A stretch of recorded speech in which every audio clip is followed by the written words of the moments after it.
Welcome to UB Reactions, the place where we keep it real. Today, we've got some hot topics, so let's jump right in.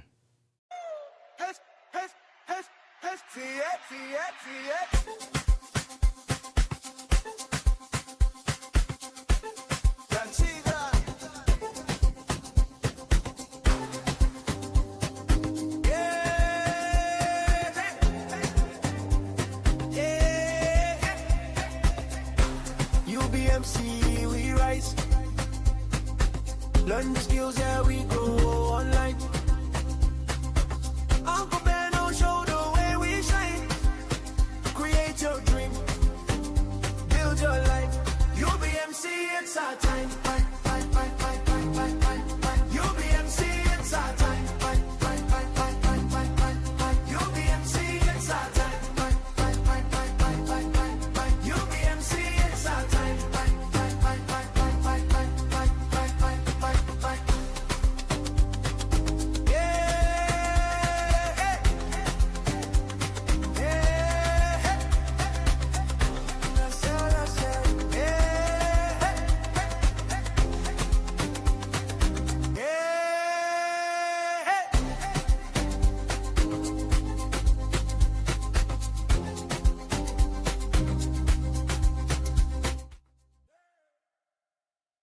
Question is a very vital question that I know a lot of people, they are going to drag me for this, but let me just tell you guys, I don't care.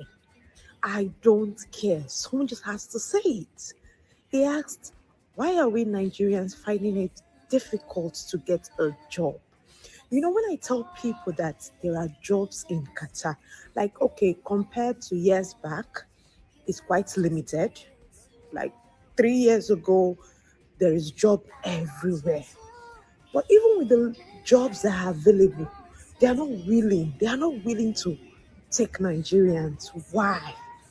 Let me tell you guys. Number one reason why it's hard for us to get a job as Nigerians is we are not humble. You see these Filipinos, like even though they know the work, they will still be calm. But you were employed in Nigeria, and within 2 days, the person comes to the work. The next thing, the person will be doing this, I know, go green slang.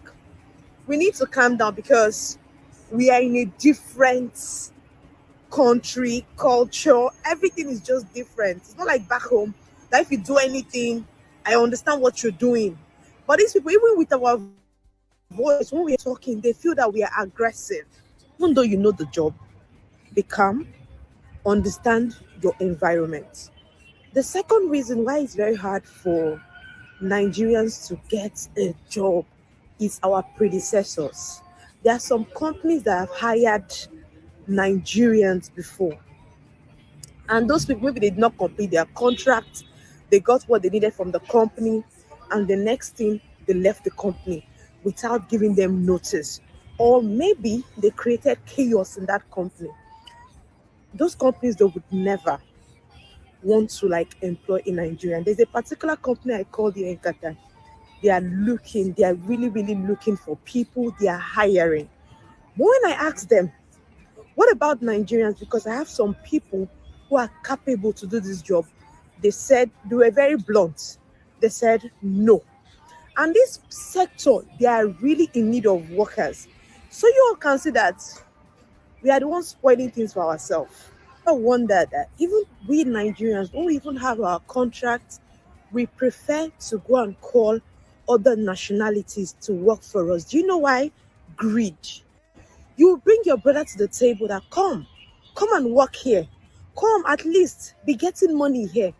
You see that same person will go behind your back and go and tell people and go and tell the company, okay, my brother is collecting 10 real per hour from you.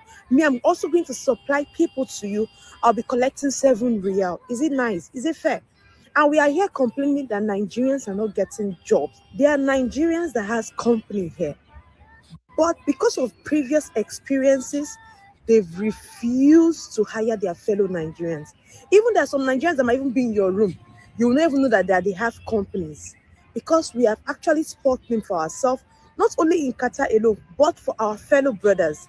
So we just need to be very careful and learn to do what is right and do your job nicely so that people that are coming behind you, they can benefit from you. This question is a very vital question that I know a lot of people.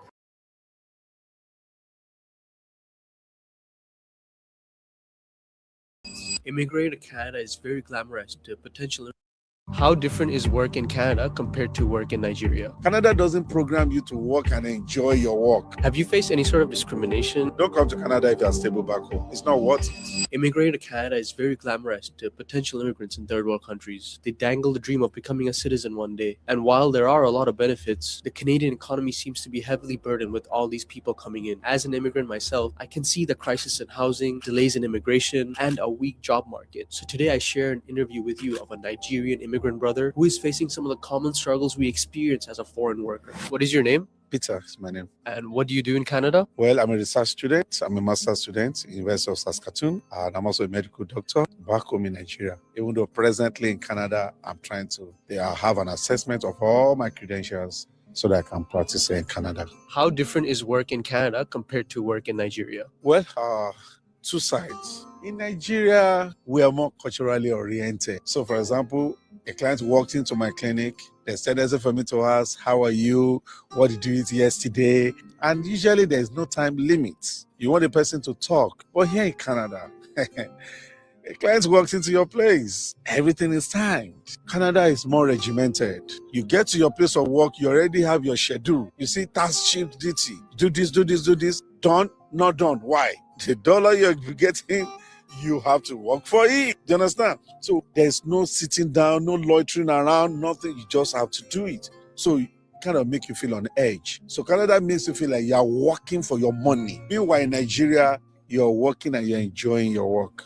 Canada doesn't program you to work and enjoy your work. The master that is paying you is saying, I'm paying you to get this job done. But in Nigeria, It's more relaxed. enjoy, more relaxed, and you're still getting your money. And that is huge. Have you faced any sort of discrimination in the workplace in Canada because of your background? Of course, definitely. The first place I worked, I was a supervisor. Even my co-supervisors discriminated against me. Even the staff I had to supervise discriminated against me because they felt they just couldn't imagine that one black man from Africa will come around and then become a supervisor.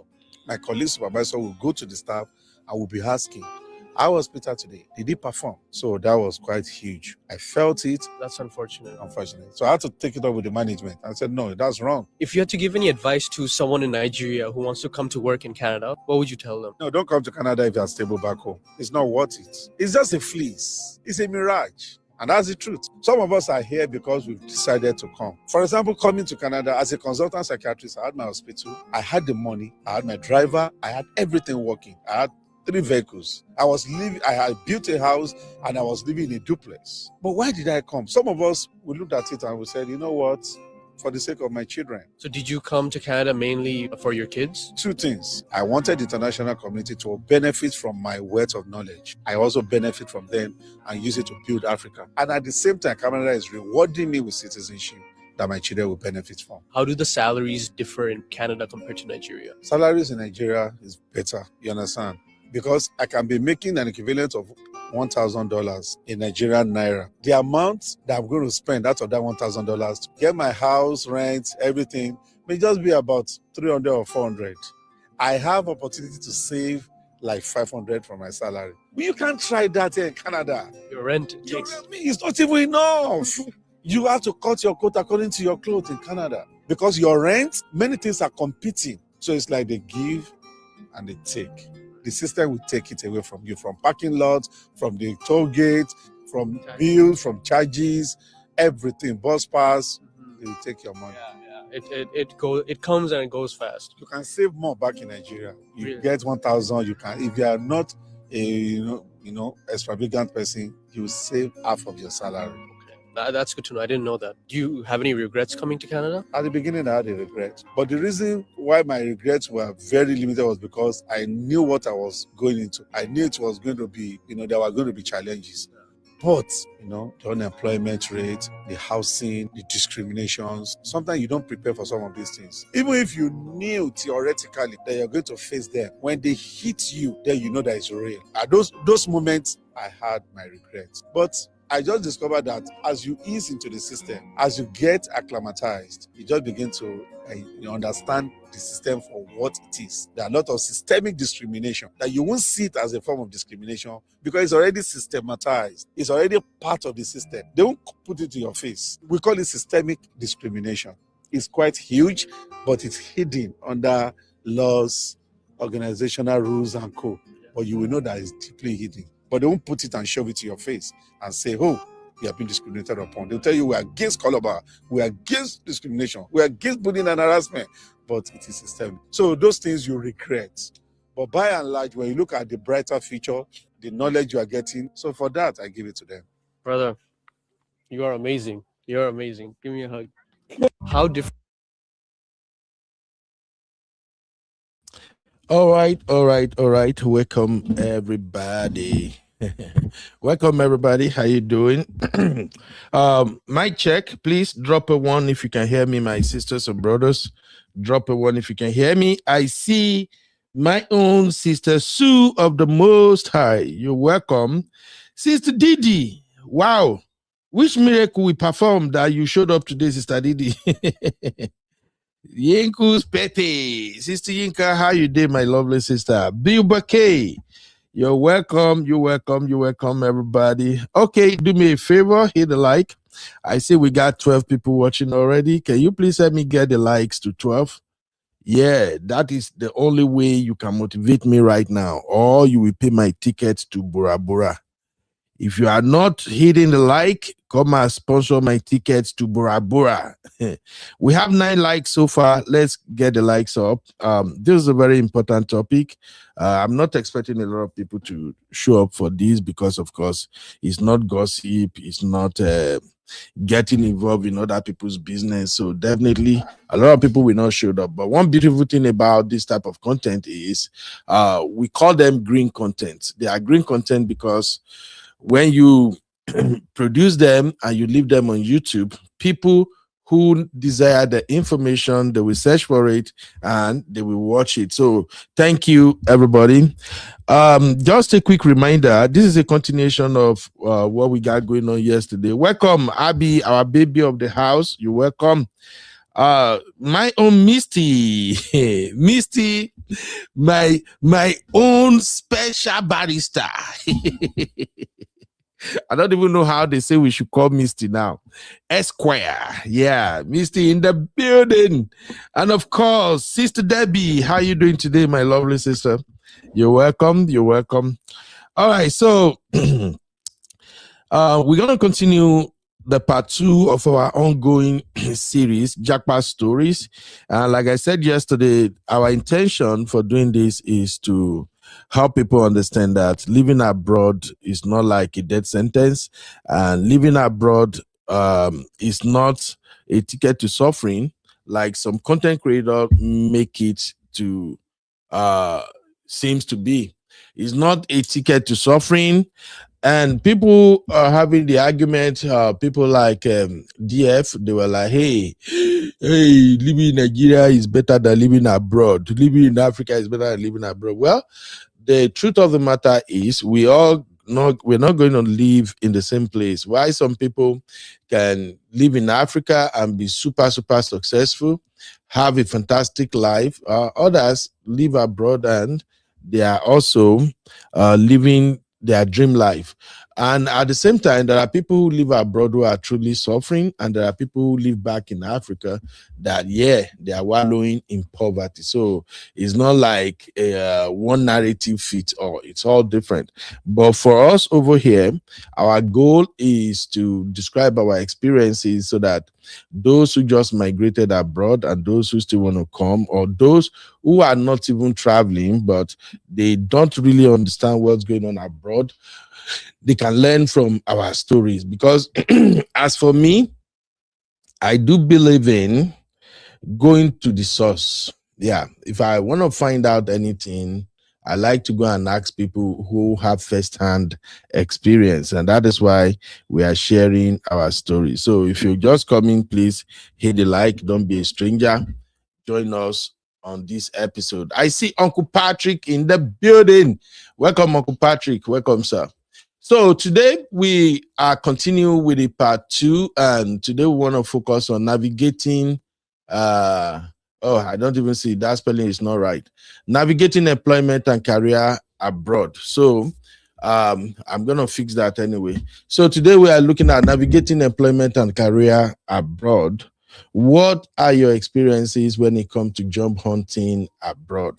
There are some basic challenges that come with finding job abroad, and I'm gonna do the presentation shortly. However, I'm sharing the link right now because this is all about JAPA story. It's not just about me or one person. So if you are free, don't hesitate to join us. If you are listening even while at work and you want to quickly call in to make it make sense, please call our studio number. In fact, let me have the number on the screen right now. So that is the number scrolling on the screen. So call our studio number +15125956569. And if you live outside of the United States, you can call through WhatsApp. Hopefully, this episode will help some people. All right.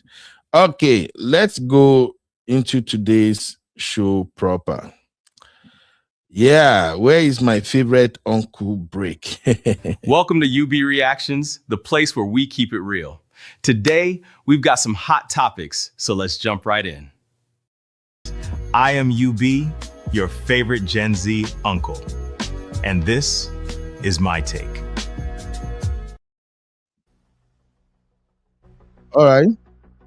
Welcome back. Please, if my audio is better, drop a 1 in the chat. Let me know the audio is good before I move on. So, for those who want to participate on today's show, I've shared the link and the number is scrolling on the screen. Please call in whenever you like. Okay, we are just going to chit chat and hopefully people will learn. So, I want to start by highlighting some of the challenges that immigrants face abroad. Okay, so new immigrants, they face significant employment challenges abroad. We all know that, primarily due to non-recognition of foreign credentials. That one is big. So maybe you are a doctor from your home country, an engineer, whatever degree, whatever certificate you have, and depending on the country of your destination, sometimes those credentials are not really valid when you get to wherever you're going. I remember in my own case, I left Nigeria with a degree in HR, and of course, coming over here, my intention was, when I get to America, I'm gonna work in an office. I'm just gonna find and apply to one HR office. You know, I will have my own secretary. I will have people that I will call. They will just answer me. I can already imagine myself ordering the Oyinbos around. Yeah, you know, the big manager is in the office. So, but I got here with my degree in human resource and personnel management, and unfortunately, my degree doesn't worth a jack. I didn't know it at the time, but later I get to know better. So foreign credential sometimes is not really appreciated abroad. All right. Also, sometimes there are limited local work experiences because that is another problem. When you want to work here in abroad, they are actually looking for people who have their own local work experience. And what we mean by local work experience is that they expect you to understand the work policy, the mode of operations, workflow, directive, and many other things that comes with the job. And as a foreigner, definitely you don't have that experience. It takes a while before you gather those experience. Of course, another big one when it comes to employment is language barriers. This one is huge. I've seen doctors, I mean medical doctors, who, despite going back to school in order to upgrade their licensure and all of that, they struggle with their accents. People like me, when I was searching for HR job, my accent was one of the greatest challenge that faced me, because you can even hear it right now. I've been here now, how many years? 13 years, and yet my own do accent will not leave me alone. So there are just some of us like that no matter what we do, our accent will not go away, and that accent is a big deal. If you are coming to America, for instance, I believe my Canadian brothers and sisters and UK brothers and sisters, they can describe their experience. But I know right here in America, when you speak, even when you are speaking English, they don't understand because of your accent, and that's because they were expecting you to speak in certain intonation, pronounce some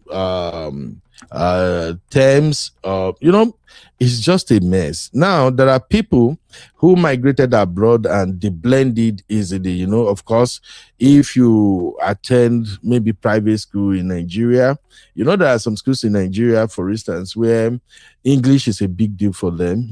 They try to speak for them. There are even people in Nigeria right now who are already speaking in foreign accents, even though they have not stepped out of the shores of that country. Whereas for people like myself, those of us that went to public school and we just struggle all along, it's a lot. The accent is not accenting. So if you are coming abroad, you are hoping to get a fantastic job and all of that, the language barrier may be one of the things that will be your stumbling block. All right. And of course, there is discrimination. We don't have to sugarcoat it. Discrimination on the one hand, racism on the other hand. You can't make this shit up. It exists. So the discrimination in the first place comes from when you and other applicants are competing for the same job. One thing I know here in America, they are not going to see a white guy or white lady that qualifies for a job and then they will take the job and give it to you. Nope. I don't blame them. All right. And if you step away from white, black, white male or female, when you talk about even black Americans, if you are applying for the same position and there is a black American who is qualified for the job, no issues. Background check is clean. Everything is, uptight. You ain't going to get the job. They will give it to that African American. And for those who don't know, discrimination is more or less like the major reason a lot of people go into healthcare profession. Yeah. If you ask me, this employment discrimination is one of the reasons I became a nurse. I've said this several times. I never fancied being a nurse. I don't even know that a man can be a nurse before I left Nigeria.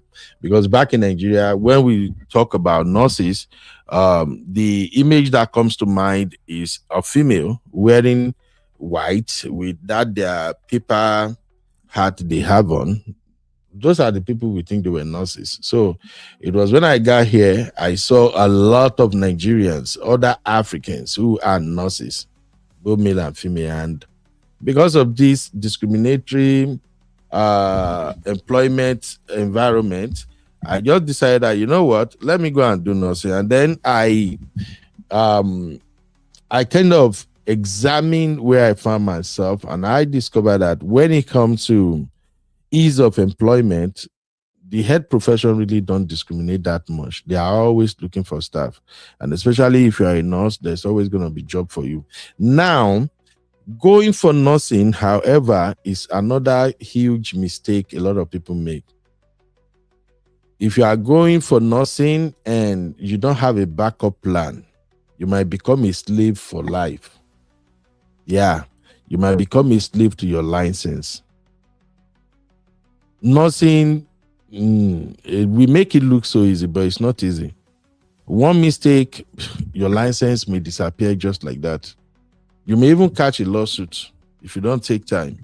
So, but the reason we choose going for nursing is because you can apply anywhere. They don't care. So far, your skills are up to date. Your license is up to date and you know what you're doing. There's always going to be job opportunity for you. Here, especially here in Texas, you can quit a job today and within 1 week you are already working on another job. In fact, there are a lot of nurses that they have their regular job and at the same time they still have what we call PRN. That is part-time job. It's like a backup. So if you quit your regular job, you can just add more shifts to your shift at your PRN and you're still good. Okay. So I believe this my small explanation makes sense, right? Because this also often leads to a situation whereby high skilled individuals are being underemployed. Yeah.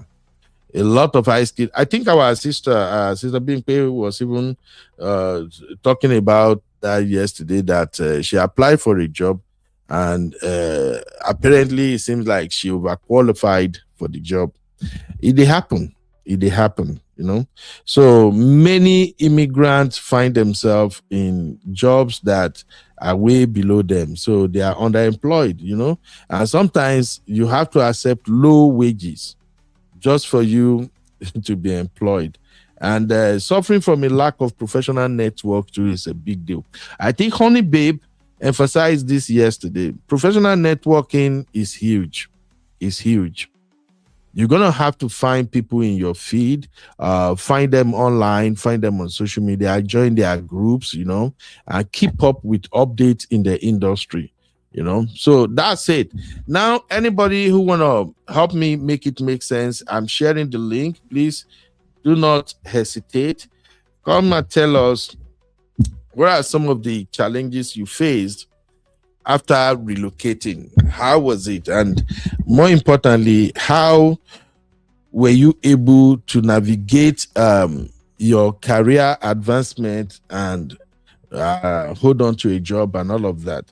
So I'm going to go to the comment right now. For those of you who are at work, if you can't come in, please drop your take in the chat. I'm going to read them. The purpose of this show is to educate our people, right? So here we are. Let me see. Simply Didi, my lovely sister Didi said, abroad the humble person big time. Honestly, abroad we make you humble. In fact, you will be asking yourself, is this me?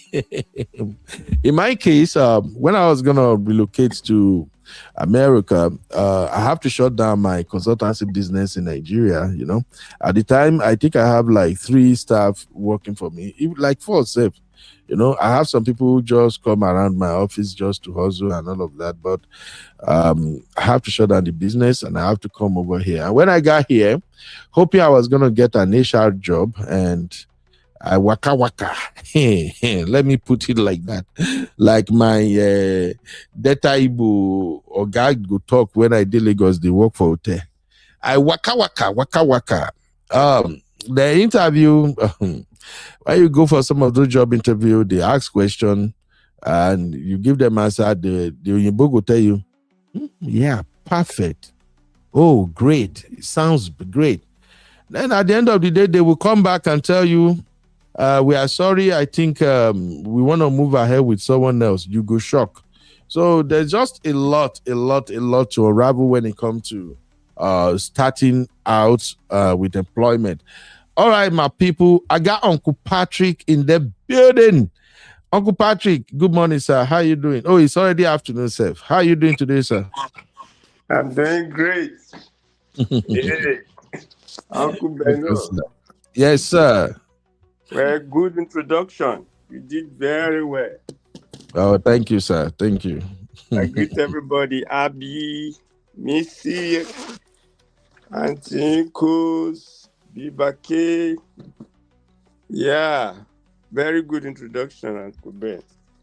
And Thank let you, me sir. first of all take your case of HR. You know, and it depends on the state which you are in America, for example. Like my state here, there are a lot of, I'm going to say 90% are Dutch. And, you know, when I entered management, I was the only black young man with a thick accent. There were management. All my colleagues were all white, and they've been in the state forever. Some of them after graduation from college, they went to college stage, So it depends on. Can you hear me? I, Hello? I can hear you, sir. Go ahead, sir. I can hear you. Yeah, like HR. It was later I discovered one of my let me say an in-law. They have a employment agency in Nigeria, in their states. I never saw that here. I even thought maybe that job is meant for only whites. Like one of my friends usually say that America is a big place. It is it's like an elephant. It's where your hand gets to, where the meat is. So, like your HR, assuming you are in a state that you can start something and you've seen a Nigeria doing that, you could as well do that. Yes. It was later I found out that yes, you see, by all of that state, when you go to Chicago, for example, you find out that blacks are doing a lot. When you go to Atlanta, it was when I go to Atlanta, where my sister was like, oh my God, they live in a huge estate occupied by blacks alone. Mansion, like, oh my God. That was when my orientation changed. But all you have said, you are completely correct. There is this systemic discrimination, like the man that talked about Canada everywhere. Yes. And like people say, you have to humble yourself. Yes, you have to humble yourself. And once you know what you want to do, and like most people that comes in here, like people that are mature, especially Nigerians, most Nigerians, let me say 90% of Nigerians that come abroad, they have their degree already. They even have masters. And most of us even come here just for greener passport, especially for our children. So when you come here, you have to humble yourself. That doesn't mean you are stupid. If it involves you do certification, do it. Network. If it involves you moving from the state you are, you have to move, especially when you have your paper. It's a different thing from having certifications. It's a different thing from getting job with it, because that could even give you mental health. That, they ask me to get certification. I don't get certification now. I don't get job. The place where you are might be a contributing factor. Where you can move to Texas, where we have a lot of Nigerians that occupy management positions, and say, okay, you can start from here as a middle manager or as a supervisor. You can do that as well. America is not limited, but then you have to learn. And one thing I keep on telling people, Uncle Ben, somebody that's not gone through what you are going through cannot give you information. He has no idea. It's not as if that person is mean. He will not know how to go about it. You say, I don't know. So you need to network with people that have had similar experience. Like I said, I'm a doctor in Nigeria. I started from grocery. I was working at Walmart. I have to go and do my certification and upgrade myself. I have two people that were professors in Nigeria that did biology. They came in here. They didn't even go and they started with nursing. Become RN from there, MSc from there, nursing practitioner. But you have to start from somewhere. Like Bishop Idausa said, a lizard in Nigeria cannot become a crocodile in America. And you know what you do? Whatever you do, you are a role model to your children. Yes. You don't come here and bring somebody like people do and say, go and do RN. Let your wife go and do RN. And you are just sitting there and collecting check. You are a failure. You can't say America is not good, though. If you're expecting the check of your husband, your wife, no. Because you are a role model to your children. When they see the way dad is struggling, they too, they will take after it. They will excel. And our prayer is that our children will be greater than us, Uncle Ben. But you can't fold your hand. Language is a barrier. You will feel more than 50, like, thousands of applications. They will reject you. Don't give up. If it has to do with nothing, you want to start with yourself. That may not be your final plan. You have other plan.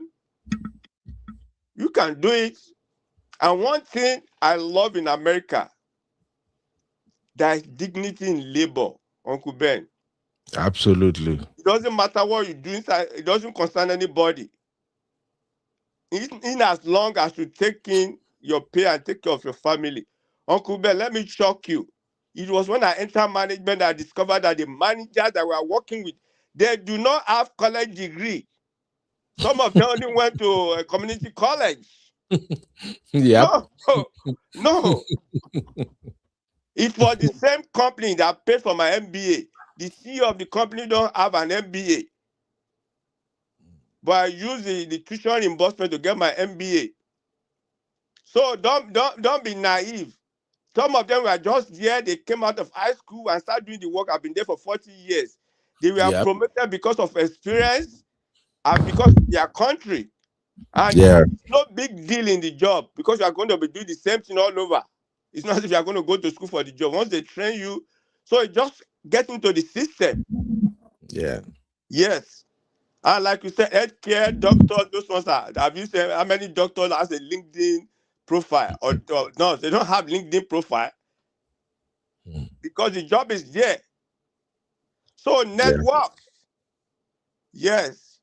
Somebody that is not even up to your junior brother will send you around and say, do this. It doesn't matter. Just humble yourself. You know where you are going. Absolutely. Yeah. You know where you are going. It's an humbling situation. Like I actually said, you are even doing that for your own children. You are a role model to them. Your children are going to excel. By the time they see the way you are doing, they will pick up your brain and they will excel whatever they are doing. You know what I mean?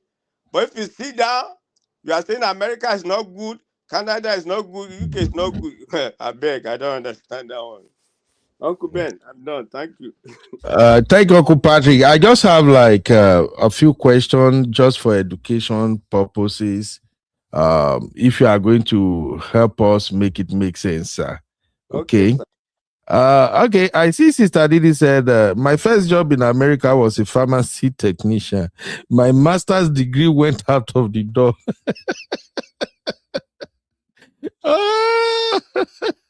Sorry, Sister Didi. We all of us hear them. All right, Okay, I'm going to ask her. hold on. Let me shock Sister Didi. Can you believe my daughter was in high school when she became a pharmacy tech from the state? They gave her a pin. She could have worked. She's in school now. She's doing deep farm. She could have worked with farmer. Imagine a girl of 17. Are you getting it? That is what I'm talking about. Let your children pick your brain. The school paid for it. And the course is I take her to school 6 o'clock in the morning. She comes back 5 o'clock. The school would, after going to the school, they will take her to the college. They will bring them home they bring them back to the high school at 10 o'clock in the morning to continue their education. But she got a pharmacy tech state license at the age of 17. Yeah, so Auntie Didi that is coming from Nigeria with her master's, my daughter will just look at her and say, yeah, what is this woman talking about? The way people move now. So Auntie Didi, it's okay. You will still move to where you are going to. Yeah, people are moving fast. All right, Uncle Patrick, let's just do some Q&A real quick, sir. Thank you very much. I am UB, your favorite Gen Z uncle. And this is my take. Welcome to UB Reactions, the place where we keep it real. Today, we've got some hot topics, so let's jump right in. All right, thank you, Uncle Patrick. Thank you for at least sharing your experience with us today. Uncle Patrick, I just want to ask, I know you've told us this story multiple times, but just for the benefit of those who will be coming up for the first time to watch this, when you arrived in the United States and you were looking for employment, where was your starting point? Just to encourage those who are coming in and they just feel like, oh, this is the end. Can you share with us, sir? Uncle Patrick, you are muted. I don't do multiple job. Oh, oh my God. I can't even remember. Multiple job. I work in the store. My first work was at Old Navy with a degree. I can't forget. I started with $8.44. Can you hear me, Uncle Ben? Hello? Yes, sir. Yes, sir. I can hear you, sir. I started with $8.44. And you know, when I came in, it's so funny. That was during the holiday. That when, you know, the store was full, they needed me. Meanwhile, I was hired as a part-time. I was happy. I said, wow. They will call me. I have a wife. My wife just had a baby with 2 children. My wife couldn't work. So I was happy. Uncle Beno. By the time the holiday were round off, sales was down. They reduced my hours. Can you guess, Uncle Ben? Please just guess how many hours they gave me for 1 week. How many hours? Yeah, please, can you guess? 20? 20 hours? Uncle Ben, they gave me 5 hours. Eh? Because what do you mean, Uncle Ben? So that's 5 hours. I was the one paying for an apartment. How will I get the money to pay? I said my home don't finish. They said, Patrick, you know the sales has gone down. You came in when I said, what? The only thing that saved me, they just said, my just announced, say, well, we needed somebody that's a job in the store, Old Navy. There's a job in the store that require 40 hours guaranteed. I said, I need it. Uncle Ben, what? Our janitor just resigned. Life just showed me. I have to clean the toilet everywhere before the store opened. At least my 40 hours was guaranteed. So at that point, as a new immigrant, all your focus is on survival. Something just have to come in. Uncle Ben, you need to bring in people that will tell you what happened during the meltdown.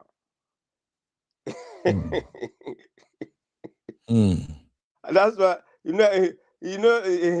American economy, the world economy, people don't understand. During the meltdown, during the Obama period, when people lost everything, lost their home, maybe Uncle Ben hasn't come then. No, that was in 2008, right? Yeah, when people lost their home, lost their job, people were moving. That was a bad situation. Uncle Ben. Uncle Patrick, having do all those menial jobs, you know, just to keep the home together, to get things moving. At what point did you now decided that, you know what, I think it's time for me to take the next step. Let me establish myself, upgrade my skills and certification. What were some of the things you ensure you put in place before you can take that step? Number one, you know, those jobs are just bear in your mind that those jobs are just temporary. No, you know, I said something, what's it called? What's it called? A lizard in Nigeria cannot become crocodile in America. Yes. You know, you have to deal with the issue of transcript first. You know now, Uncle Ben in Nigeria, before you can get your transcript sent down here. Yeah. Yes, that's another ball game. Yes, but you must make sure in mind that you cannot. No. Because as your eye begin to clear and begin to meet people that are in a good position, are you be ashamed now? I can't do this. No. I must upgrade myself. You have brain now. You are not dumb. Uncle Ben, you are not dumb. You know what you can do. Your brain also, you know, that's why you went to God. If it involves you getting financial aid, you need to go back to school. That has to be in your head. That has to be in your head. You have to go back to, you have to upgrade. That's why you need information from all kinds of people. What can I do now? This is my skill. This is what I can do. Yes. By the time you Okay. settle down. And once you have your paper, you are good. You shouldn't be afraid. The most important thing is having your paper. Once you have your paper, you should be good. Yeah. So, Uncle Patrick, what you're saying is, before you left Nigeria, you didn't bring with you your, what do we call it? Transcript. You did not come with it. It's transcript. Ask everybody. It's transcript easy to collect. Okay. Even when So, you're yeah, I wanted to emphasize that because I know exactly what you were saying. When I would have attended university the moment I decided I was gonna upgrade myself. But the biggest problem was I don't have my transcript. You wouldn't believe that I've been applying for my transcript since 2015. That transcript no Greek or multi. I have to when I went to Nigeria myself before I went to from one office to another, pay this one, pay that one, pay yes, now you have to give your money now. It took like forever before the transcript came out. And again, for those who are watching this, if you need your transcript for academic purposes, it's not something you go and collect with your handle. I would recommend you send it. Yeah, I recommend you go through WES. Google it, WES, WES. Here in North America, especially here in Texas, I know we use WES mostly in America. They will evaluate your result, and maybe you are attending a school, or maybe it's for your job or anything. They will be the one to send it to wherever you need. I think for academic purposes, mostly your school in Nigeria have to send it to WES, and then WES will evaluate the result and send the result to them. So please take note of that. All right. But thank you, Uncle Patrick. I have Uncle Phil, our lovely sister Sue in the building. Thank you, Uncle Patrick. If you're still hanging around, I really need you on this one too, sir. But let me quickly go to Sister Sue so that she can go back to work. I see you, Uncle Phil. Thank you for coming, sir. Sister Sue of the Most High, the person I want to hire Misty to help me Sue. How are you doing, my lovely sister? I'm doing great, Uncle Ben. Hi, Uncle Patrick. Hi, Uncle Phil. Nice to have everyone here. Thank you. Thank you. Misty can never sue me. That's my sister. And like Uncle Phil said the other day, you cannot sue. How can you sue? That doesn't even work. I will make it work. Sister Sue, let me do this so that I can split this thing. Just give me a second, my sister. Welcome to UB Reactions, the place where we keep it real. Today, we've got some hot topics, so let's jump right in. Welcome. All right, Sister Sue. So I don't know, maybe you watched yesterday. Yeah, you were here yesterday. Now you are part of the people who were here yesterday. Yeah.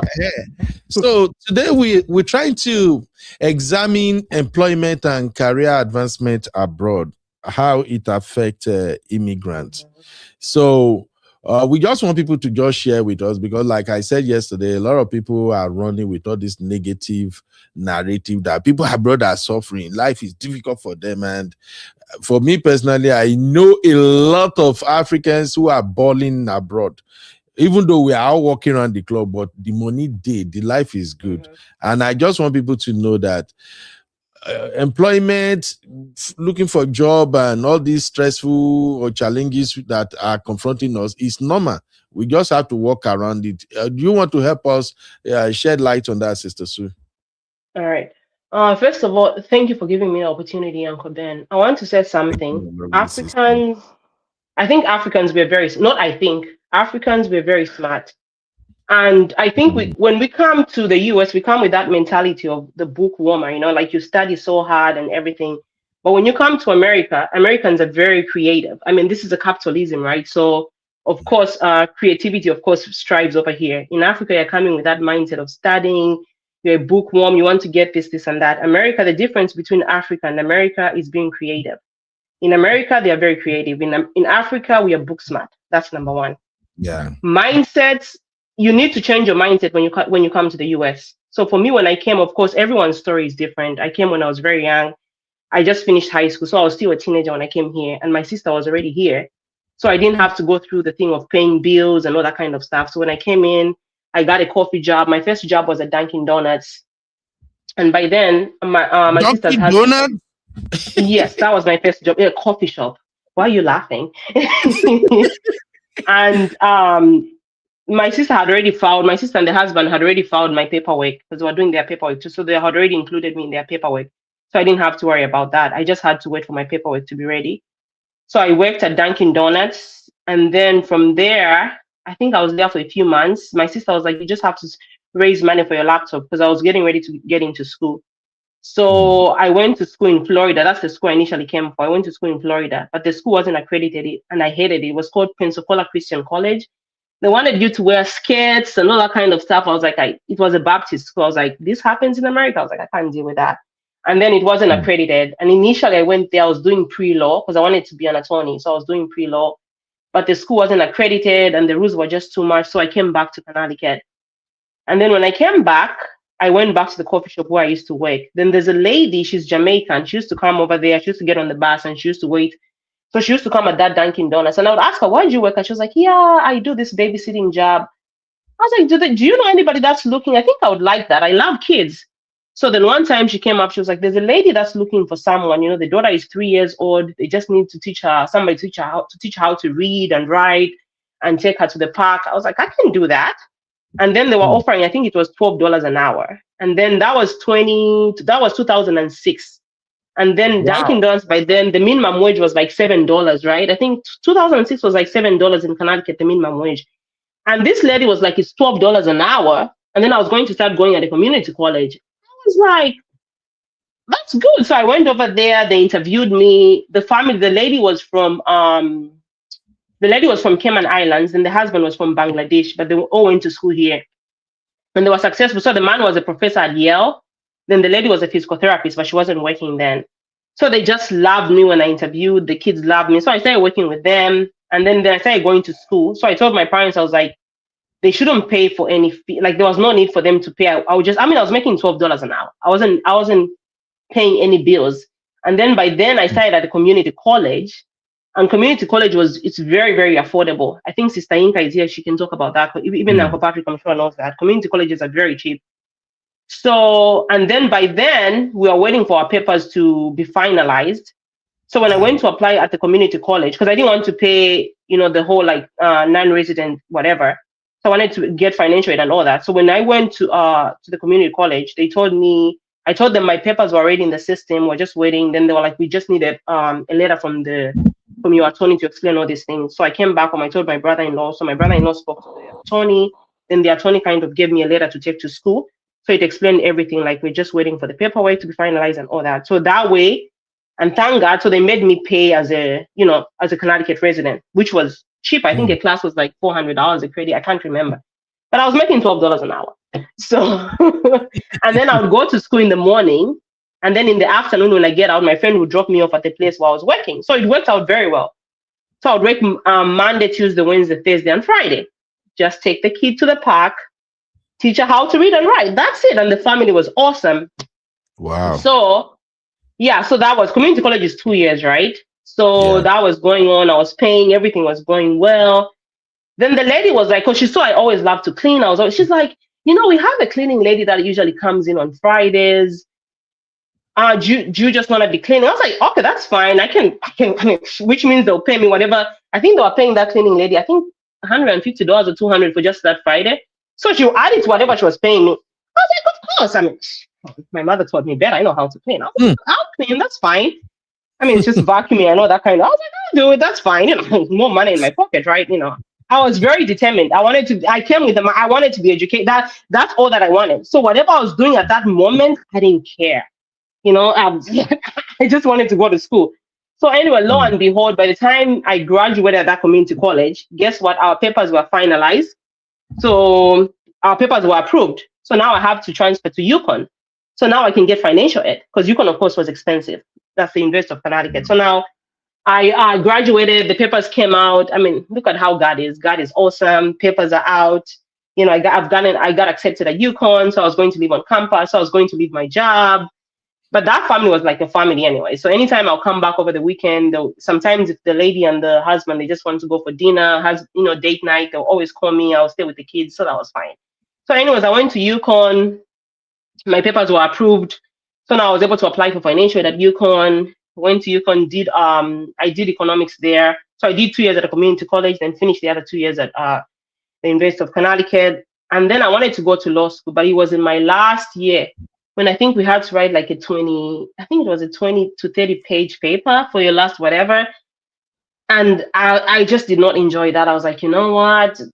I don't think law school is going to be for me. I don't enjoy writing. It's just too much. I can't do this. I was like, you know what? I might as well get my MBA. It's more broad. I'll be able to do so much with it. Because when I came, I wanted to go to law school and then go back to Zambia and open my own law firm. So I always had that mindset. That's what I wanted to do. So I graduated over there, came back home, and then my first job, I think I worked at Yale. I worked at Yale, New Haven. I think they wanted like somebody in treasury to help out. So I worked over there. It was a temp job. I was there from 2014 until 2015. And then that temp ended. And then 2016, I got a job with Pfizer. By then that was a big job. The pay was good. I think that was 2016, right before I got married. The pay was good. It was over $30 an hour. And then you can imagine 2016, you're making over $30 an hour. Wow. That was good. And that was a financial analyst with Pfizer. I was like, look at me, I'm a big girl, still living with my sister. So that life was lifing, I was just enjoying. I was a big girl. So I had this big job, I worked for Pfizer, all that. God was faithful. And then that's when 2016, I got engaged, I got married. And then my husband joined me, I think after 2 months. He joined me in 2017. Got pregnant. 2018, I lost my job when I think my daughter was 5 months. So I lost the Pfizer job. I was like, you know what? I really wanted to, because Pfizer was laying off. So I was like, I was going to start my MBA. Pfizer had their MBA program. So I was going to start my MBA program with them, but we got laid off. So I was like, you know what? I've always wanted to get my MBA. I think it's time for me to go and get my MBA. So I went back to get my MBA. My daughter was 1. I went back to get my MBA. And then that was 2019. And then 2020, I was done, right? When the COVID time. So I didn't even work during the graduation because it was COVID. That was in May. I graduated in May of 2020. And after that, I interviewed with Goldman Sachs. So I have a very good friend of mine. She was more like my mentor in my career. She had a PhD. I worked with her at Pfizer. So she was like, have you try working for these companies like the Goldman Sachs, the big 4? Since you really want to move back to your country, I think that will put you up there. I was like, oh, that's a good idea. So I had never heard about Goldman Sachs then. So I applied. Then I got the job, and then they gave me options either to work in New York, move to Texas. I think another was Utah. So I was like, you know what? I think we've always wanted to move to Texas. I think let's experience Texas. So that's how we moved to Dallas. And when I got that job, I was like, why am I making the same amount of money that I made when I was at Pfizer? I have experience, I have my MBA now. It just didn't make any sense. But I was like, you know what? It's Goldman Sachs, the name and all that. But then I sat down. I was like, what do I really want to do now? I was like, where is this going to take me? I'm an MBA now. I'm a big girl. I'm not, I was like, I need to do something different. And then that goes back to when I think it's Honey Babe that said, make sure the people that you hang around with, get information, network, all these things are very important, especially when you come to the diaspora. I'm going to say this, you can make it in America, whether in the UK, you can make it big. But the people you hang around with and your mindset, that's key. So I'm always following all these people. They are doing remote jobs. And this lady, I was like, she kept advertising on her page like she'll be doing a boot camp for this IT thing. So I asked her, she was like, yeah, I'm doing this course. I have one spot left. It's $2,500. I'm like, we're just moving. That's why I spoke to my husband. My husband's like, go ahead, do it. So my husband paid for me. And I did the boot camp. It was 5 weeks. And while I was still in Dallas, I was like, I hated that Goldman Sachs job. We hated Dallas. We got to work. I was like, I cannot do this. Was it stressful? Was it stressful? It wasn't stressful. it's just the condition. If you've heard people that work at Goldman Sachs, they'll tell you this. They overwork the people. I mean, it's just investment banking, hedge funds, all these places, you know, they are just the work is just it's just a burnout. I just didn't enjoy it, and I don't know, it wasn't just for me. I mean the name was good, of course. I was able to dress up and go to work, but I didn't like it. So now an opportunity came up with there was a leadership role. It wasn't a leadership role, it was more like something leadership that Citibank was doing, and they needed people. So I applied for it. So I got in. It was more leadership, like school thing, but it was kind of like work. So I was doing that, and I made up a story at Goldman Sachs, like my husband is traveling, so these 5 weeks I have to be at home. I had to do what I had to do. So you guys, don't think like I'm a mafia. I just had to do what I had to do. So now I'm doing that 5 weeks, that leadership thing, and it was paid too. And Goldman Sachs was paying. So I was like, okay. So I was doing that. At the same time, now I'm done with my boot camp, right? I'm like, now I have to transition into IT. So now I started interviewing. So I started in interviews. Do you remember I'm working and I'm setting up interviews too? So now that's when the Deloitte job came. So now I was like, okay, this is it now. I think now I'm beginning my career. That was like, that's the 6-figure job that I talk about. That's how I moved to that job. And Deloitte was remote. And then remember I told you I hated Texas. We wanted to move back. We got robbed. So we're like, okay, we have a reason to break our lease. Now let's move back. So that's how I spoke to Deloitte. They're like, that's fine. You can move back. Your safety is more important. This is remote. That's how we moved back to Connecticut. And that's how I began my career in IT. And it's been very rewarding. I've seen growth, even in terms of like the amount of money that you make. Because you know, when you're starting, you just want to learn. But now after you learn, you get that experience and that exposure, the sky is the limit. You can tell them how much you want to make. They can come to you and tell you, this is how much we're giving you. And I'll tell them, no, let's negotiate. Okay, if you're going to give me this, is there a sign-up bonus? Can you give me this or this and that? I'm able to tell them no, because I have the experience. But when I started, I was just like, let me learn. But now at the level where I am today, sometimes I just turn off the jobs. Sometimes they come, I'm like, nah, I'm not, if it's post-production, I can't take anything less than that. If it's this, because guess what? Because now I'm there. I mean, God has opened all these doors and I've learned and, So my point is, the reason why I'm telling this is just to help somebody out there. If you want to transition, whether you're transitioning from, and like Uncle Beno was talking about how people say when you're coming to the US, especially the US, just do nursing. For me, that nursing it was a headache in my head. I don't want to hear nursing, like, please don't, no, not nursing. That's just not for me. It was giving me a headache. Because I thought like there are so many things that I had my aunt in California. No, just to, she would call me every day. Nursing is the only way you make it. But I would see other friends that I had, other people. Yeah. They're doing great. I'm like, no, nursing, that's not for me. I don't like that. So, yeah. So I think the biggest thing really is mindset. Yeah. Networking is very important. Network. If you want to transition, if there's anybody on the call here that wants to transition into mostly like IT or maybe what I do, you feel free to reach out to me. I always love talking to people. I have people that the school that I went to do my MBA, I have all these younger ones. They always reach out on LinkedIn. They're like, I see you graduated from here and you're doing very well. Because they'll see my LinkedIn profile. How did you do it? I always like, yeah, you can call me, set up a call. I'm like, check, I have time on my calendar. I put up 30 minutes. I'm always willing to help people. So if you're one of those people who just came here, you need career advice. I always, even like my younger ones, like my niece, my sisters, if my sister has my sister's friends and their kids, they always reach out to ask about scholarships, what they can do in their career. I always sit down with them. Sometimes I wish I had like a mentor who would tell me like, do this career-wise and stuff like that. I would have just gone straight up doing what I'm doing right now. Because imagine I have people that I worked with when I was at the Big Four. I'm not at the Big Four anymore. I had people I worked with, these people just graduated. They were like 23, 24, 25, and were making around the same money. They're already hitting 6 figures at that age. I was like, if I knew what they knew at that age, like this time I would have been like, psh, But and then through that, I also, when I joined this career, I wanted to do independent consulting, but I continued. So right now I kind of like opening up my LLC. I want to do that. I want to start, I'm doing independent consulting here and there. For instance, if somebody comes up, they need some advisory services, maybe for 3 weeks or 4 weeks, I'm taking those up in.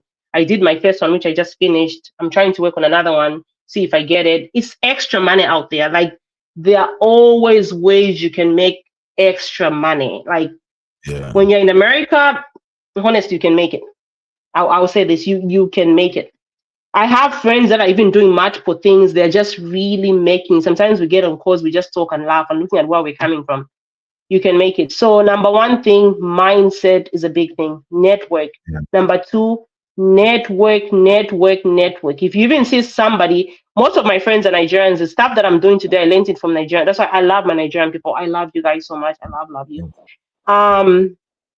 So if anybody needs any advice when it comes to career-wise, my door is always open, because I feel like Thank you. whatever, if somebody helped me to get some information, I really want to give it to other people too. I have people that are reaching out to me, people that are Italians that went to school that I went to, people that are Indians, they reach out to me. Please, we are Africans, let's hold each other's hands. I always love to help. Whatever little way I can help, I'm always here to help, you know. The time I started working at Deloitte, most of my Nigerian people that I did the boot camp with, I'm the one that put them in to come to Deloitte. They were, you know, they were looking for jobs too, because we did the boot camp together, and they were looking to get into the industry. So when I interviewed, for some reason the recruiter just like, I mean, it's just the grace. It's not the lab. It's not like the person loves. It's just that grace. The time I started my career and I was working, most of my jobs were contracts. But once I started that Goldman Sachs job, that was the first permanent full-time job that I had. So I think all this thing is just a journey that God was working with me. So from then, I think I just had that grace. God gave me that grace, like, for just employment. I was able to bring in 8 of my friends at Deloitte, and of course, they gave me the referral bonus, right? I think for each person was like $1,000, so they were giving me referral bonuses for that. But what am I trying to say? I'm trying to bring in the word of God over here too. It's all faith and grace. I'm a product of grace myself. I wouldn't have done this if it wasn't for the grace of God. I've seen the hand of God in my life, especially being in this country. Like, God has just opened so many doors. I'm not saying like there were no challenges. I mean, challenges were here and there, but God has been faithful. Especially when it came to jobs, I was like, why am I not getting jobs? Like, what's going on? But not knowing the doors that God was going to open eventually. Sometimes I look at myself, you know, there was a time in 2014, I wrote down a salary that I wanted to be making. Uncle Beno, sometimes when I go back and look at it, I laugh, because I'm way past that. And I'm like, so people, I mean, God, you guys, like, God is just, sometimes I ask God, I'm like, God, what are you doing? Right now, the job that I have right now, I was telling Abby, I was sharing this with Abby the other day. Uncle Beno, the interview was supposed to be 3 interviews. This lady interviewed me for less than 30 minutes. And I remember the recruiter of the job called me. He's like, so I only have one word for you. Amazing. That's it. And I'm like, this is not me. It's God. I know this is not Sunday school, but I just want to encourage, when you come in this country, please hold on to God. God will show you. God will do amazing things for you. Hold on to God. Like, God will just, even my Christian journey, my spiritual journey being here, it has just, it's I don't even know what to say. Sometimes just words just fail me sometimes. Sometimes I sit down and ask my husband, I'm like, God, what are you doing? Sometimes I'm like, God, what is this now? Thank you. I was like, my manager, the one that I report to, I was saying, you screenshot. When I do a presentation, the other day she was asking me to do something, so I did a short presentation. You know, she'll ping me and say, so that was great. Like, even right now, I did something. I was updating a Jira ticket. She was like, the way you detail everything, I wish everybody could do that. And sometimes I just laugh. I'm just like, you know, it's just like, so you're doing such an amazing job, and all the glory goes to God. Honestly, this has nothing to do with me. It's just God. I always ask the Holy Spirit to help me in everything that I do. Sometimes I don't even know what I'm doing. I was telling Abby this, like, sometimes I have no idea on what I'm supposed to do, but I always go to the Holy Spirit. I'm like, Holy Spirit, I don't know. Honestly, Holy Spirit, I'm lost. I don't know what am I even going to say in this meeting? Like, Holy Spirit, help me. And the Holy Spirit just takes over. So that's my story. Sorry, I took long, but I just really wanted to encourage No. You did take knock. I think everybody listening will appreciate the fact that you shared with us, because for me, I'm just trying to look at the trajectory, you know, like I said, when we come over here as immigrants, we don't know what to expect. And for those of us who knew that it doesn't matter where we start or where we started, we know where we want to end up. It's a different story. And I can see, as you're telling the story, I can see the pattern. First thing that actually caught my attention was that willingness to do anything at all.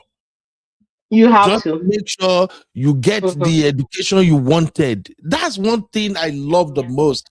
So when I see people, I don't hide mine. I always tell people I'm from the street. Humble background. No papa, no mama, na me and my head. But one thing I thank God for was that I went through that experience for a reason, because it let me understand that it's not where you start that matter. Is where you ended. You feel me?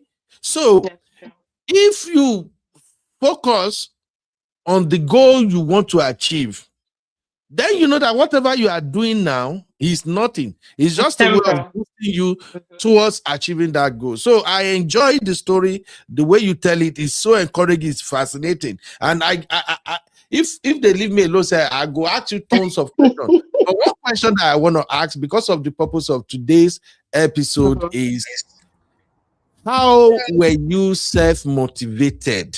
Because it takes someone with self-motivation. Your story and Uncle Patrick's story has something in common. At that low level, that nobody level, you both don't care. Any job, so far I bring money, you work at Dunkin' Donut. At the same time, you find a job where you can teach. You just did Uncle Patrick's. I don't know, maybe you heard Uncle Patrick. Uncle Patrick said they gave him 5 hours a week at his first job. And then when they say, oh, we have this janitorial position, he said, please, just give me 40 hours, And that's just the way I am too, like if I made up my mind, like, okay, in the next 3 years, this is where I want to be.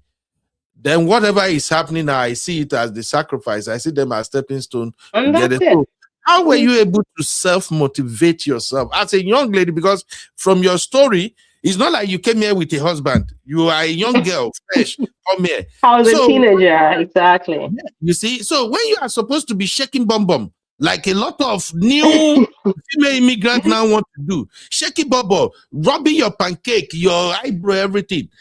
How come those were not your priorities and your focus is just like, man, I got to be this Sue that is going to have this big law firm in Zambia? I think I've always wanted to live. So when I was younger, right? There's a way that if you meet me in person, you'll be able to understand. There's just a way that I've been ever since I was young. I wanted to be this big girl. I wanted to look nice. I wanted to be like, I wanted to be a lawyer. I wanted to be educated. I wanted all that. So that has always been in me. So even when I came, I'm working at that Dunkin' Donuts. I was working, it was downtown New Haven, and that's closer to Yale University Hospital. So I will see all these students that were from Yale. And then sometimes if Yale is having a game with Harvard, the Harvard students will be there. So these kids will come and I'm serving them coffee and I'll have conversations with them. Like, yeah, I'm trying to get into school too. I want to study law. And we'll just have these conversations while they're buying coffee because I knew where I wanted to be. So for me, I'm just not that person. Like if I see somebody, they're doing this. I mean, I had friends, they're going out, they're doing me. I would just look at them. I had friends when I was in community college. I had my Ghanaian friend and my Zambian friend. They'll go and party. For me, I'll come back. I'll go and study for 2. I mean, community college was so easy. I'll just study for 2 hours and make it. It was UConn that was hard, but community college was easy. Study for 2 hours. Them, they want to go and do modeling. They want to go and take pictures. For me, them, they came here when they were way younger. Me, I came right after high school. They came before. For me, my focus was on school because I wanted to live a certain kind of life. I knew I wanted to live a good life. For me, failure was not an option.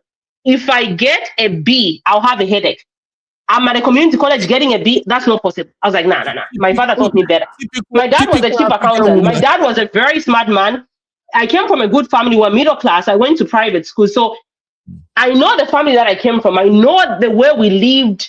We lived such a good life. And I was like, I wanted to live better than that. I wanted my parents to be proud of me. I was just different. And that's just the way my sister is. So my head was focused. I was not, my friends would party, they would do this. I'm like, okay, you guys, bye bye, I'll go and study. My head was focused. Even today, where they are today and where I am, it's like, I'm like, it's the grace of God. So, Thank so you. again, Uncle Ben, to answer your question, motivation, the mindset, and God. Always put God first. Always change your mindset when you come here. But you know, when you come from Africa, you always know what you want to be. I want to be a doctor. I want to be a lawyer. So that's very helpful. It's all that's helpful too.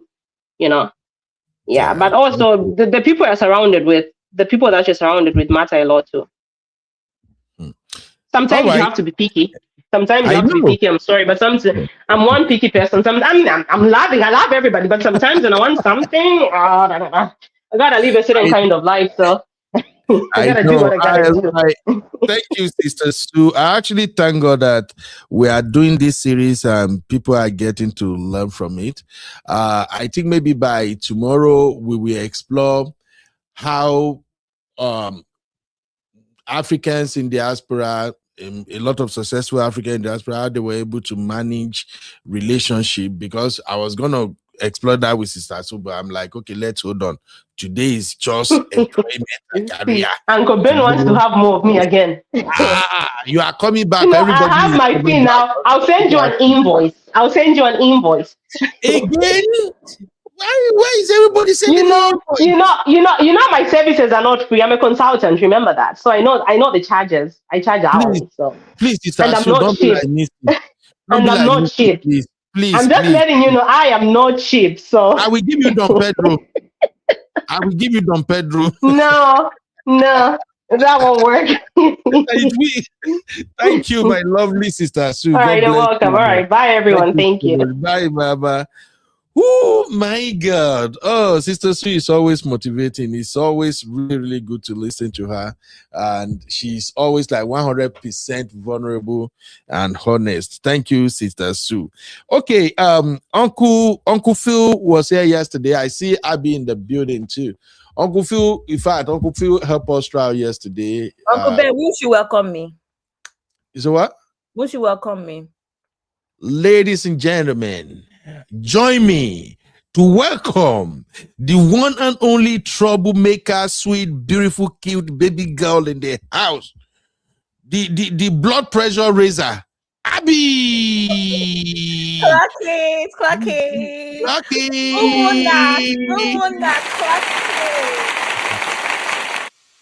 Your wala na 5 and 6. Good evening, real fam. Good evening, Uncle Phil. All right. Thank you, everybody. I see Sister Lola in the building. Sister Natu is right here with us. Thank you, everybody. Thank you. So, Uncle Phil, we just want to explore career, okay? We just need you to tell us I know you mentioned a couple of things yesterday. But plenty. The information was like overloaded. So we just want to like focus on career and employment, the challenges confronting immigrants, especially African immigrants, when they migrated abroad. So we just want to know, how did you start, sir, and how were you able to take that next step? Because I'll be right back. Welcome to UB Reactions, the place where we keep it real. Today, we've got some hot topics, so let's jump right in. I am UB, your favorite Gen Z uncle, and this is my take. So, welcome back, everybody. I have Uncle Phil in the building right now, and we want to explore how Uncle Phil manage career and job hunting abroad. Uncle Phil is a very conservative person, but at the same time, as an uncle, he always shared with us, and we appreciate it. The reason we are doing this is to help those who are coming before us and those who are already here and they are still struggling. We want them to understand that people have faced these challenges in the past and they figure a way around it. So, Uncle Phil, your first job and the condition the situation you find yourself as a family man with kids, how were you able to shrug it off and say, you know what, I'm not going to stay on this low level here, shoveling snow. I got to do better. How were you able to do it, sir? The Kobo book has a lot of words. Good afternoon, my people. Good afternoon, Abby, sir. good afternoon, and everybody listening. Uncle Phil, don't greet Abby. Abby is already starting trouble, sir. I have to. I have to. Okay, where do I start from? May God help us. Amen. My first job, I remember. Let me just establish this. You see, from everything I've listened to and what we have observed, everybody. Hello, sir. Do we lose Uncle Phil? Maybe Uncle Phil is receiving a call right now. He will join us back. He's probably. I am here. Can you hear me? Okay, we can hear you. We lost you briefly there, sir. Oh, go ahead. sorry. So it's like everybody in an airplane going. We are going to jump at different height, different feet, right? And from what I heard from my sister, where she jumped up from is different from where every other people going to jump up from. Depending. Some people they're jumping off at 14,000 feet. Some people are jumping off at 3,500 feet or wherever, depending. But where you would jump up from will determine what you're going to be faced with. Haven't said that. Where I jumped up from, I came in as a student. Like that's a structure on its own, and that structure has some milestone you have to hit for you to be on track to get to certain places. For instance, you come in as a student, say you're done with your program, you passed and you passed well, you can apply for your postgraduate studies. You have 3 years, and within that time or prior to you getting to that point, you can decide, do I want to go back to my own country or I want to remain here? And if you want to remain here, there are certain things you have to, there are key programs that you have to like latch onto. Like in my own case, I latch onto the Express Entry program, and you cannot just latch onto it unprepared. You have to like prepare. Can you please elaborate on that? What kind of program is that? So it's a governmental program, and it has points assigned. It's a point system assigned to it, right? Okay. So now, for instance, if you have your first degree, or you're applying with your spouse, or you are applying alone, or you have a master's program, there are points attached to it.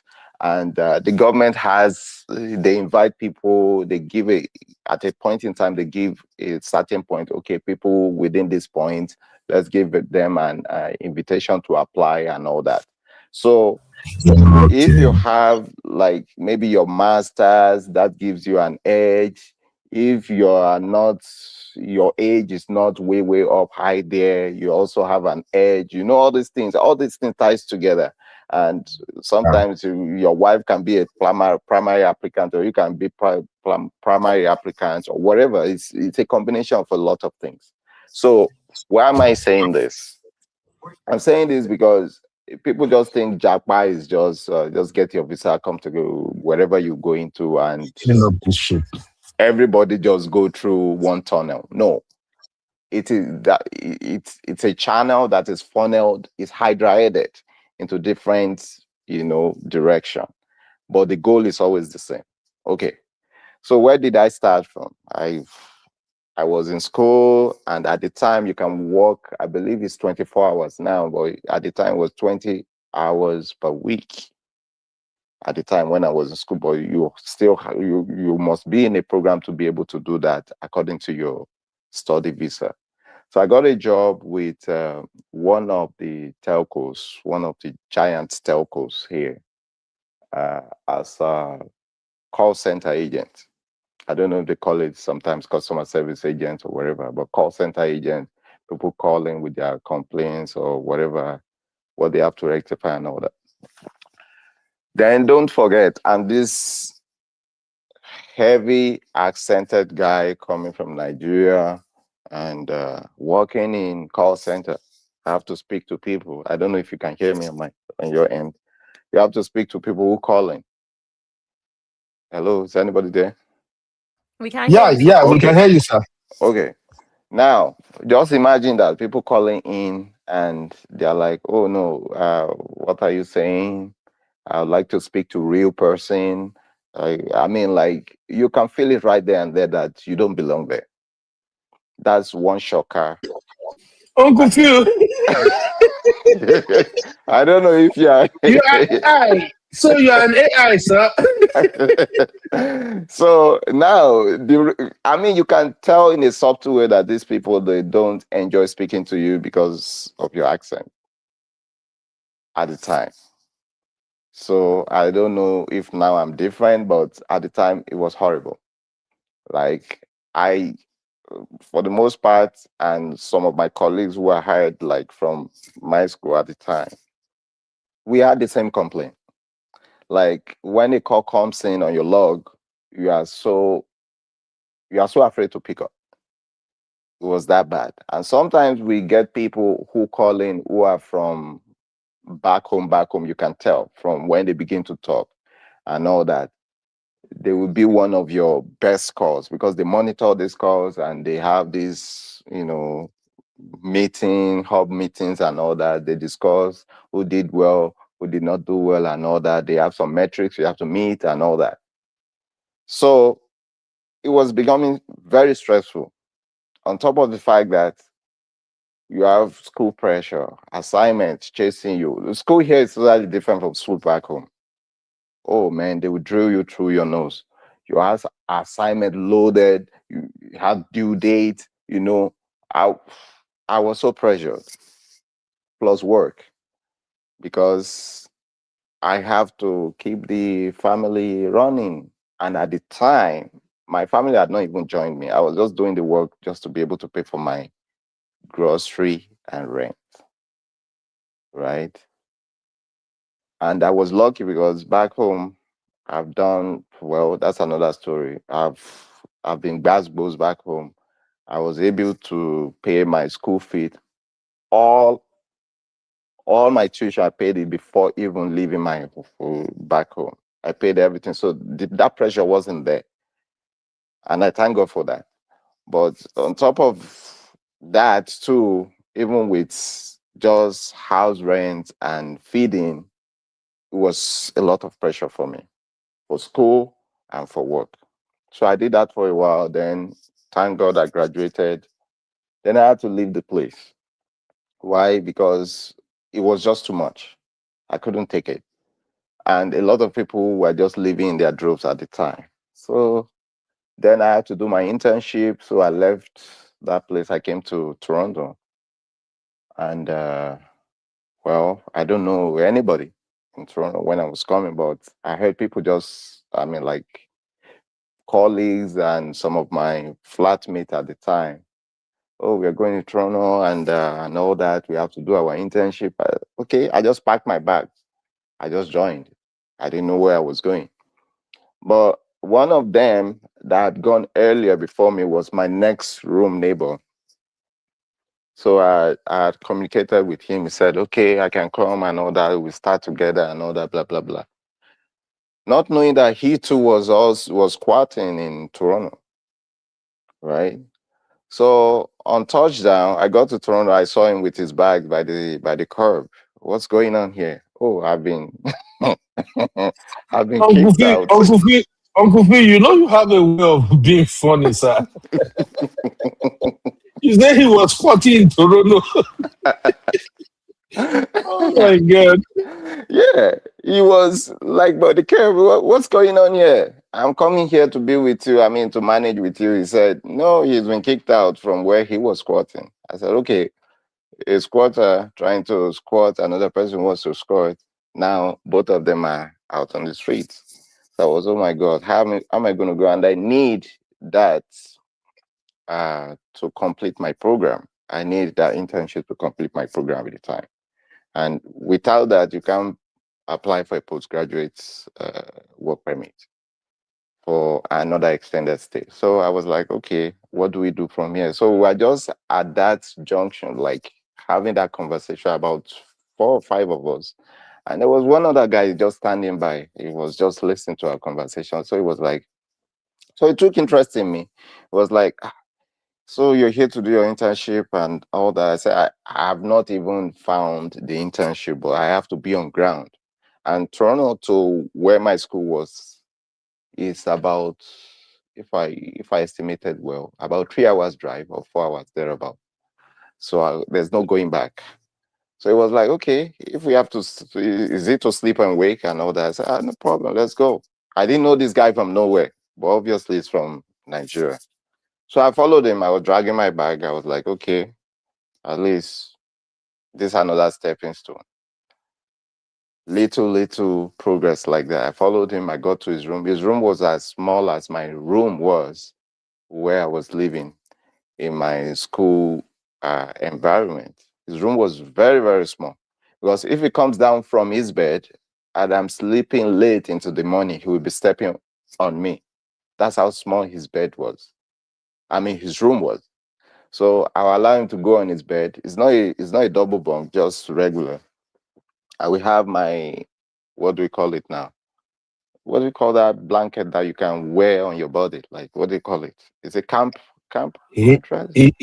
in Canada, Sleeping bag. I Jesus. had a sleeping bag just to be mobile, because anywhere I'm like a bird, anywhere I perch on, I just want to hang in there and all that. So I had a mobile sleeping bag. I roll it up. So I just zip it off and sleep inside, and the guy was there. Before he wakes up, I woken up, freshen up, ready for the day. I go outside. And I didn't have kobo in my pocket. But I was so fortunate, just like my school area I was living at the time in school. There was this guy living in that basement of the house. He has, I think he's a handyman, and he fixes bikes and all that. So he has all the spare bikes. So that's how I spoke with him, and that my friend accommodated me. We got one bike each. And this bike was smaller than BMX. It's not even a bike for my age at the time. So you'll be riding the bike and you are kind of crushed in it, but you just have to push and pedal and pedal and pedal and pedal. You can tell that this guy is struggling. So, and that was a bonus for me. That helped me got from one place to the other, trying to look for internship and all that. I did that for a while. I got internship. And the internship wasn't paying me. And I have bills. I'm squatting with this guy. I need to support him in grocery and some other things, bills and all that. So, and we became very close. So we said, what are we going to do? So from here and there, we both got this job to work in a sawmill. We call it sawmill back home. I don't know what they call it in Canada, but it was a logging company. They bring in the whatever the logs, cut it into shapes, and I believe they take contract at the time, this roofing contracts all over Canada, and it's just an automated area, but it's full of different kinds of hazard. So that's how I found myself working the sawmill. Standing all day, it was hard. So that became another break that I was looking for. And if you can put in more hours, you will be rewarded very well. But at the same time, I have other things going on for me. I have to do my internship. I have to show up there and all that. So I couldn't do so much. But I was going. I was doing the work. And so many things like near misses and all that. The machine, sometimes we jam the wood and you will just like escape the thing jumping over your head by whiskers. It was just a whole lot of, but I was hanging in there. Like, I know I'm making progress. So from there, I got another job in a bakery. I left the place. While I was doing that, what was I doing in the bakery? I was doing pressure washing. So after the bakery has closed down for the day, I work overnight. Me and my friend, we go in there and we have to get these pressure hoses, to wash the machine off the debris of the flowers and whatever it is. It was a huge bakery. It was a huge bakery somewhere up north Toronto there or thereabout. So I did that work for a while, and that too also has. I'm kind of trying to imagine the hazards in there. You are washing with pressure hoses, and the water is going everywhere. What if you go and by mistake pressure wash inside the electrical box? That would be another story. So Wow. I was beginning to like audit what this could mean for me and what could happen and all that. So I was thinking, so me and my friend, we were ruminating, what do we do? So we now got a win that we can do a security license to become a security guard. Megad, what we call it back home, uniform Megad. I said, okay. That one is too a little bit now. That pressure washing inside. Oh my God. Pressure washing inside the bakery that I could mistakenly go and send, uh, water inside the electrical box, and you know what that happens when you are working with live wires, right? So all the while I was still doing my internship. So we enrolled, we did some courses and all that. We passed, we got our security license.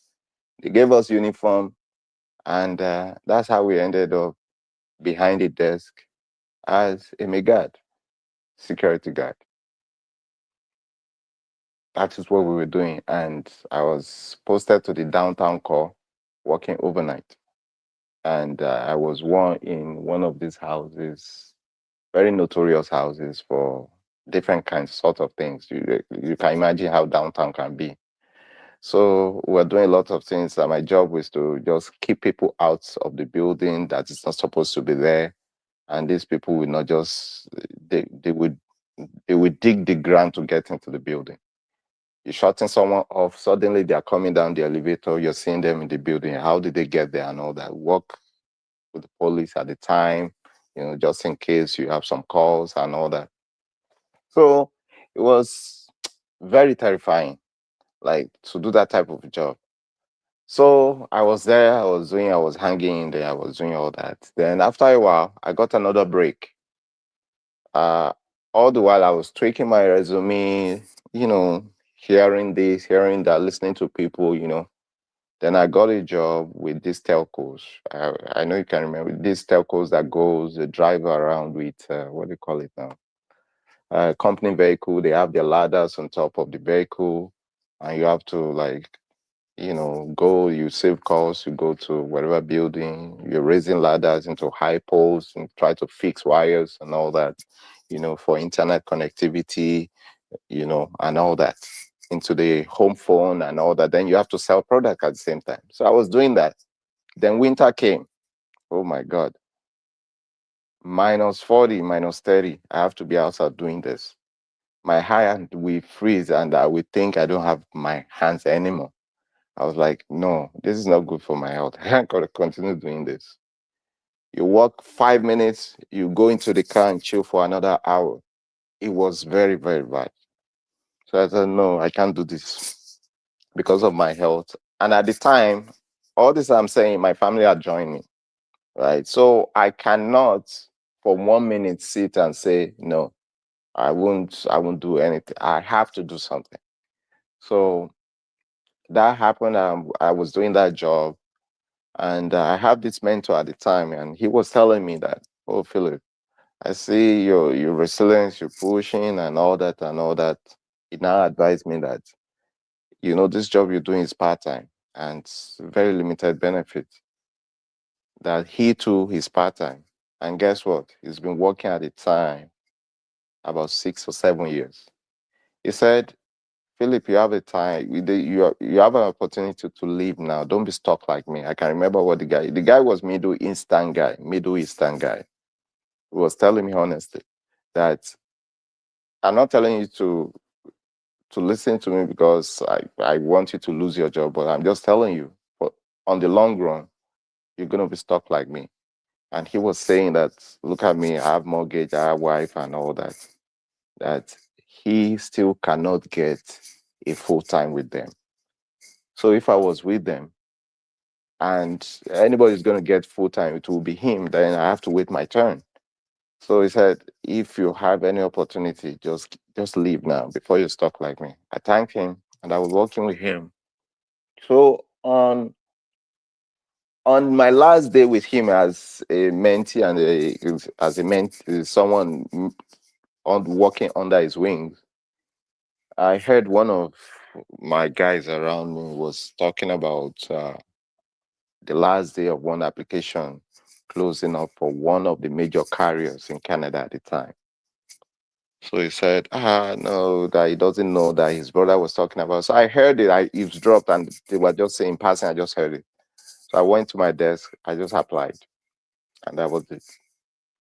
So I got a call from them, and they said, okay, training is going to be midnight, and blah, blah, blah. I said, okay, anything, whatever it is. So I left that job, then I joined them, and that was how I entered another tunnel.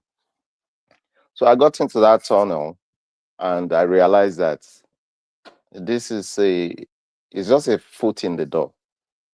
What I was meant to be doing at the time was not what my heart wanted since when I was a kid. I wanted to be in the aviation industry.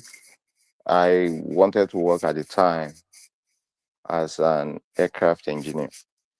When I was a kid, I remember filling this jam form and with my dad, a blessed memory, and he was asking me what I wanted to do. I just keep saying this. I just keep saying it.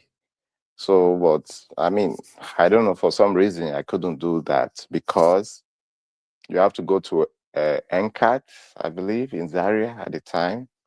And even at that, when you're done, you have to know people to be able to get into, I've forgotten the name they call it back home now, but you have to know politicians and all that. So, I mean, that door just closed. So I said, okay, this is another opportunity. I started speaking to people in the department, and they were like, oh, I'm here 5 years, I'm here 10 years. I wasn't just comfortable with that place. So as it is, God will help me. I was moving departments, and I now realized there are some courses I could do to get into this stream. So what I did was I enrolled. I told my manager at the time, and my manager was like, why do you have to do this? You are here already and whatever. I said, okay, I thanked her, but I didn't listen. So I went to the school, I enrolled, full-time work, full-time school. Full-time work, full-time school. So my school was during the day and my work was during the night. So I was just working around the clock like that, around the clock. So my school from 8 and sometimes 8:30 in the morning till about 5. And I would do that, do some assignment by 6 or 7. I'm back home in the evening and my shift starts at 10 p.m. So I'll just scribble, grab some whatever it is I can eat at the time, sleep a little bit, or sometimes I just drive to work. I just go sleep at work towards the beginning of my shift. So I just have this time gap interval in a 24-hour window period to sleep for about maybe 2 hours if I'm lucky, or 2.5 hours. Sometimes it's less. It's 1.5 hours. That's how I was doing it. Jesus Christ. Round the clock. I was doing it round the clock, right? So, and all these stories I was saying up until the time I got this job. I got this job when I had my permanent residence. And mind you, before I got into coming to Toronto and doing all my internship, I was just still a student. But within that stream of time, all the things that were happening at the back end was the experience entry program came up. I applied because I have all my documents intact, experience back home. I was a system analyst at the time when I left back home, working with the government at the time. So I applied, I got it, me and my family, me and my 2 kids at the time. We got it, we got the express entry. So why am I digressing a little bit this way? Is because depending on your level or your cadre, if I can use that word, on your status, there are certain things that you can access. Like as a student, there's some limitation. As a permanent resident, well, doors will begin to open to you because there are certain things you can now begin to do, right? You can access, like as governments, things that are, let's say, let me use the word entitlement to you that comes with that, right? So those are the things that were happening at the back end. So that led me up until when I joined this national carrier. So what happened? So I was doing that, going to school and all that. And at the back end, I was also changing department because for the most part, I had to psych myself to work. Say, oh no, Philip, you're better than this. You can do this. You can do this. I psych myself to work all the time, right? Because I'm measuring myself at the time with how I was back home. And my own way of looking at it is whatever you have to do, at least get to par with how you were back home before leaving. That is the springboard for me. Anything that is below that is a no-no for me. So I was doing everything to make sure that I get to that level. So, and when I joined this national carrier, it's now beginning to look like it because I started changing departments. I started getting some roles that are key and are sensitive, but still I was not contented. So I was going to school like that. It was hectic. I was living up north, and my school was way in a different direction. So if I don't know anybody that knows Toronto very well, I live in Barrie, I work in Mississauga, and my school is in Scarborough. So it was 3 cardinal points. And in between, I still have to find time to sleep. So it was just very, very chaotic for me. Uncle Phil, Yeah. Uncle Phil, I'm so sorry. I just have to ask this question, no verse. Mhm. Were you able to even take a break at all? Since you JAPA, till God lifted you to where you want to be. The truth is no. The truth is no. The truth is no. I didn't. I can touch base. Well, now it's just now that I'm having a breather. There are certain things I did last year that if I touch base on it, it has a direct link to how I started in Canada. It has a direct link. So that would be the tail end of what I had to do to now conclude and say, okay, this is it. It's like when you're building a house and all that, and they're handing you over the key, right? You can now, you holding the key at that point in time, we bring you to the point where you remember when you were buying the land, digging the ground for the foundation, looking for contractors and all that, So I can literally mention something I did last year, this 2025, that I can plot a direct line to how I started in Canada. So to answer that question, it's a no. And just to elaborate a little bit and bring people's attention to it, all this I was doing at the time, I won't say I knew what I was doing, because like I said in my opening, some people jumped at certain feet. Me, the feet I was jumping up from, there was a lot happening around me that I'm just one breath away from spiraling out of control. So that is to answer the question. It's true. That's to answer the question why some people had this very negative impression about this JAPA and say, oh no, don't come to Canada and all that, because you will not even know you are taking that breath that will spiral you out of control.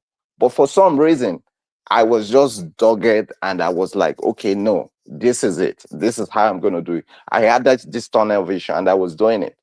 As God will have it, I was able to enroll in school, and I was doing the whole thing. But before I enrolled in the school, I initially wanted to be a pilot.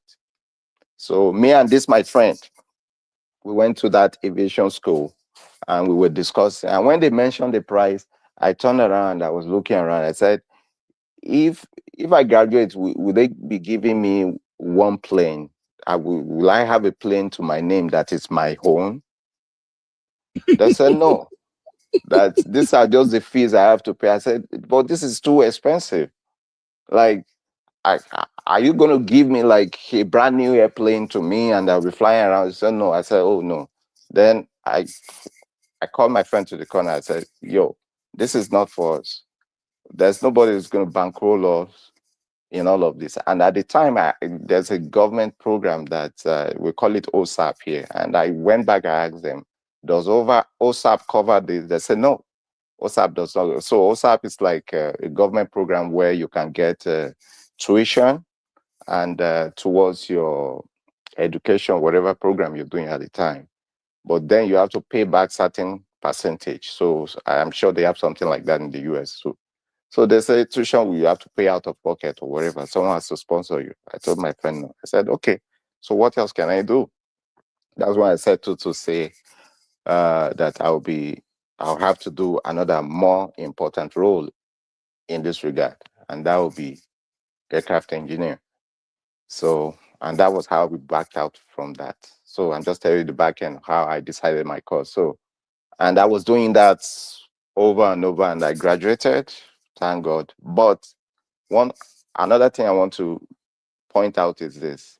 It was a smart move for me at the time, even though I didn't know what I was doing. It was a smart move because the organization I latched on with has various roles. I was able to afford going in and being a pilot. I would have been working with them as a pilot. All I just need to do is just switch roles or change departments. So that might be another takeaway for people when they are joining organizations. See an organization that is very, very robust, that you can change within department without actually losing your job. Your pay is going on for you. You are just changing roles and switching roles as you get this accreditation. So as you get this what do you call it now? More experience in different roles. So that was what I did. So, and when I was done, COVID happened. Then my two hands was on my head. So all this stress was for nothing because COVID was like, okay, maybe that's the end of the world at the time. Like putting myself through all the stress, and now they were laying off left, right, and center and all that. So, but then thank God everything came back to normal. And I was able to now transit into what my heart had actually desired since when I was a kid, being an aircraft engineer. So all these things I'm saying now is really tiring. But the truth is this: I did not stop. I did not take my gaze away from that bigger picture. And a lot of things happened in between. We welcomed two of our additional kids. You can imagine how that can be because it was too much. It was too much. And I had to support my wife too at the time. You know, she had to go to school, and she was like a little bit doing part-time jobs and schooling here and there, but I have to be full-time. So, and since I've been in Canada, the only time I work day shift was when I pick up shift for someone. I've always worked night because I need to support my family. We were working like a revolving door. As I'm coming in the morning, I'm giving the baton to my wife. She's running. And I'm staying all day, taking them to school, babysitting, and doing all that. If I get a chance to sleep, and with kids, you don't get time. I know that she's coming, she's giving me the baton, and I'm running. That will be on weekends. That will be on weekends. I'm sorry that I'm laughing, Uncle Phil. So it's very rare, very, very, very rare. Rarely you see people who can go through that stress. So I can understand. But if you cannot put in the work, I'm Yeah. sorry. Yeah. So that's Thank just you. my story. Wow. Wow. In fact, may we give you a round of applause first. Yes, sir. Please. Also, may we give Sister Sue a round of applause. Yeah? And Uncle Patrick, this is for you, sir. I'm about to go to work right now, but Abby is right here. Abby will hold it down. I will join back in about, I'll get to work around 25 minutes from now. So after my report, I will join back again because we are really learning something valuable from this series. When Uncle Patrick, Uncle Phil was talking at the point, I have tears in my eyes. Mona, no mind me, I'm a big baby, very emotional person. And the reason is because I'm both happy on the one hand, and at the same time, I'm giving glory to God because I went through shit myself. It's crazy. And as I was listening to Uncle Patrick's story, Sister Stu's story, and then now Uncle Phil, it can't be like say what I passed through was like a child's play. I will tell my own story maybe when I join back, but I just want us to realize that God is in control. God probably wanted us to do this series so people can actually learn. And for those who are struggling right now abroad, they can also realize that whatever they are passing through is just a phase. If they stay focused, determined, self-motivated, they will surely come out in flying colors in Jesus' name. So for those who right now, they are still trying to figure out where am I going this abroad? Why am I dealing with this? Why am I facing that? Just know that majority of the successful Africans you see right now, they went through the same shit too. And I want us to remember that if these, our amazing brothers, sisters, uncles, aunties, they can do it, you can also do it. In my case, when I tell people mostly, my journey no be like many people journey. I came to America with two babies waiting for me already. 2 babies. So I came in, it's like I came in, I have to hit the ground running. It was hell. The reason I asked Uncle Phil if he ever took a break was because as he was telling that story, I remember that for me, from 2013 all the way to 2018, when we bought our house, no break. Oh, who bought me? Who they dash me break? Walking round the freaky clock. I gained weight. At a point, I was explaining to people like, not be food make me gain weight. Oh. Stress. Like, stress will literally make you become puff. Jesus. Uncle Phil, God bless you for sharing with us. Uncle Patrick, God bless you. You will all live long. 120 years, you will live long. Sister Sue, God bless you, my amazing sister. These stories are necessary so it can motivate people. You can let them see what is possible. Tomorrow, we are going to explore JAPA and managing your relationship abroad. That is marriage, or committed relationship, or everything. We'll begin to explore because that is another angle where I see a lot of people failed, where they lose hope and they got frustrated. So we just they open the layers small. I think CC said that we should do a series on how JAPA affects children of people in JAPA. But we will get there. Right now, I just want to appreciate everybody. I want to appreciate everybody for being vulnerable, being honest, and sharing with us.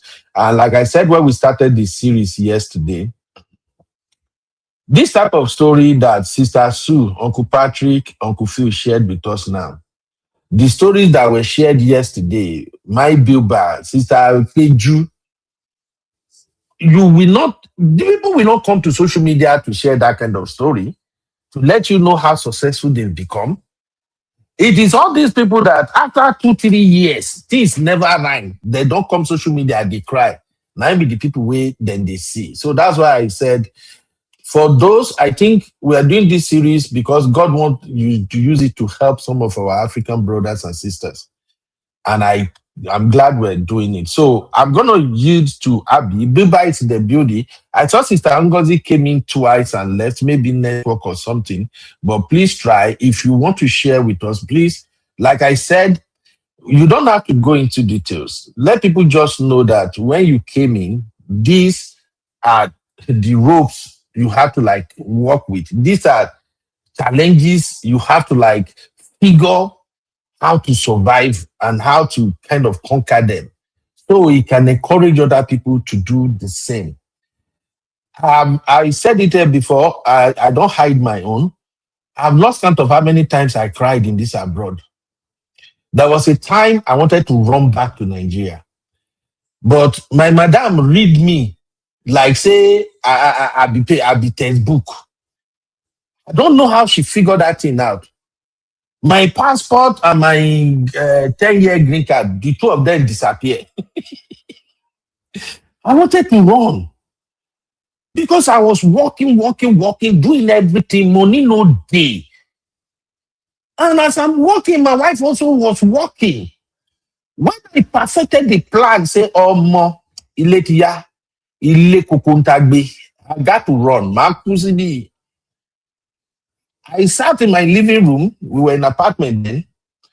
And my kids, at that time, my wife was pregnant, heavily pregnant with Isaac. So Vicky was sleeping by my side on the couch there. Then Blessing was just leaning on me. And I was there staring at the TV, but I don't see anything going on in the TV. All the thought in my head was how I'm going to run away. I have to go back to Nigeria. Lie. Especially when God has blessed you in Nigeria and you can see your future like it's going to be super, super bright. And then you come to this abroad. Abroad can't reduce you to nobody. I was a nobody. So I was planning it. I was on that couch. I don't know how long I was there. Then my wife closed from work. And then she came in.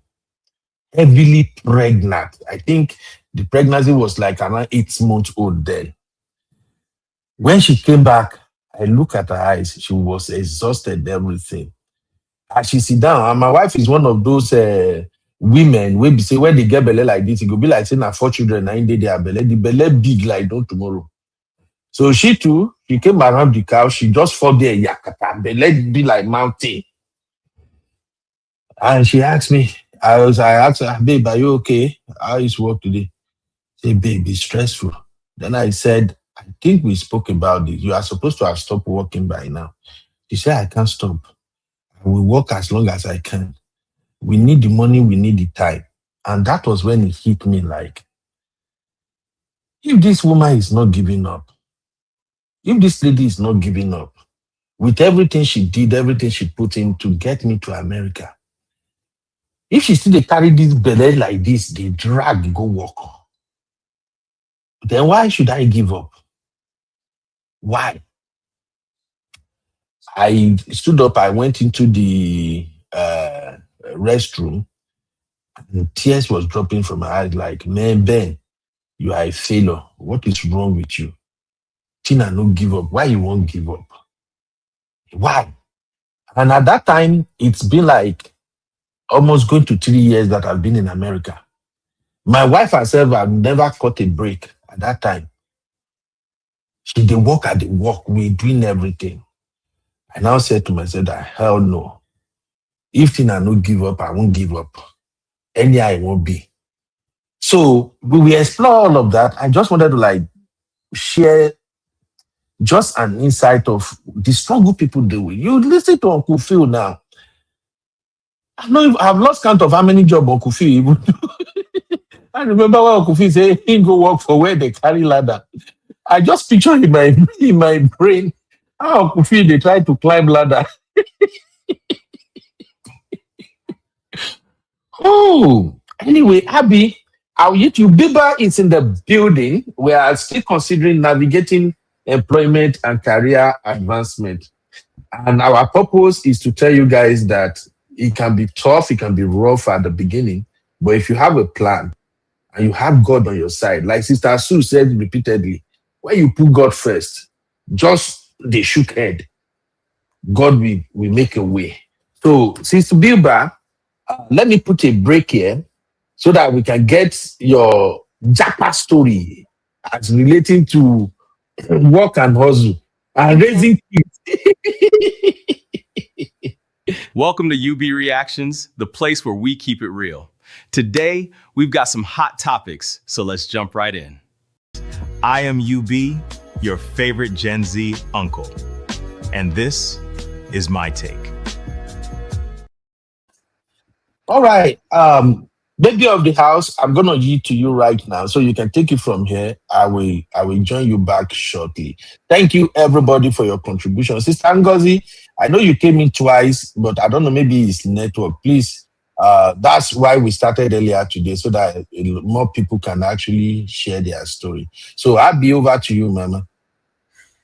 Thank you, Uncle Ben. Good evening, real fam. Sister Biba is not here anymore, so hopefully she comes back. Hey. Anybody wants to join?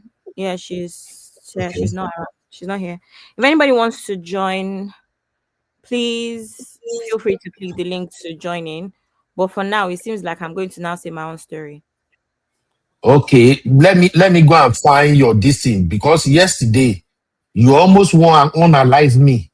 Either way, Sister Yinka was at the point. Sister Yinka had to come and be pleading for me. Adi, let me even send it to you. May you, man, I don't just want you coming after me. Okay. Deed has All been right. done. Over to you, Mama. Sorry, I'm just Sister Ngozi is here. Okay, I'll All let right. Ngozi go first. Welcome, Sister Ngozi. Mama Ngo, like my wife, they call her friend. Good evening, ma. You're welcome. Good evening, everyone. Lovely to hear you again today. Lovely to have you again. Thank you so much. Back.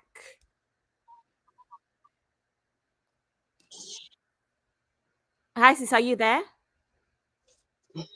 So I just find it difficult to navigate between, when I'm watching and then when I join the studio, I don't see the chats anymore. Sorry, I'm not very internet savvy with this thing.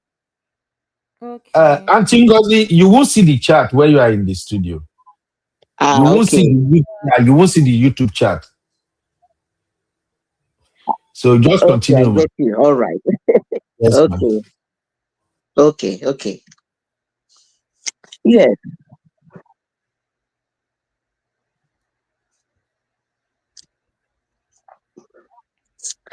So you want me to talk? Yeah, go ahead, ma. Yeah, I'm going to go after you. Go ahead. Okay, thank you so much. Just like everyone has said, the beginning is always very, very difficult. But I think that it was more difficult on us that came, a long time ago than it is, for the people coming now.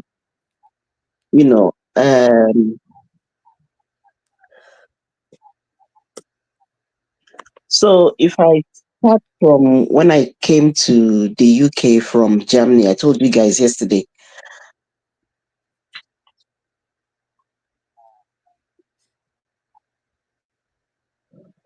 I came, was like play. I had just finished my studies in Germany and I came on holiday, to the UK.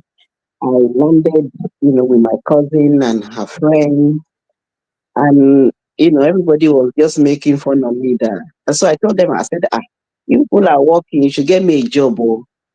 They said, UK, that we can't do what we do.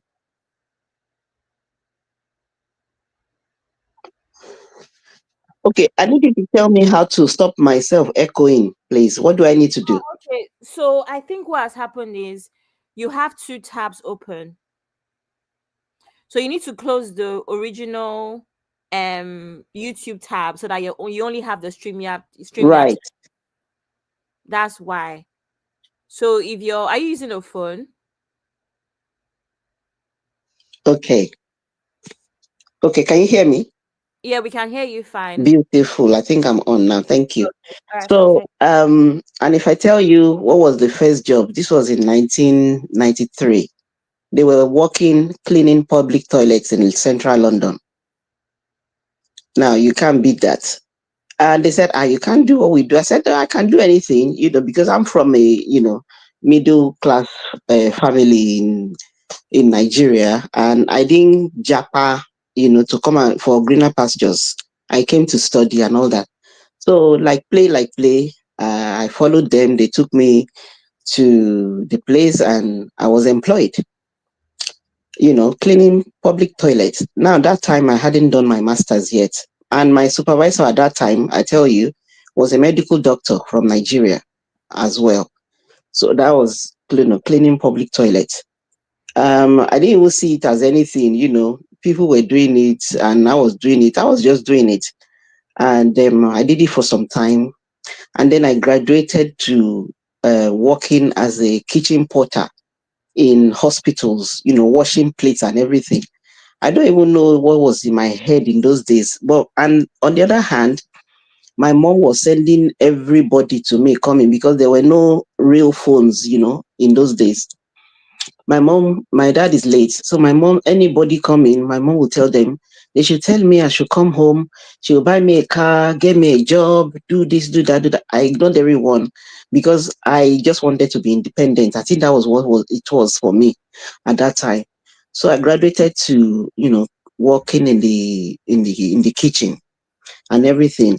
So, but what really frustrated me at some point was my supervisor in the kitchen. I just don't know, for whatever reason it was, she just did not like me. So there was a day I just broke down in the kitchen and I started crying and everything. I got so frustrated. I belonged to a church at that time. So at that time, when you come in those days as a visitor, you could change your visa to a working visa. They give you 2 years to work, and then from there you just regularize your stay and all that. So that was what I did. So I had, after, I think this time was going to, that was 1993, 1994. So I had submitted my application for extension to the home office at that time, but I got so, broken that I just said I was going back home. So I carried myself to the home office, entered there.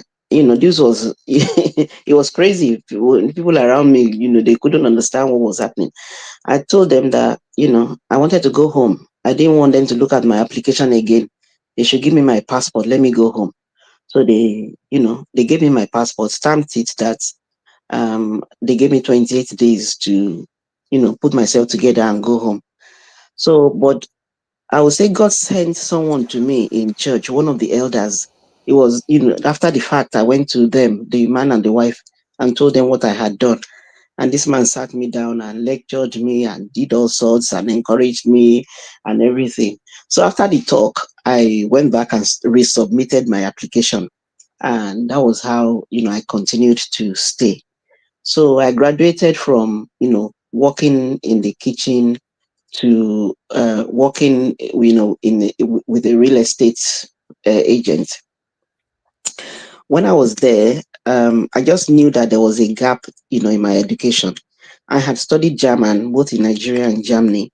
So, but here, you can't go and start looking for a job. You can, start looking for a job and say, okay, you speak German, when there are native Germans here, that had other skills. So I knew I needed to do something.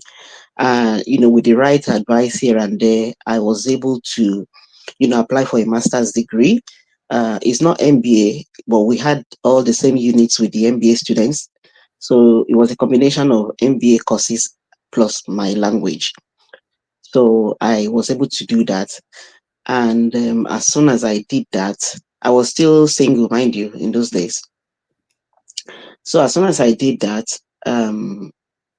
before I could do the masters, it was a tug of war. I had my challenges, no money, no nothing, and I was going to give it up. And God sent another person to me again, to just talk me into it. That what, education is very, very important in this country. So this man told me, He said when he came in the 60s and he was going to school, all his friends were doing mini cab and they were laughing at him, but he stayed and he went to school. He's a chartered accountant and he had an accountancy firm. I was working with him for a short time before I went to do my master's. So he told me, he said, please, I want you to go to school. So, and I was looking for money. I didn't have enough money to pay my fees. So I told him to help me organize a loan, and it wasn't coming through because, they won't give you a loan to go to school. They will give you a loan to buy a car, but not to go to school. So at the end of the day, this man looked at me and said, you know what? I will give you the money. When you finish your school, you come and pay me back. He did not charge me any interest. How I got the job was miraculous. That's another story for another day. So I was able to go. He said the people that were laughing at him in the 60s, that now they come to him to borrow money. So that I should not joke with my education. If I know that that's what I really want to do, I should pursue it. So that was how I pursued that and got my master's as soon as I finished. And another myth I want to bust is, people say there's no job in the job center, there's no job in this job center. I got my government job in those days. I joined the civil service in 1997, and I got the job from the job center. But the way I got it was the Lord actually told me directly to go to that place and look for job. And I was able to get that. I didn't even know what I was applying for until I got the job, and I started it. And from there, God just helped me. Now everything is history. This thing I've just told you in a few minutes, they were really, really dark days.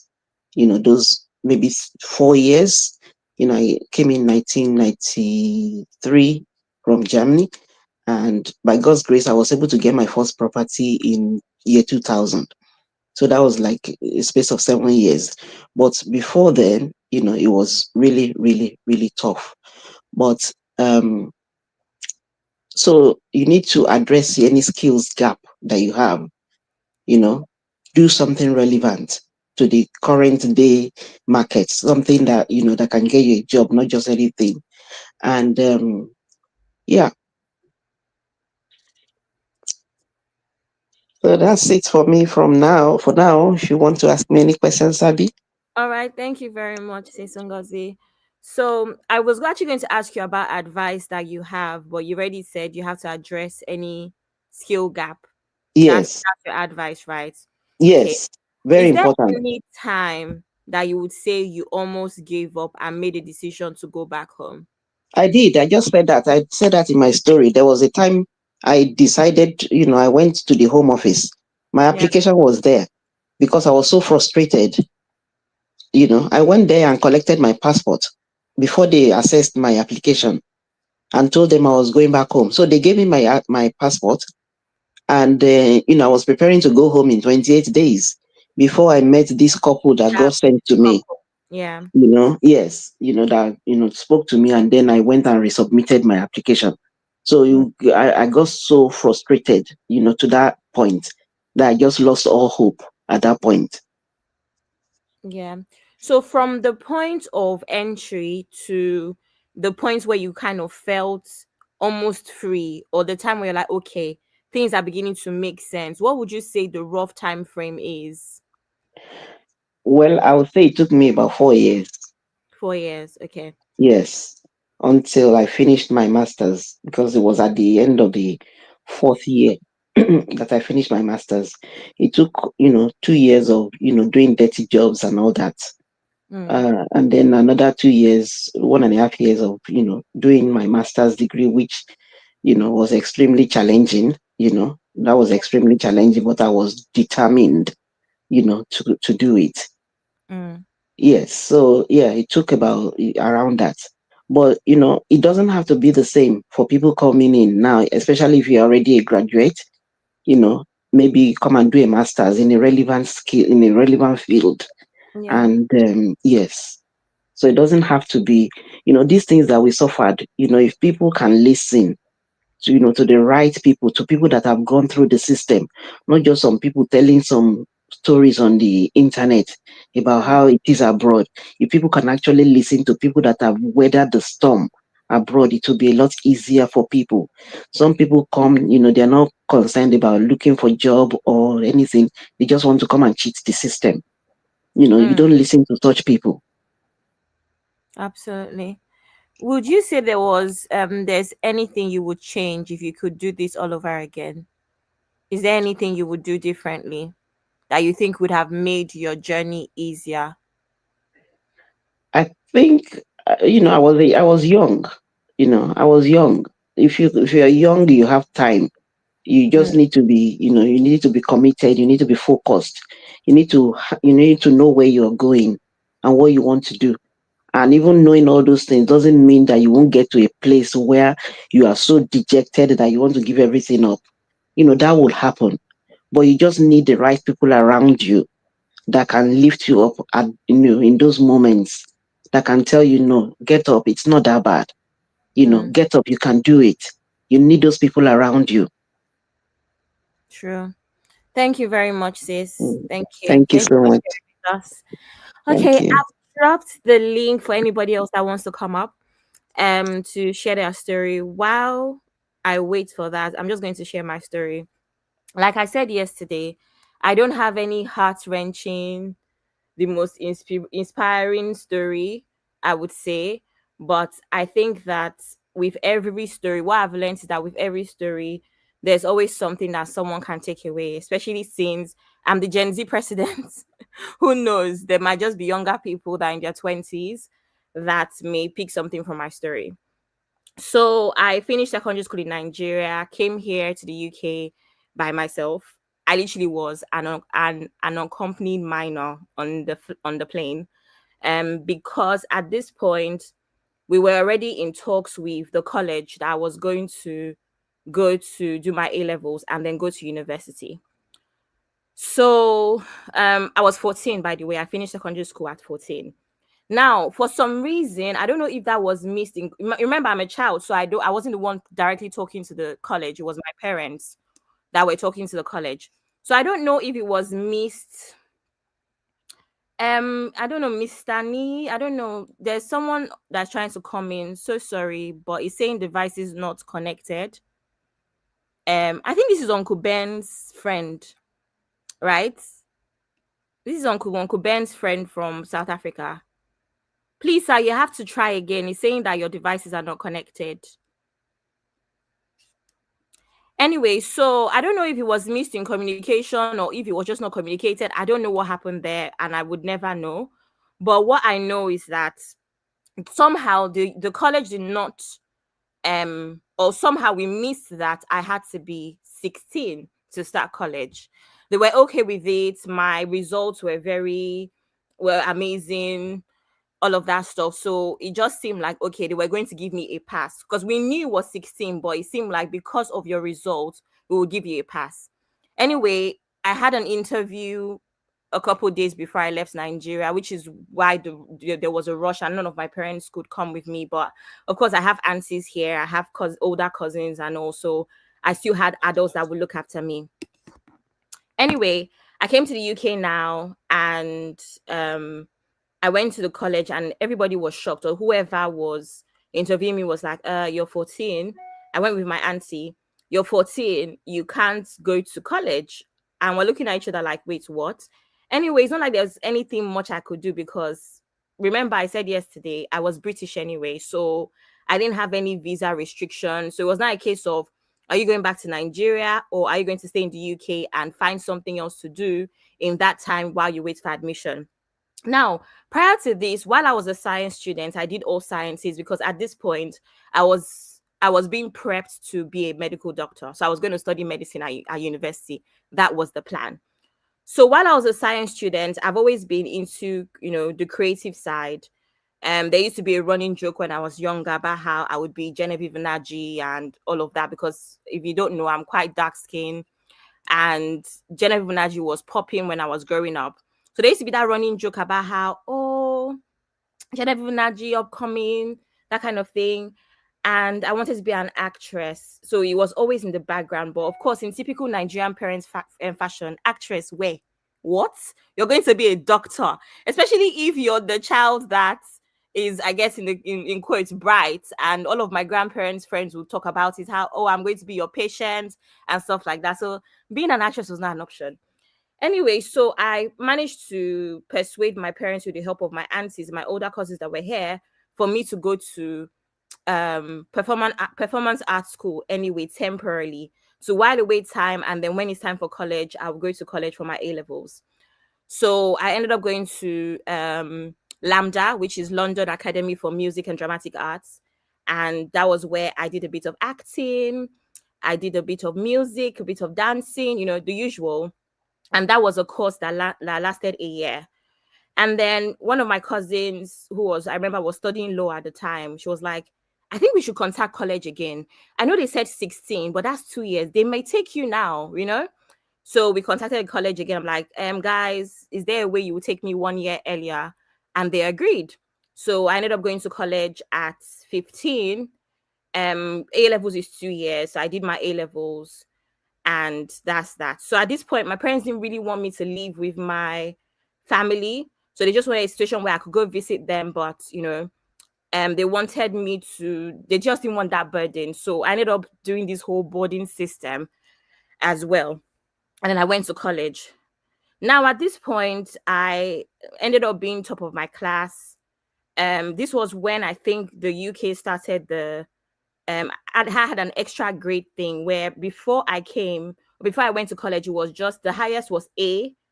But they now started doing A stars and distinction stars. So I ended up having three A stars and 1 A. Now here's the problem. In this country, college would have meetings with you around the time you're supposed to apply for university, because every college has a couple students that they want to apply to Oxford and Cambridge. That's kind of how it is. I don't know if it's still the same. I think actually it's the same thing, because my sister only went to university like three years ago. So I believe, except it just changed last year, it's about the same thing. So my college nominated me to go to Oxford, right? And of course, for Oxford at the time, I know that it's kind of dropped, but at the time you had to have all 4 A levels, not 3. So you couldn't do 3.5, all 4 A levels, and you had to have at least 2 A stars. I had 3 A stars and 1 A. I went for the interview. My college was so sure that I was going, because it's usually bragging rights for colleges in the news, that this college got 5 students into Oxford, this college got 5 students into Cambridge. It's usually bragging rights. So they pushed and pushed and pushed. My head of department then, science, remember I was meant to do medicine. My head of the science of department then was on my neck. He was pushing, because you are a candidate. And there was this other Nigerian girl, Adiola, she's still my friend as well. She was also going to do medicine. And this Chinese boy, these were the 3 candidates. And that was how I ended up going for my interview. Everything went well. At this point, my dad came to go with me. Everything went well. And for some reason, I just did not get in. Now, we run a UCAS system. So UCAS, you have to apply for 5 universities. You cannot apply to Cambridge and Oxford at the same time. You have to pick one. So it was Oxford. And then I applied to University of Surrey, University of Southampton. I can't remember my 4th uni for some reason, but my insurance choice was Anglia Ruskin University. And because we were so sure, because of my results, we were very confident I was going to get into Oxford. There was no reason for me to actually even go for any of that top universities in quotes. So at this point, my application was messed up, right? So that's how I ended up, of course, very sad. Felt like I had done something wrong. And my dad was like, I was there, Mind you, at this point, I'm 17 and the university age is 18 in the UK. Anyway, my mom came over from Nigeria now. If you haven't gotten the gist, my parents lived in Nigeria the whole time. My mom came from Nigeria now, and we decided to now go to the other universities. Of course, the other university took me. I had way more than their entry requirements. Of course, they took me. So I got all of my other ones. So we ended up just taking a stroll, going for open days, walked around the universities. And then when we got to University of Surrey, my mom was like, this is the one that feels right. And that was it. And then the year I got to this university of Surrey, somehow this university went from number 9 in the UK to number 4. And we were like, wait, what? Nobody has ever known Surrey to be anything past maybe about 10, 9, you know? So my mom was like, you know what? You never know. Now, at this point, sorry, at this point, I wasn't even interested in medicine anymore. I have to, you see, my aunties, the one I spoke about earlier, both of them, they're twins and they're twin doctors. And at this point, they were like, you know what? If you don't really want to do medicine, it's not from your heart. They don't think it's rewarding enough if it's not from your heart. They think that I should really think about it, right? And that was how they talked to my parents for me. And we decided that, okay, what's the next best thing you do if you're not doing medicine in Nigeria home? Engineering. I knew you got that right. It's either medicine, law, engineering, or what's the last one? Accounting. So my parents were like, okay, fine, let her do engineering then.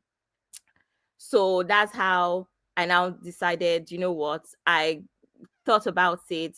My favorite subject at college this whole time, even secondary school, was chemistry. I've always been very good at chemistry. And that was the logic I used, which was quite, now that I'm older, now that, in fact, it didn't even take me up to a year to realize that that was a very, very stupid logic to use. And then I decided I was going to do chemical engineering. So I got into university, chemical engineering. Now this is University of Surrey, right? Chemical engineering. And I'm like, 6 weeks in, I'm like, what the heck is going on here? I'm like, no, this is not working out. It's not like I was doing terribly, but I mean, just 6 weeks, you don't even know how well you're doing. It's freshers, so we're all passing and getting to know each other. And in the UK, your first year is a very small percentage, so you would get by anyway, except you are just not focused at all. You would get by. That's how I now went to guidance and counseling. I was like, guys, I can't do this. There's something off. It's not working. And guidance counseling said, listen, you had such good results. Go through our brochure. Anything you want to study, you have it. Just narrow it down to 5. We're going to send you to heads of departments and you have a chat with them and we take it from there. That's how this point, because I'm a confused child. Remember, I'm still 17. I'm a confused child. I don't even know what to do. I'm like, you know, I would do anything. At this point, for me, it was just a case of let me just get a degree and rest, because that's what you're supposed to do as a Nigerian child. So I go to all heads of department, and it was a case of the best man won. Whoever was able to sell their course to me won, and international business head of department won. And that's how I went from this science girl to business. Mind you, I've never done business before. And I ended up going with the course. Now, guess what Abby did? Abby did not tell her parents, because Abby was scared. And it's crazy because my parents were strict, but in a good way. They were approachable, even if they were strict, right? So for some reason, I just thought, I don't know what I thought I was doing. I just thought I would get by. I don't know. I kept pushing it back. I will tell them tomorrow. I'll tell them next week. But guess what? They knew before me anyway, because remember, I'm 17. And in the UK, you have to be 18 to make so many decisions. I did not know that not only do they have to message my father, who was obviously my legal guardian on paper, there was also a difference in course fees. So they were owing my father something like £750 or something. So they needed to find out if he wanted to carry it on to the next academic year or if he would want it refunded. I did not know that all these things were happening behind my back. Remember, my parents are in Nigeria at this point. That's how I'm walking down from my lecture theater, walking down to my accommodation. I just got to the door. Who is outside? My mother and my father. At this point, I'm thinking, what happened? Are my siblings okay? Because I have 2 younger siblings and they were still in Nigeria at this point. Same system. They were going to come after secondary school. So I was like, what's going on? No, are my siblings okay? What will make my parents book flights from Niger? There's nothing going on in the UK that I'm aware of. It was because they needed to, answers from me as to why I was there. So obviously I did not have any choice but to say, I'm so sorry, blah, blah, blah. Of course, in usual parents fashion, they were annoyed, disappointed. My dad had big dreams. My dad is an engineer, by the way. So I think he was a bit excited about me being an engineer too. But parents will always come around. It was okay. So now I'm like, Abby, you have to compensate for this. again, my parents are very lovely, very hands-on parents. Like I said in the chat earlier, if anyone saw the comments, I said this earlier. There's me that was self-motivated. There's me that was I've always been very competitive. I'm a very competitive person to date. But there's my dad who at the time bought an iPad specifically for himself. He said this iPad is not for you to do anything. It's for you to be for me to be able to see you and for you to put me on screen. So at the time when I was at uni, we used Skype, and that was the only app that was downloaded by my dad on that iPad. And it was because my dad burns the midnight candle with me every other night. So normal routine in Nigeria, if you grew up in Nigeria, probably know what I'm talking about, where you go to school, you come back, you eat, you have lesson teacher, you go and take a nap, you wake up at 1 a.m. That was the same system I had throughout college and uni. And at uni, my dad, who of course had his job, would always be there at that 1 to 4. Go back to sleep, wake up for your classes. That was it. So there was that. There was my dad as well backing me up. That's what parents do. And he had my login for my portals, my uni portals. He would check my progress, my emails. Have you replied this to your lecturer? Have you done this? Have you done that? Again, it was one of those ones where I know that there's a lot of children that would seem like a lot of pressure, but it was pressure that I was used to. And it is pressure that now that I'm older, I appreciate. I honestly appreciate. And I'm saying this specifically because I know there's lots of younger kids who feel that way about their Nigerian parents. Because I did feel that way at some point. Like, can I have some breathing space? But now that I'm here with what I have achieved so far, I appreciate the pressure. And it's one of those ones where there was very good balance. Again, I said my parents were strict, but in a way where they were still approachable.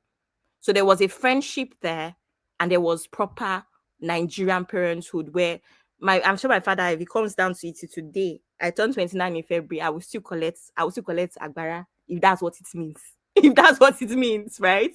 So that's basically that bit. So at this point now, I've gone through second year, and then I realized that my pocket money started to reduce. And I'm thinking, what's going on? Mind you, I didn't have a job or anything. It was just me being a child. I've come from a pretty good background. Parents look after me, all of that stuff. No real pressures per se. Now, And sorry, Oabi, you yeah, have the nerve to say your pocket change reduced for your I'm mouth. coming, Uncle Ben. I'm going somewhere now. Imagine going from Gen Bonnie. Z. Uncle Ben, if you see when I go shopping, the days to drink Ario. If you see where I used to go shopping, meat, I'll be enjoying my life. I don't always study. I'm like, my money has reduced drastically.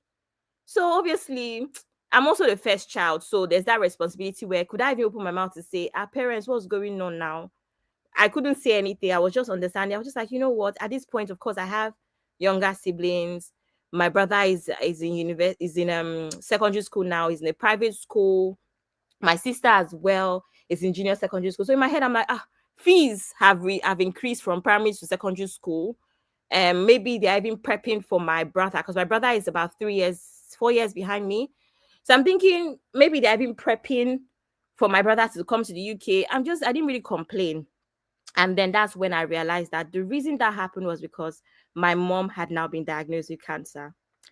And they had spent a lot of money out of pocket because, again, the usual Nigerian parents fashion, we don't want you to worry. We don't want you to worry. I did not have that information. What I did know, though, was my mom, who used to speak to me every single day, sometimes twice a day, wasn't exactly doing that anymore. There was a lot of excuses. She would speak. She would sound very funny. Instead of the usual 1 hour calls, she would be on the phone for 5 minutes.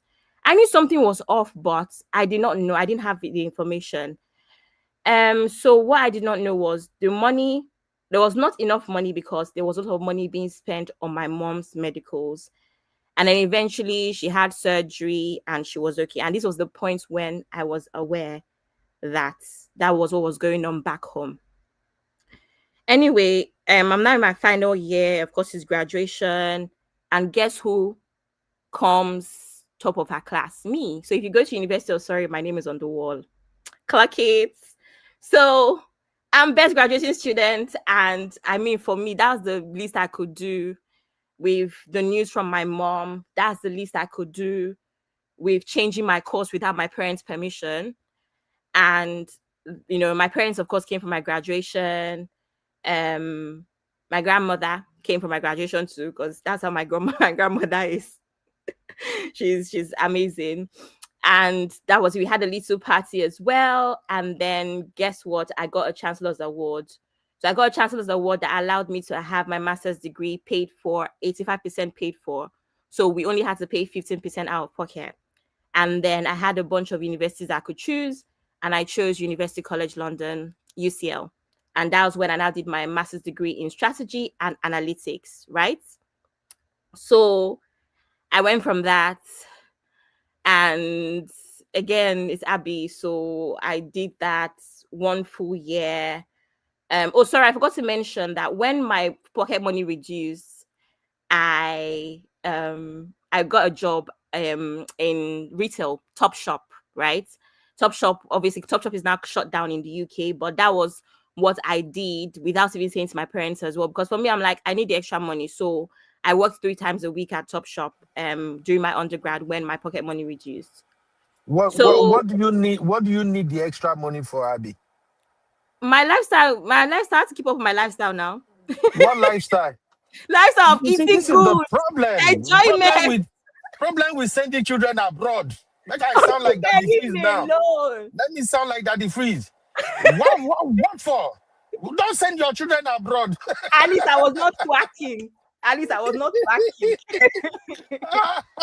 Yeah, girl.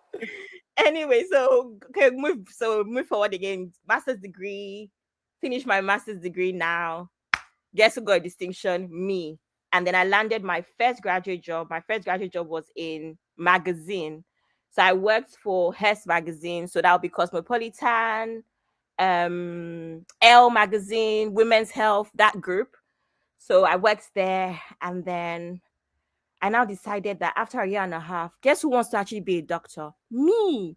I decided I wanted to do a PhD, and I went back, got funding, same UCL, and I decided I was going to do I was going to do a PhD in same thing, strategy analytics, but my specialization was going to be management science. That was what I was going to do. And then 2 years in, unfortunately, my mother relapsed. I was in that stupid relationship that everybody knows about as well. And at this point now, I'm engaged, I think. Yes. My mother relapsed as well. We go through that for quite a while, a lot of back and forth. At this point, I'm a big girl. So my dad is like, listen, this is what it is.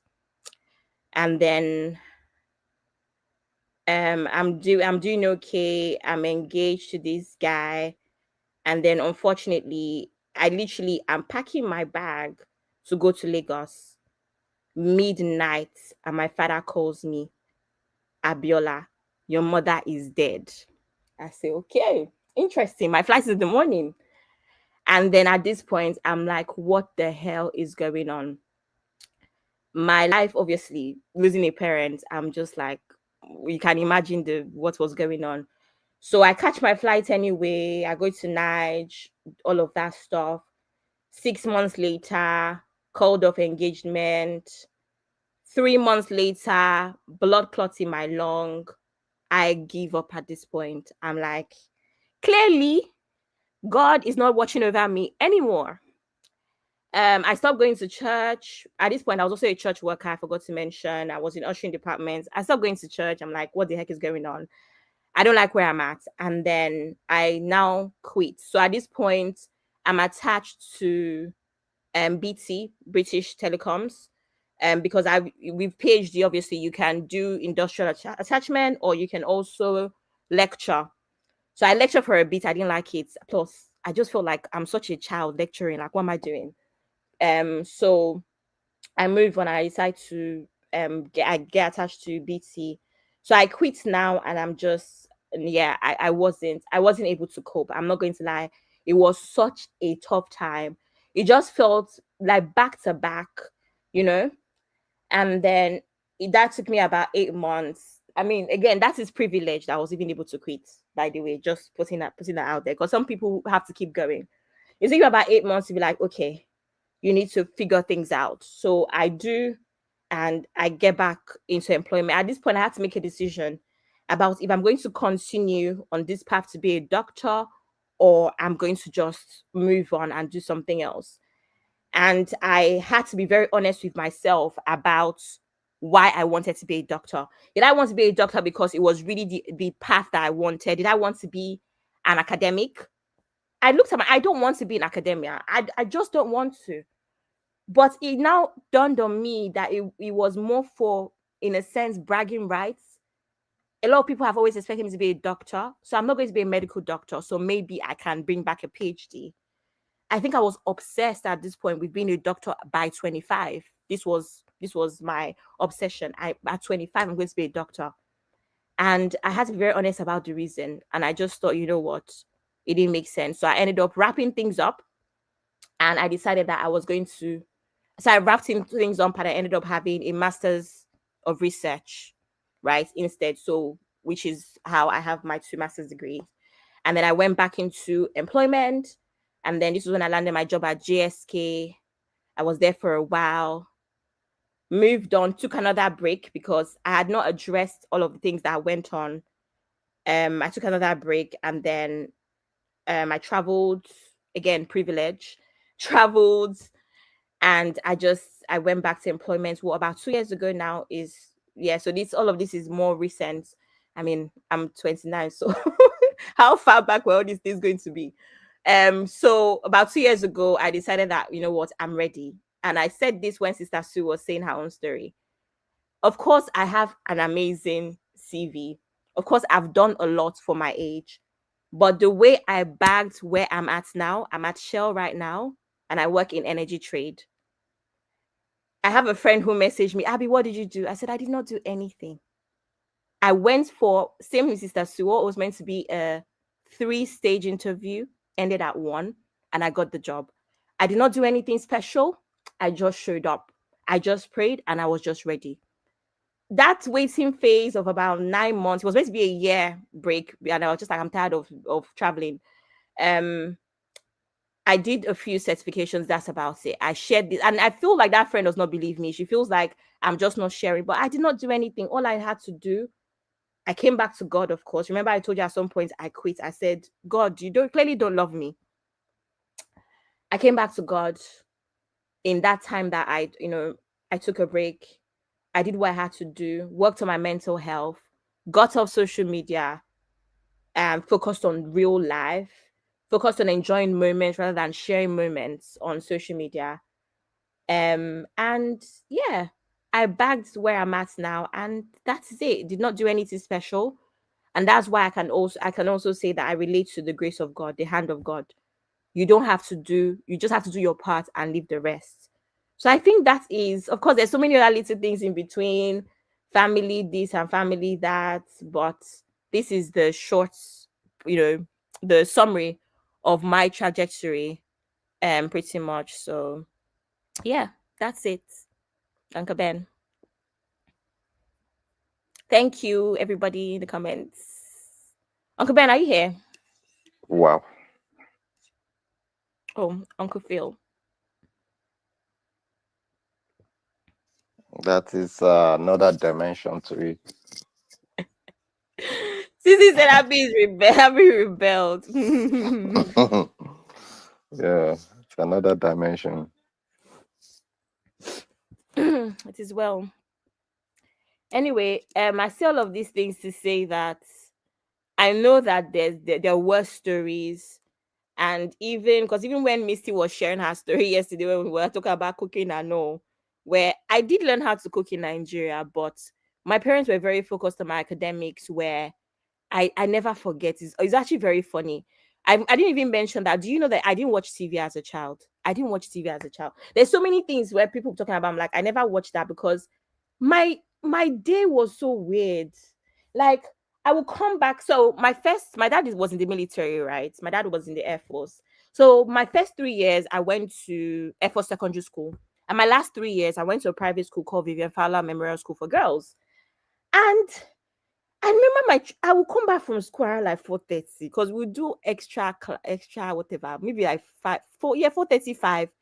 Your food will be waiting for you. You go and have a shower, take a 30 minute nap, and lesson teacher is waiting for you at about 6:30. 6:30 to like 8:30, you're doing lesson. Then you go to bed. Maybe they will give you food again. Maybe I can't remember. Then you go to bed, and then somebody's waking you up at 1 a.m. to burn the midnight candle until 4. Go back to bed and I wake up at like 6 to now go to school again. So I don't know. My siblings have a different experience because I feel like also as a first child, there's a lot of practice, right? There's a lot of, oh, this is what we're gonna do. We're not sure what we want to do, kind of thing. But I just remember just being very focused on academics, and I will wash plates here, I will cut onions here. That's about it. I don't remember any time when they said you're the one that's cooking stew or you're the one that's cooking. Never really happened until I came to the UK where I didn't have who's cooking for you. And remember, I was teasing Uncle Ben about being observant. That's the same thing that's taking me through cooking as well. I never forget when the first time that I cooked beans, my auntie asked me, "How did you know this?" I was like, "Oh, because every time you do it, this is how you do the spoon." And she was like, "Oh, that's how you came to this point." So that's kind of it. But again, being in a country, even if I had aunties and cousins and all, being in the country without your main family at 14, you grow up really, really fast. And then there's a natural, just of course, I'm a natural born leader because I'm a first child. So you just take control.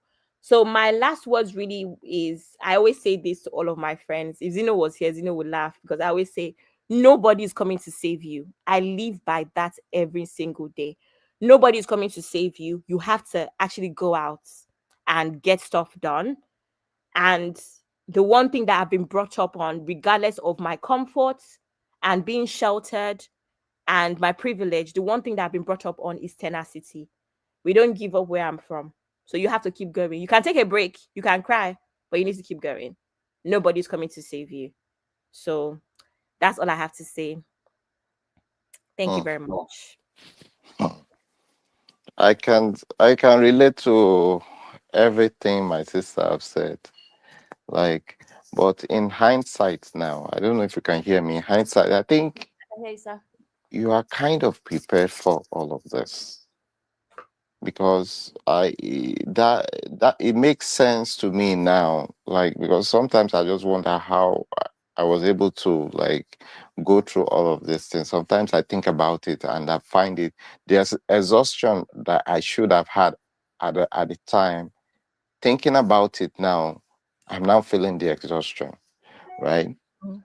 Because I remember at the time, my life was not too different from the regiment of you have to go to school, you have to pass with flying colors right from my secondary school days. I schooled in Ogun State.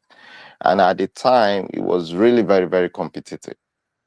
Very competitive, even right from my primary school. As I mean, like the way they recognized me, even up till the time I left my secondary school at the time, was they say, you don't remember those two Effiway twins. Effiway twins, that's what they call us at the time, Effiway twins. Mhm. Right from primary school, my sister, my younger sister, myself, and my twin brother, we represented our school all through. And that midnight candle, I can relate with it very, very well. We don't even have candle. We were using lantern atukpa. I don't know if you know what atukpa is. It's a kerosene lantern. Oh, I actually And know that one. Yeah. so okay, so I think you can understand what I'm saying. So what we do, like after we're done with all of that, we come home, we do something like siesta at the time. There's a lesson teacher waiting for us, Mr. Clement. He used to ride bicycle at the time. We go through all that, we go to sleep, we wake up by sometimes 1 or 2 a.m. And the way we study at the time, there was my uncle living with us, Uncle Shegun at the time. We will go and get bucket of water, and we will have water in that bucket, and we will soak our feet in it. And that is how we read through the night. with that lantern atupa. I remember my uncle, he's going to carefully remove the protective vase of that lantern.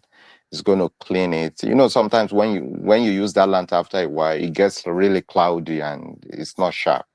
So he's going to clean it with water and soap, and it's going to be shiny. Then you know, okay, tai oyajokumbe, kind of oyajokumbe. Everybody will sit around a table. Then we start studying.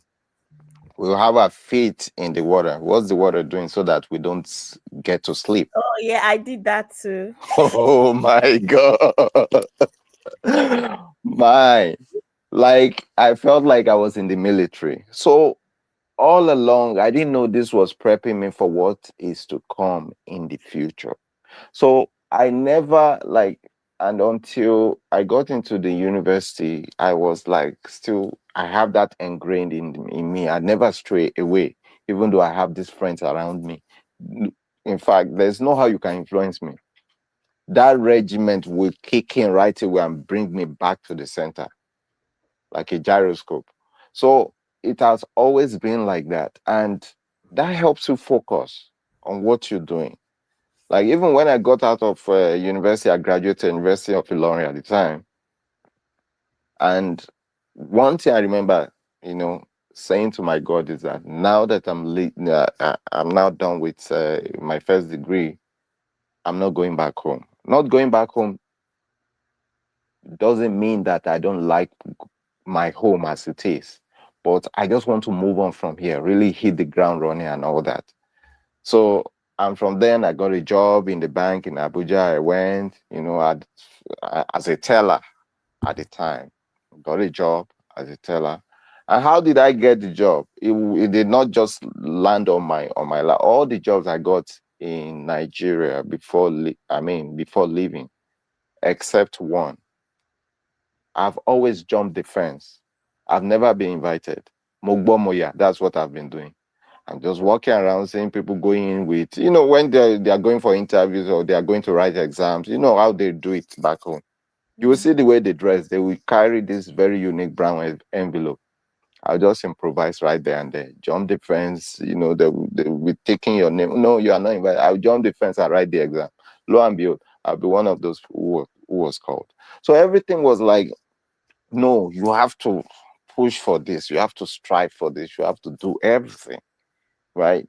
So, but, like I said, Abby, you did very well for yourself, but sometimes when we compare these stories and some people listen to our stories, they can chicken out in every way. It doesn't matter the amount of support you have around you, you still have to fly under your own wings. Look at the decisions you make. Yeah.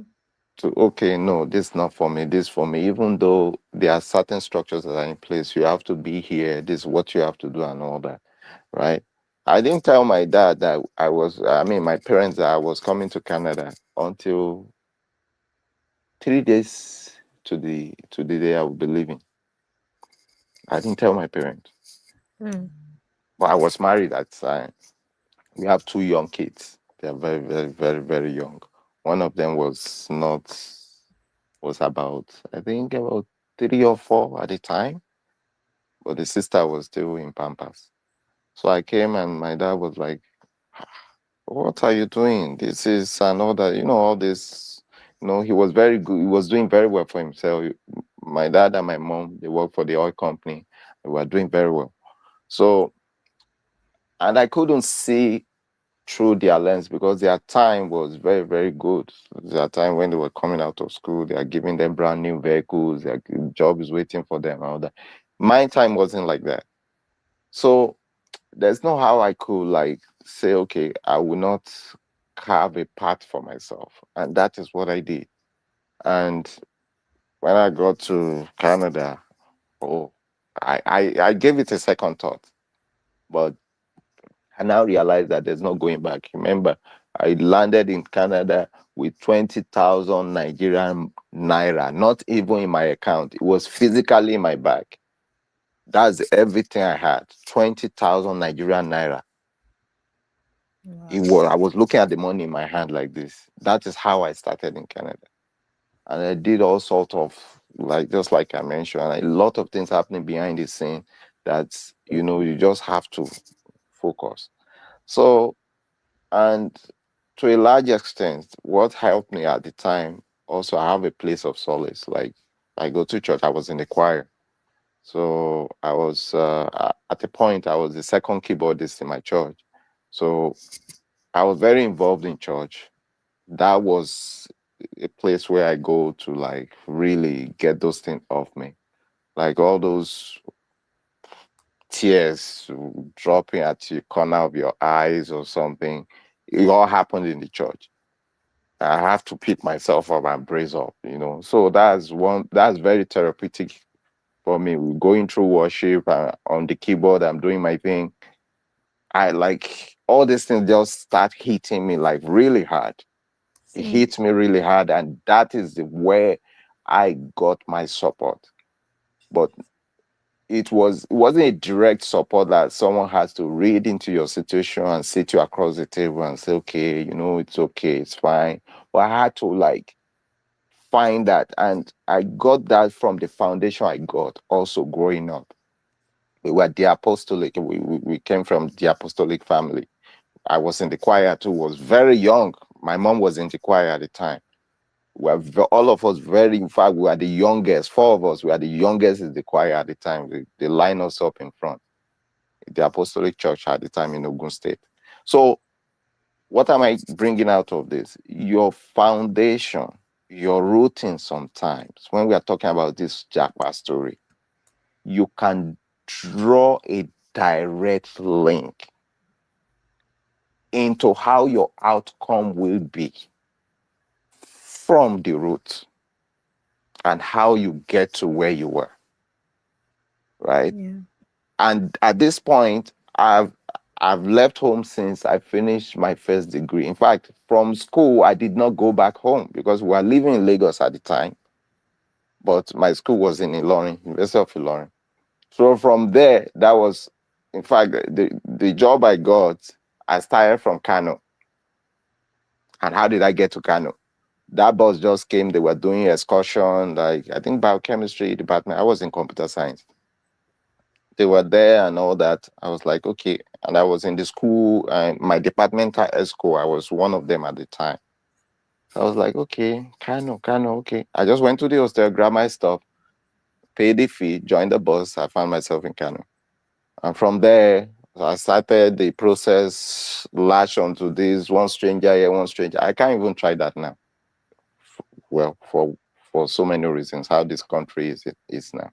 And that was how I worked my way back into Abuja. And as God will have it, when I went back to receive my call-up letter, I was posted to that same Abuja. The Abuja I've been working because when I graduated, I couldn't go for service right away. You have to wait another 1 year. I don't know, for some reason, the school was like that. So, all the timing we graduated. So, I worked for about a year, came back, received my call-up. My call-up was to Abuja. And when we did our CDS, no, the posting from the camp, when they're going to post me, they posted me to my exact place of work where I was currently working. So I was just there doing like regular stuff and still a copper at the same time. So what am I saying? In hindsight now, all this had actually prepared me going forward. Some people are lucky to have the guidance of their parents, their uncle. In fact, you are extremely lucky. I tell people who I come in contact with who are new in this country, for the fact that you are coming to a place like Canada and you actually know a postal code or you know a street number, that someone is waiting for you or someone is coming to pick you up in the airport. Oh my God, you don't know what you have. You have a lot. You better start appreciating that if that is the structure you are. I had none of that. I had none of that. And like I said, I'm just one breath away from spiraling out of control. Not because I want to, from just making mistakes that I don't even know I'm about to make.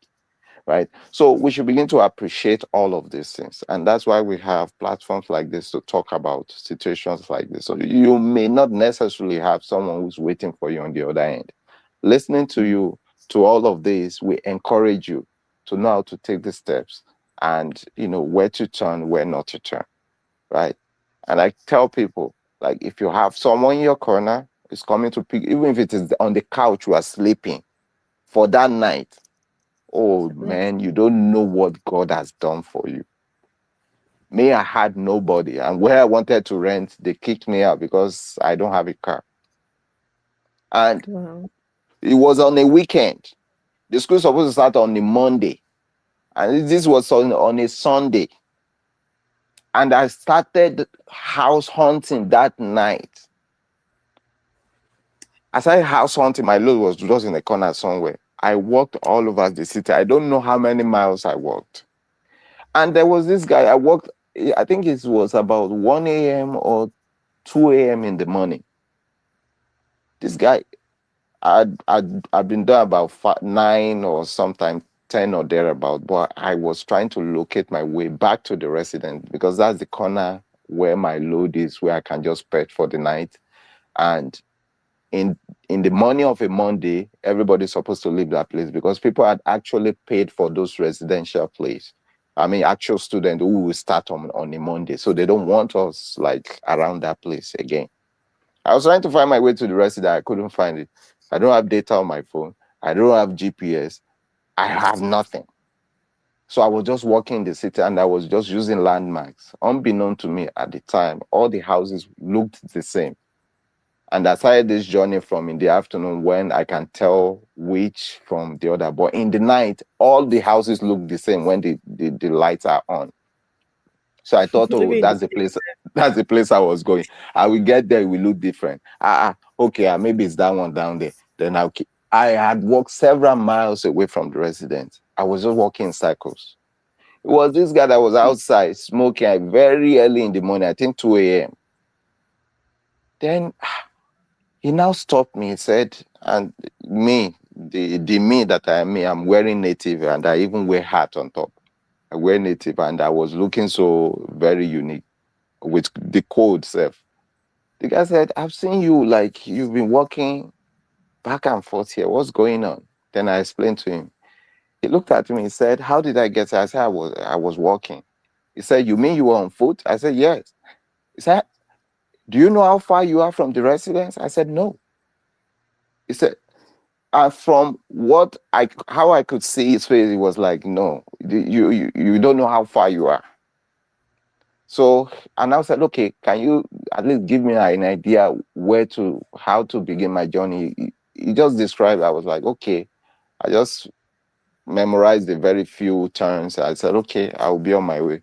Then I was going, but I was extremely tired. But I had to get to the residence.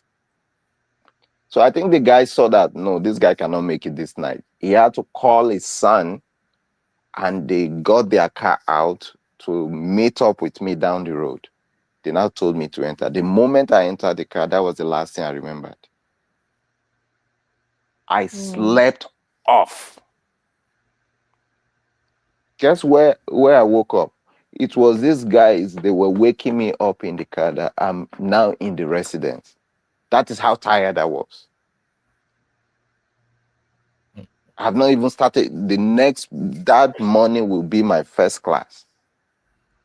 I was so extremely tired. So, but my spirit was not broken. I remember my first meal in Canada to start going to class. I had cornflakes in my bag and I had powdered milk. I think at that time was cowbell. I had powdered milk.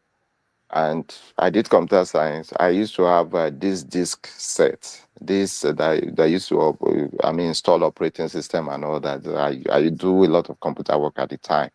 I had to soak that cornflakes inside the cover of that disk set, and I poured water. That was my first meal going into class in Canada. I can never forget, right? So what am I trying to bring out of this? There will be challenges. There will be challenges. But it's just as you are giving birth to a baby, You know, they'll tell the mother, push, push. She will be in pain. The baby too will be tired. You know, all kinds of drama and all that and all that. Life itself is a challenge. Even baby coming into the world newly is a challenge. And when the baby is birthed and the first cry is there, the mother is out of pain, then everybody's good.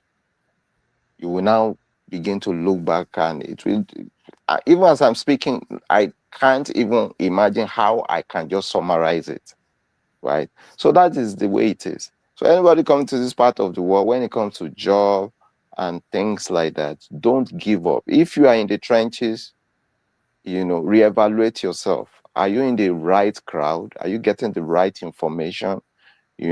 Are you listening to negativities or you are listening to positivities? You know, so you have to guard your mind, you guard your heart, and know who is around you. And I mean, don't lose sight of why you are here. At the time, I had friends who would pull their pants down almost half of their butt. I mean, like doing jamboree and going to clubs and going up and down and all that. I want to do all that, right? But to be honest, I don't even have time for it. My activity has suffocated all my time, right?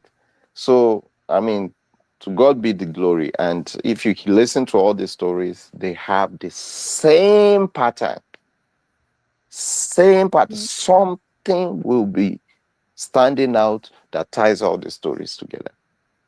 But more importantly, you have to be resilient.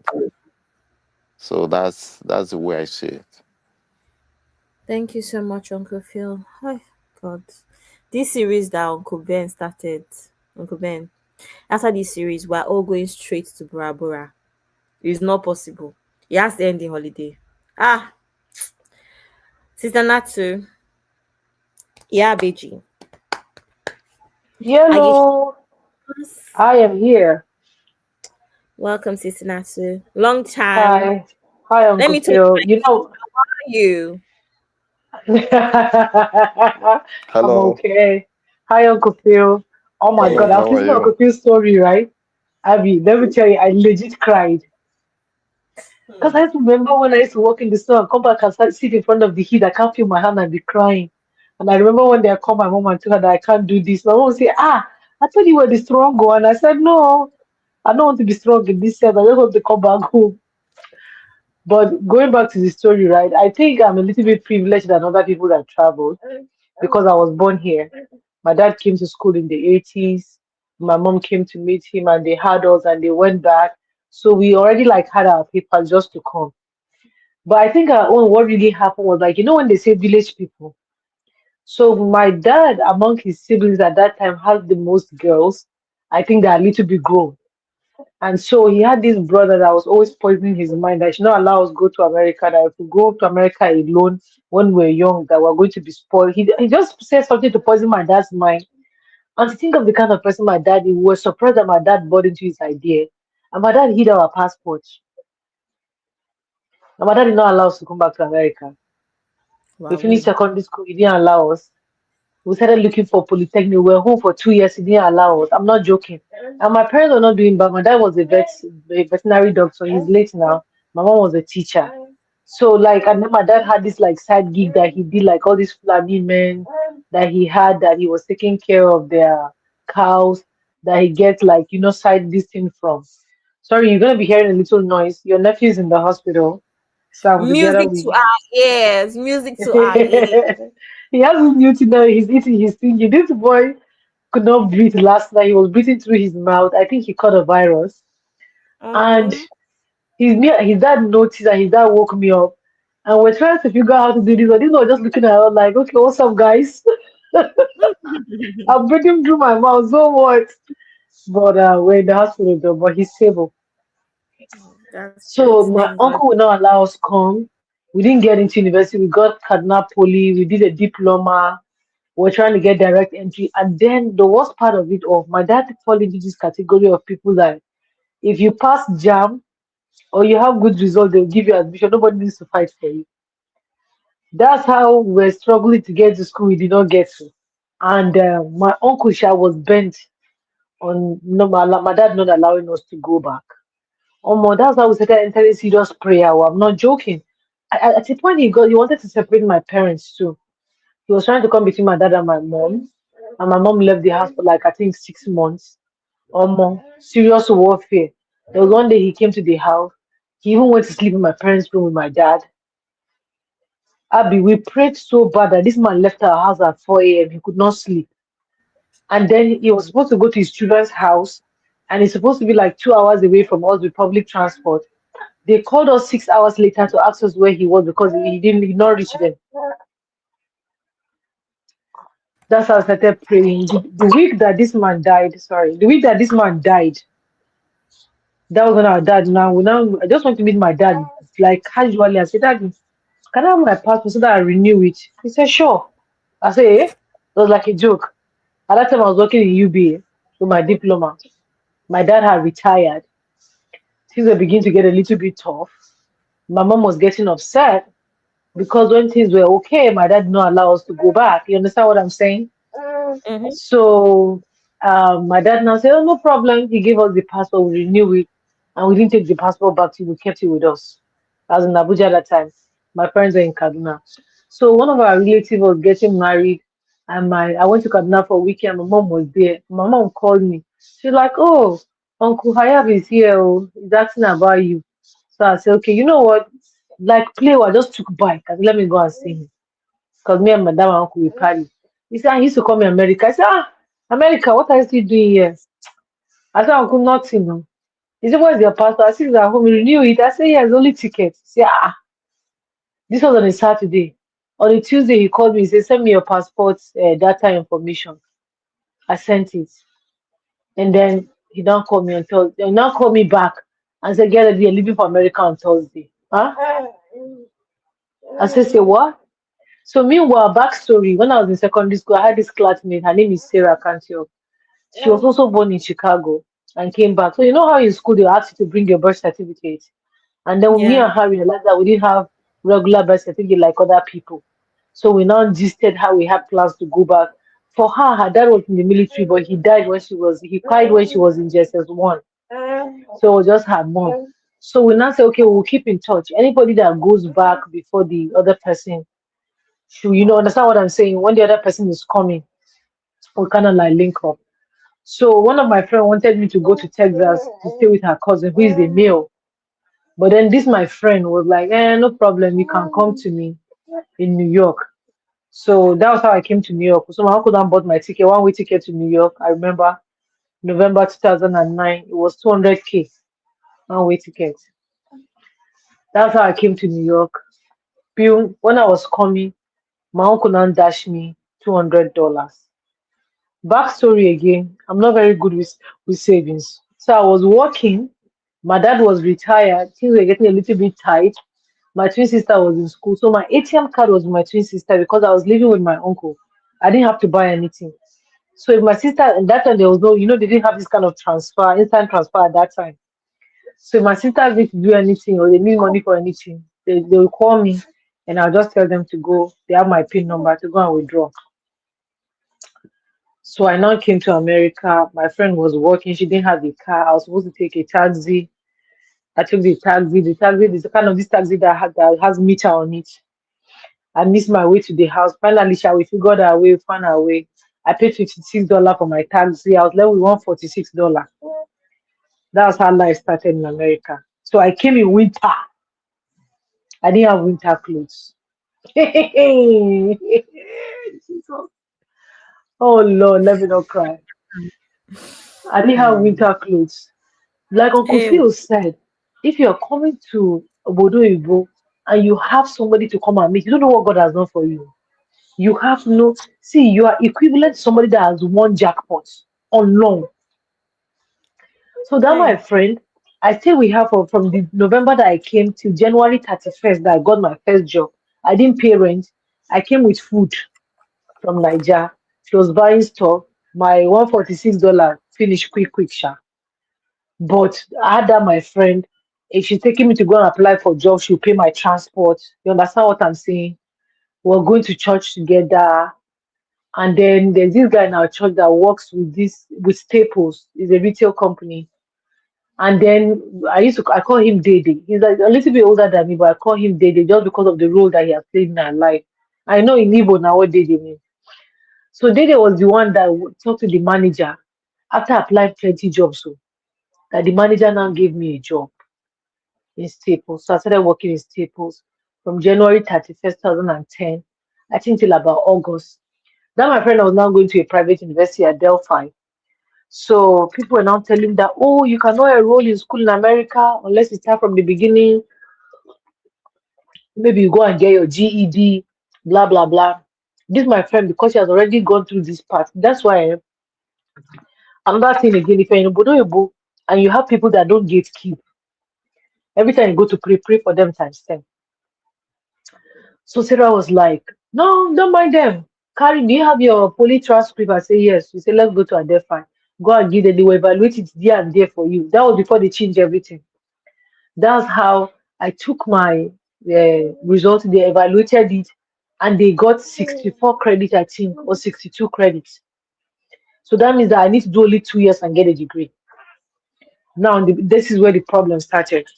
So the guidance on what the course to pick, I didn't want to do nursing. Nursing is not my forte. I'm not a science student. I don't like blood. I'm very good in taking care of people, but blood is not my thing. Excuse you, sir. So I said, you know what, I'm going to go for international relations. I'll go for diplomacy. That's why they gave me international relations. But then they say I need to do French. And now switch to political science. That's how I ended up political science. So that was how I enrolled in Adelphi. I started making friends with people, and I made more friends with than my friend that took me to that school. So my first semester, I didn't do well. All the scholarship I got, I lost it. But what had happened was that before the first semester result and everything hit, before everything hit the system and take away scholarship, I've already registered for my second semester. Do you understand what I'm saying? So now I was able to take my classes too. So by the time I did my second semester, my GP, my first semester GP was 2.5 something, 2.7 something. But my second semester GP was 3.49. So now I was able, so I sat down one day, I couldn't register for my first semester senior year because I need to pay some credit I had in my account. So, also in America, we get financial aid. There are some grants that you get that you don't have to pay back. Then if it doesn't cover, then you now take student loan and the rest. So I now sat down one day. This guy in my class that we used to do very. He now saw me and said, "Oh, they call me Natu." So backstory: the reason why I use Natu more was because I get to America, I didn't have friends in school, so everybody can be Susie. So I was using Natu because every time I say my name is Natu, they ask me where I'm from, and I tell them I'm from Nigeria. And if I say I'm from Nigeria, they start just that's how I started making friends. So if you go to my school, they know me with Natu. So he said, Natu, why are you sitting down here like this? I said, I now told him, I'm a very open person. And I said, oh, I love my scholarship. I couldn't register for third year, blah, blah, blah. He said, you know what? Go to Professor Baltimore, show him your second semester GP, and tell him you don't have anybody here to help you, blah, blah, blah. Lo and behold, I went to Baltimore. I spoke to the guy. The guy's like very impressed. He said, oh my God, from 2.7 to 3.4, this is impressive. Right in front of me, he wrote an email to the dean. He blah blah blah. He asked them to lift it for me to register. Let me tell you, I now got more scholarship than I got in the time I was entering. So so now back to aside school, back to work. No, in school then I made friends with my professors. I'm not going to lie. If you're listening to this, right? If you have not gone to school yet, you are going to school, you are going to JAPA. If you go to school, when I say make friends, I don't say go and drink beer with your professor, go to their house and sweep and clean for them. No. Like I was partying at all. Nigerians can overdo sometimes. I was partying with them. We're talking about Nigeria, talking about stuff. Anytime they ask people to write this paper about America, something, I'll tell them I don't know anything about America. Can I write about Nigeria? They will say sure. So I was always open. They know I was working by the way, I was working 2 jobs when I was in school. 80 hours a week, school full time. So if people are supposed to submit their paper today, because my professors know that I'm working 2 jobs, they'll give me a pass to submit my paper after 2 days or when I'm done. I remember one day I was having an exam and I called my professor and I told my professor, honestly speaking, I was reading, I was not understanding. So we call him Uncle Suli. I told him, I said, honestly, my brain has shut down. He just told me to go home and go and sleep. That I'll write my exam when I'm ready. I'm not joking. So if you don't if I go work in America or schooling and you're not open, they'll cheat you. So I was very open to my professors. I remember, hey God forgive me. I remember one class that I had that I broke up with my boyfriend that time in Nigeria. I was going through serious heartbreak. And I told my professor that I did submit my thesis because I was going through heartbreak and I'm not okay. She gave me a extension of 6 months. She gave me 6 month extension. But Wow. yes, so my professors were very helpful in school. I had an amazing friend. I had one of my friends from, she's Russian. Oh my God, Tatiana is one of the reasons why I graduated school. And I also have one of my friends, Duni Oshofishan. Duni is a Yoruba girl. They came to America, I think, like 10 years before me. She knows a lot about the system. I know there was one time I was going through a lot. I told her that I think I want to take 1 year break off school and just work a little bit and save. Duni say run you. She said you're not taking any break. She said that's how people drop out of school. What is the problem? Is it food? I will be buying you food. She was a medical student. She was doing her residency. She said I'll be buying you food. You can't drop out. So Duni was on my neck.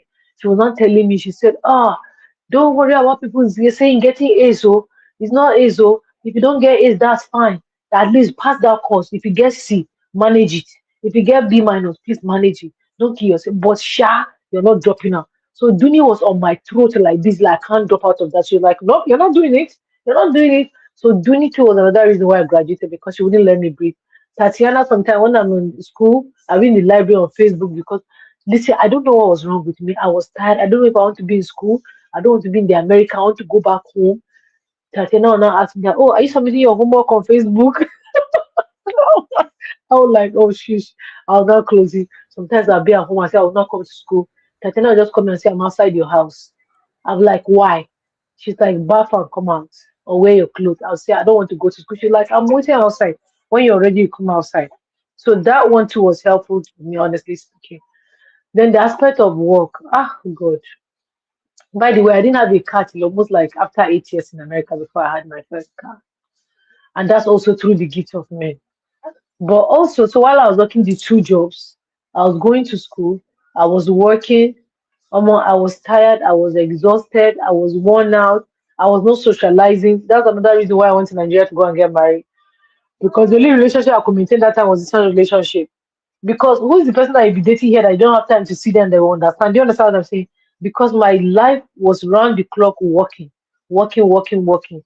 Because so my friend, I'm sorry, but I have to put it out there. She was like, oh, don't work too much, oh, so that you qualify for financial aid. I'm like, no, I better work too much and have to pay something and be good and be done than not working. So I didn't know how to like not work too much and be relying on.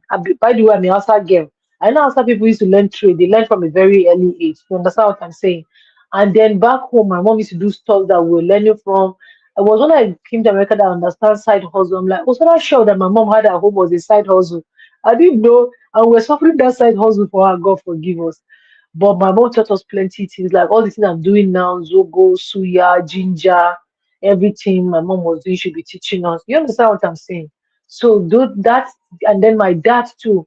At that time, with this small, small business, that there's that sense of independence that our parents let us have that helped me when I moved to America, honestly speaking. But then all the jobs that I had, not all the jobs, most of the jobs that I had in the beginning when I came were through because I know somebody that knows somebody. So after I lost that job at Staples, why did I lose my job? The manager was stealing money from the register, and she took my money from my register. And I saw her when she was doing it. She didn't, and she was trying to make me sign a paper. I said, I'm not signing any paper because when you came to take money out of my register, you did not count it in front of me. You cannot go and count money inside the room and come and tell me that my money is short. My money is not short. There's nothing this woman didn't do. I refuse. So that's how I was fired. I said, oh, I shall leave, but me, I shall not sign the paper for you. So there was this guy that works there that knows somebody that has a home group. So he now referred, I think he worked with them before. He now referred me. That's how I started making more money than my friend. I now went, I was earning $10 per hour. That was in 2010. So do you remember I just said you guys about taxes? that when I got the job, $10 per hour, I was not happy. Omo, I become a see overtime. I say, oh, hold up. I will make overtime, make all this money and pay all my outstanding kiniko. That was how they now charge me one kind of tax. They took 400. It's shocking. When my paycheck came. When my paycheck came, Yeah. I call HR. oh, I think money was taken out of my paycheck. They say, oh, that's your tax. I said, please put it back.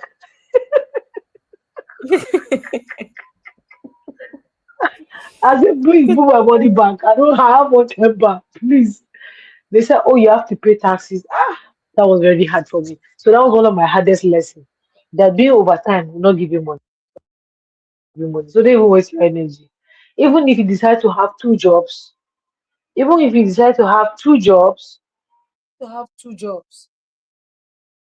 small tax here, small tax there. By the time you come to file your tax return, you pay that money that you didn't want to pay. So that's how I started that job. And then I was jumping, and it was like two, if I'm using train, it's like 2.5 hours away from me. That same year that I started that job was the year that we had a snowstorm that was 30 inches. Hey, one of Kofi was gisting about that work that he worked there. He didn't know how far he has walked. Hey, Abby, I got stuck at work for 2 days. That's number one. Number two, when they came to What do release you me, I mean said I got stuck can at go work? home. As in you didn't go home. No, because it's a group home. So it's 24 Oh, hours okay, shift. okay, yeah. Yeah, we're taking Okay. care of people with special needs. So I now went, I took the train. The subway was working. When I came out of the subway, it's to get to a bus to my house that is the problem. That was how I started walking inside snow. Inside snow. Do you know what walking inside snow is? You're raising your leg up, down, up, down, up, down, up, down. I walked for I walked for 3 hours, and then one man passed me because there was no bus. One man passed me, and the taxis were not moving because so the snowstorm hit New York in a way that they were not ready. So the streets were not plowed. So there was one black guy. He passed me. He came out. He was going somewhere. He now paused. He said, "Excuse me, I passed you in Queens. I now saw you in Helmont. Where are you going?" I said, "I'm going to Hempstead." He said, that he wants to drop something in his house. Or if I'm okay, but I should not come down. I'll just stay in the car. He wants to give something to his wife. Then he'll drop me in the streets to my house, but he'll not enter inside. I say, even if you drop me the train station to my house, which is 30 minutes walk, so I'll be fine. That's how God used a good Samaritan to help me. Slept for 7. My ex-boyfriend asked my roommate to check if I'm still alive.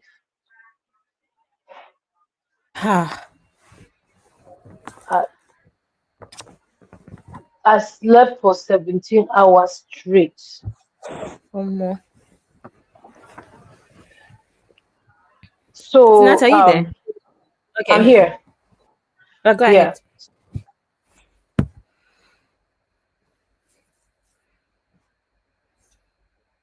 Sister Natu. Can you hear Can me? I? Okay, I can hear Can you you hear now. me? Yeah, there's like a long Yeah. pause. Yeah, I can hear you now. Yes, go ahead. Okay. So I used to work at my school is something we call ambassadorial series. So they did the one they did while I was there. They invited Nigerians permanent permanent representative to the UN, Mrs. Joy Ugu. So I was even asked to introduce her. My professor was like, Natu, can you dress in African clothes and come? She now introduced the prophet to the ambassador. She like, this is one of my favorite girls, blah blah blah. So when people were going to DC to internship, I told her I can't go to DC because I don't have family. If I leave my apartment here, I come back, I won't have house. You understand? So I didn't have the luxury of like doing internship in some places that I'm supposed to do. So I now told her, she now said, okay, go and tell Ambassador Joy. By the way, the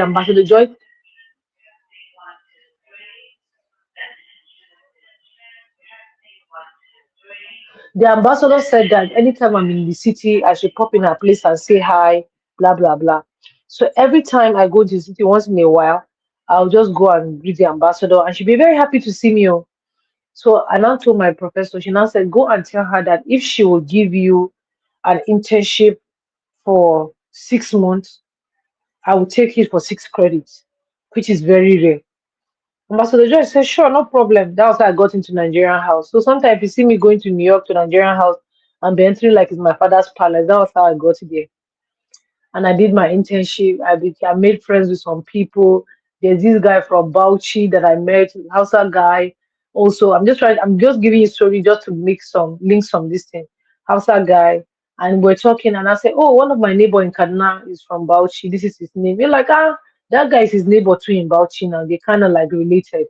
So we started talking with the guy. That's how he just told me how his wife just had a baby and they have a son that used to go to school, that he's looking for somebody that will help, that will do help with nanny and be taking the boy to school, that even with money that he has not gotten. So that time my internship was finishing and I was keeping my regular job that I was doing for weekends only at that time because of the internship. Look at me, oh, and I told him that I will volunteer. I will go to his house and help his wife Monday afternoon too. So he'll drop the boy in school in Monday morning. I'll go Monday afternoon to Friday afternoon. Then I'll go and resume my job. This guy said, how much? I said, no, I'll do it for free. That's how I went and started helping this guy. I did it for like 2, 3 months. That's how me and this guy became family. We became really close to him and his wife. Like they helped me out a lot. Like anytime they're around. He was even moved back to New York again for like 3 years. Anything I was looking for, I just go to him and tell him and make sure it's done for me. So that's how I built that relationship in Nigerian house with that guy. That's gonna be like a future ambassador in like 2 more postings. And then with other people too. So, and that's how we became family. And let me tell you also in this abroad, if you are that you are, if you have people that you can like join heads together, they become your family. You guys, they got your back, you got their back. So as I have this guy, I didn't know what was in store for me. So when I was in the internship, he was supposed to be paying me $250 every month stipends. So the guy that was in head of transfer was refusing to pay me. So I was getting close to graduation. I had to pay a balance of like 2005, I think, or so. But because I wasn't working much hours from my job, my salary was only able to cover my rent and feeding and transportation. So now I had that debt in school that I was supposed to pay. I can't go back and ask my parents because my mom is a teacher, my dad is retired, and most of the time my parents are not privy to all the stress that I was going through because I hid a lot of things from them. I didn't want them to bother about me, honestly speaking. So, but by the way, I came to America when I was 27. Backstory. So I'm not a child at that time. So I began, I one day and I sat down. I was now worrying. He was like, what happened? I said, Mr. Gobi has not paid my stipends for 5 months. So if that one had come now, at least I would have gone to pay school and register for graduation. But I have not been able, I've registered for graduation, but my name will not, I will not be able to work if I don't pay that balance. I'll be on the last day of payment around 3 o'clock. The school office will close at 5. That's how Yazid came and saw me sitting down. He said, not one far. You don't pay that money. I said, I never pay. I go be, I never answer. I said, never answer me. He said, okay, let's go to the bank. How much do you need? I said, right now, I think I had like 800 or 700. How much do you need balance? I said, I need like 1,000. I think 1,006. That was how we went to the bank, and this guy withdrew 1,006 and gave me to go and pay. Yeah. No blood relation, no nothing. But you see, at the time that he needed help, I didn't know that we are going to get to this time. But me, it's out of the love of children and also that we are all from the north. Do you understand what I'm saying? Another time, I just started working foreign affairs. So it wasn't like a senior staff who was like, oh, maybe I didn't even think of any future or anything. So that was how I went to register for graduation 30 minutes before the office closed. 30 minutes before the office closed. So I Wow. finished that, graduated, and now job just let me work another 1 year with them. But I didn't like it. I did not like it. And somebody I used to work with, had somebody that worked with a bank. Say, oh, because you work with a bank. I don't know what I work with TD Bank. That's why they connected me. I got TD Bank job again. And I started working at TD Bank until I had a major surgery and they were doing restructuring and I left. After I left, I wasn't working. After my surgery, I got better. I was almost exhausting my savings. So now, two story. I'm gonna give a two shout out to the two ladies that I've had in America. One of them, the one that was saying I was living with my friend. When she moved to a new house, she also gave us her basement again. We didn't have to do security down the. We didn't have to do security deposit. We didn't do have to do first month and last month rent. Uncle Phil will know better. Do you know what kind of privilege that is? That's kind of like a VVIP kind of privilege. We didn't have to do that one. And that woman, anytime our salary, we're out of work or anything happened, we're late on rent, you just need to do one thing. Go and explain to her. So me, I used to call her mama or I call her Iya. I say, Mama, please, my rent will be late 1 week, 2 weeks. So this is and this. She'll say, no problem. And she liked me for that because I was always open to her. I will explain, I will explain, I will explain. And she always understand because she pays mortgage too. So she and one lady, Buki Otufale, were the two landladies I've had in America, and they were the two reasons why I was never homeless. Whether I have my rent ready or not, they made sure I was never homeless. They never had a problem with me being late with my rent as long as I explained to them. You understand what I'm saying? So those are some of the privileges that I enjoyed, and those people I met them also from church. I made them from church. So I go to Redeem here. That's where my friend was going.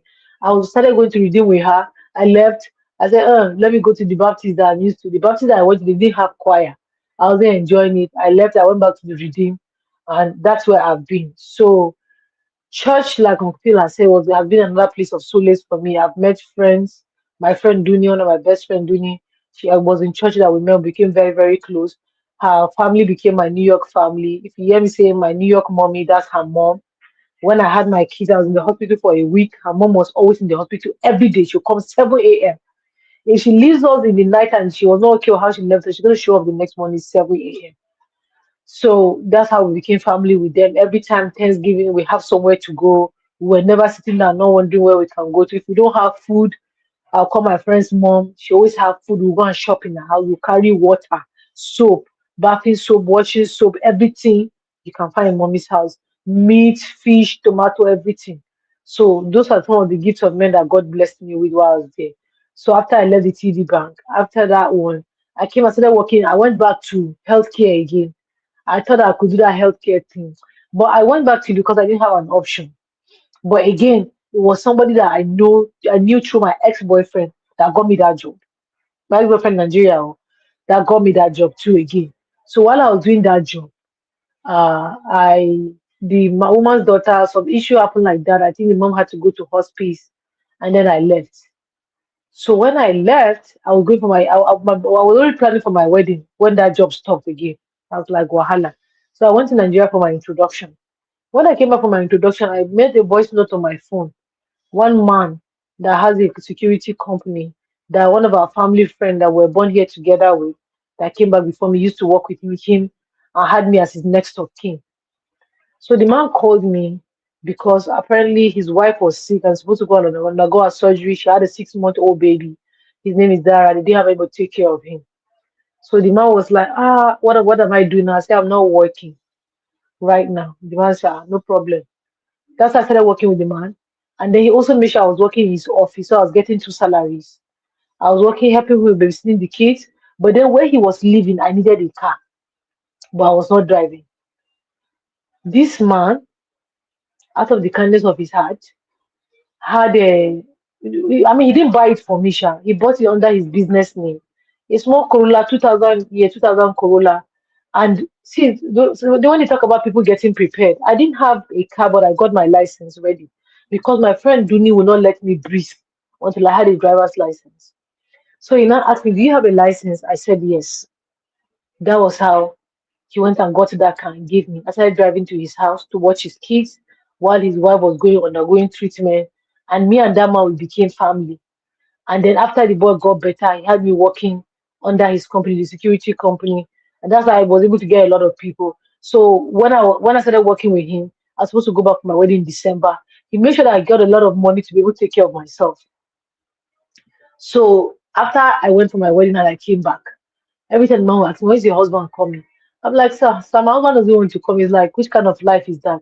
So it was this man that went and sat on his computer and opened USIC website and filed my husband's papers. He like bring everything that you need. He printed the thing and gave to go and fill it with hand. I brought it to him. He showed me where I made mistake, corrected it, and filed for my husband. He paid the money and he removed it from my paycheck over time. Another privilege that God has blessed me with. So when I say, it's not like I didn't see Shege Banza. Oh. I saw Shege Banza working in the coal, having to go to work. You can't call out. Oh my God, hold on a second. I didn't give you guys this. When I got that first home care job, when I first came, after I lost that Oh, Staples job, I didn't have transport. I mean, my money had finished. I didn't know Hmm. how to get to work. So we used to use Metro card in New York. If you're in New York, you know that there's something called We used to use Metro card. mm-hmm. So in my friend's room, she had like 10 or 20 empty Metro card, Abby. That's how I'll stack that Metro card in my hand. I'll now go to the bus stop. No, I'll now walk from our house to the bus terminal, 30 minutes. So if I'm starting work at 7 a.m., I'll leave my house at 4:30 and walk to the terminal, 30 minutes inside cold. And then when I get to the terminal, I'll now go and start swiping card, swiping inside the bus Hoping that until the money driver work. get tired. Yeah, until the driver get tired and tell me go and sit down because all the cars are empty. There's no money inside now. When I Hmm. get to the subway, sha, you can't cheat that one. You have to swipe to enter the tunnel. So I'll Areas. just go. Yeah. I'll stand by the entrance. Then somebody will just come out and say, "Do you need a swipe?" I'll say yes. And this is the reason why. Anytime I'm going through subway, if I see somebody, I don't care how good you're dressed, I You must first always ask you, help. "Do you need a swipe?" Because there was one guy that I said, "Does he need a swipe?" Apparently, he was going for an interview. He was looking so neat up, Abby. GQ sharp. This guy didn't have TP. I said, "Do you need a Hmm. swipe?" This guy was almost, he wanted to bust out crying. He said he was running late for his interview. That's why I gave him my Metro card. And I think that Metro card had like 30 days. I said, in case he's coming back, in case I have to go. The guy was looking at me, said, "Can I get your number?" I said, "There's no need. Oh. Don't be going where you're going." But like that thing happened to me countless times. So I always go to the subway. So because it took me almost like 4 weeks to get my paycheck from that job. So I just go and stand. They say, "Do you need a swipe?" I say yes. So that is so please, if you have to take a bus or a train, every time you come out, if you see somebody standing, I'll tell you, you do a great help to somebody by asking them if they need a swipe before you pass them. Because you don't even know who need it. It's not the person that's looking there that need a swipe. So that's how I've been getting to work for like almost a month before and I got my first paycheck. And sometimes I'll be able to take cab when it's really cool from our house to the train station, to bus terminal before I take the bus. So I started working with that man.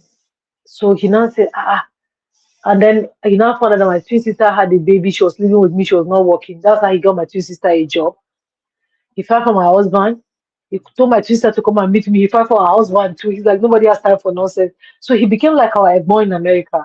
He was like, no, your husbands have to come and work. You people cannot leave those men to stay. My husband was living, has a good job.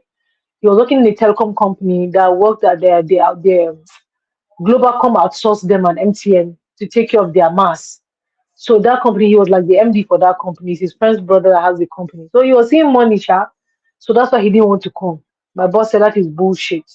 Because all this data that he's seeing is not going to amount to anything very soon. Better come. So my husband did not know I filed for him until I got the first approval. Because every time we talk about it, he'll push it aside. He said, if you want to come, tell me, I'll buy a ticket. And that was how, don't forget, before we got married, that he agreed that he will come. When we got married, he changed his mind. So, and I told him that, I need so and so document from you. He said, why? I said, I'll file your papers. This man was just quiet. So apparently, they started having issues at their job, and things were beginning to drop a little bit. They were not getting money like before, but he didn't tell me.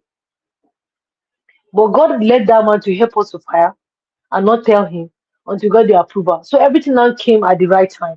So I think from filing for my husband till the time it came, everything happened within 9 months. Everything happened within 9 months, and my husband was here.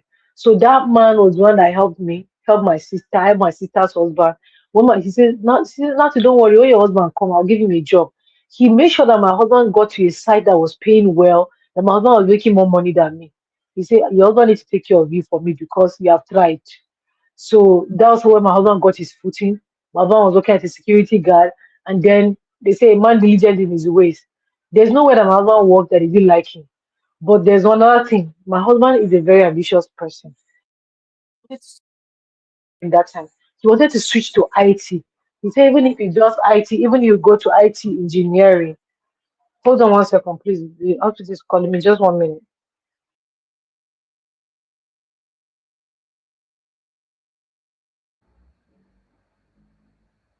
Sister Nacho.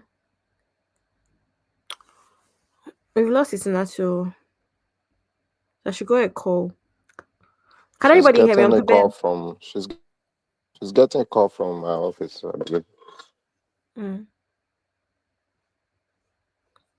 Uncle Ben, are you back? Ha. Uncle Ben.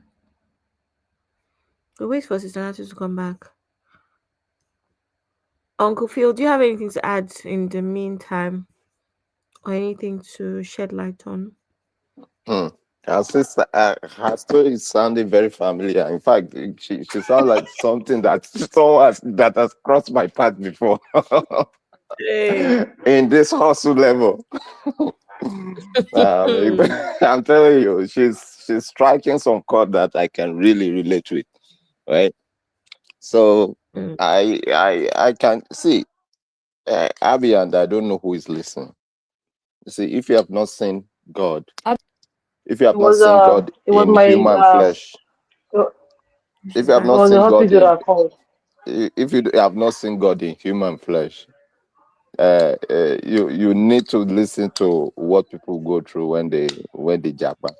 You'll see people just show up for you, and I kid you not. This is just God that said, okay, or this my child has tried. Let me just come in human form and help them out at this point, and check back to being God.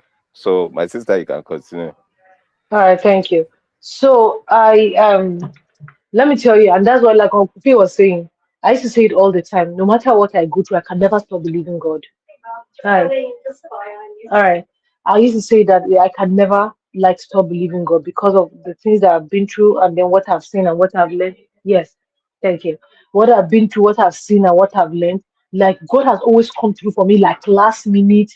That's why sometimes people act like He doesn't shake me. Like, bro, do you understand coming to a place where you know nobody and you've never been homeless? Last November I was 17 years in America, never been homeless. Do you know what that means? So I'm like, I cannot be ungrateful. I cannot be. I'm telling you, if they wake up today and say you don't have a job, I'll say, okay, what will I do by myself? No. These two last jobs that I had, the only job that I applied, I didn't know anybody that I got. So I started working with the guy. I worked with him for 6 years. So let me also tell you another blessing that the man has been for me. While I was with him was when I did two of my IVS. This one was very kind to me that he used to let me sometimes come to work early, come or leave work early or come to work late. Sorry, come to work late because I had to go and do blood work or go and do some testing, go and do some monitoring before I come to work. As long as I come back and do my work. But I was always diligent in my work, always diligent. So he didn't have issues with me. Like that helped me for like the two ideas that I did.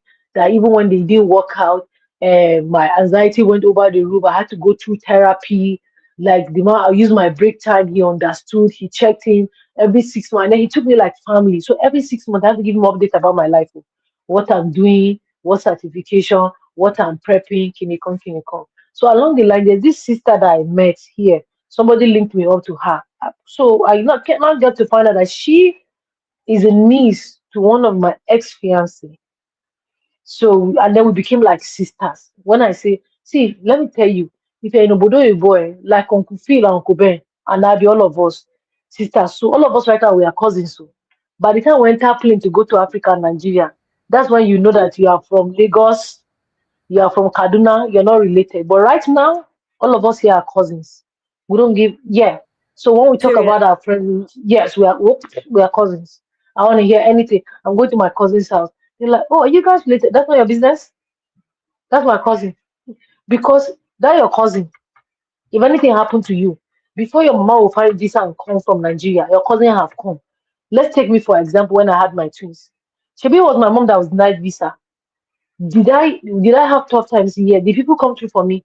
Uncle Phil, there was a time that people made soup for me one Saturday. By the time everybody brought what the soup that they were bringing, Abby, I had 2 months supply of soup.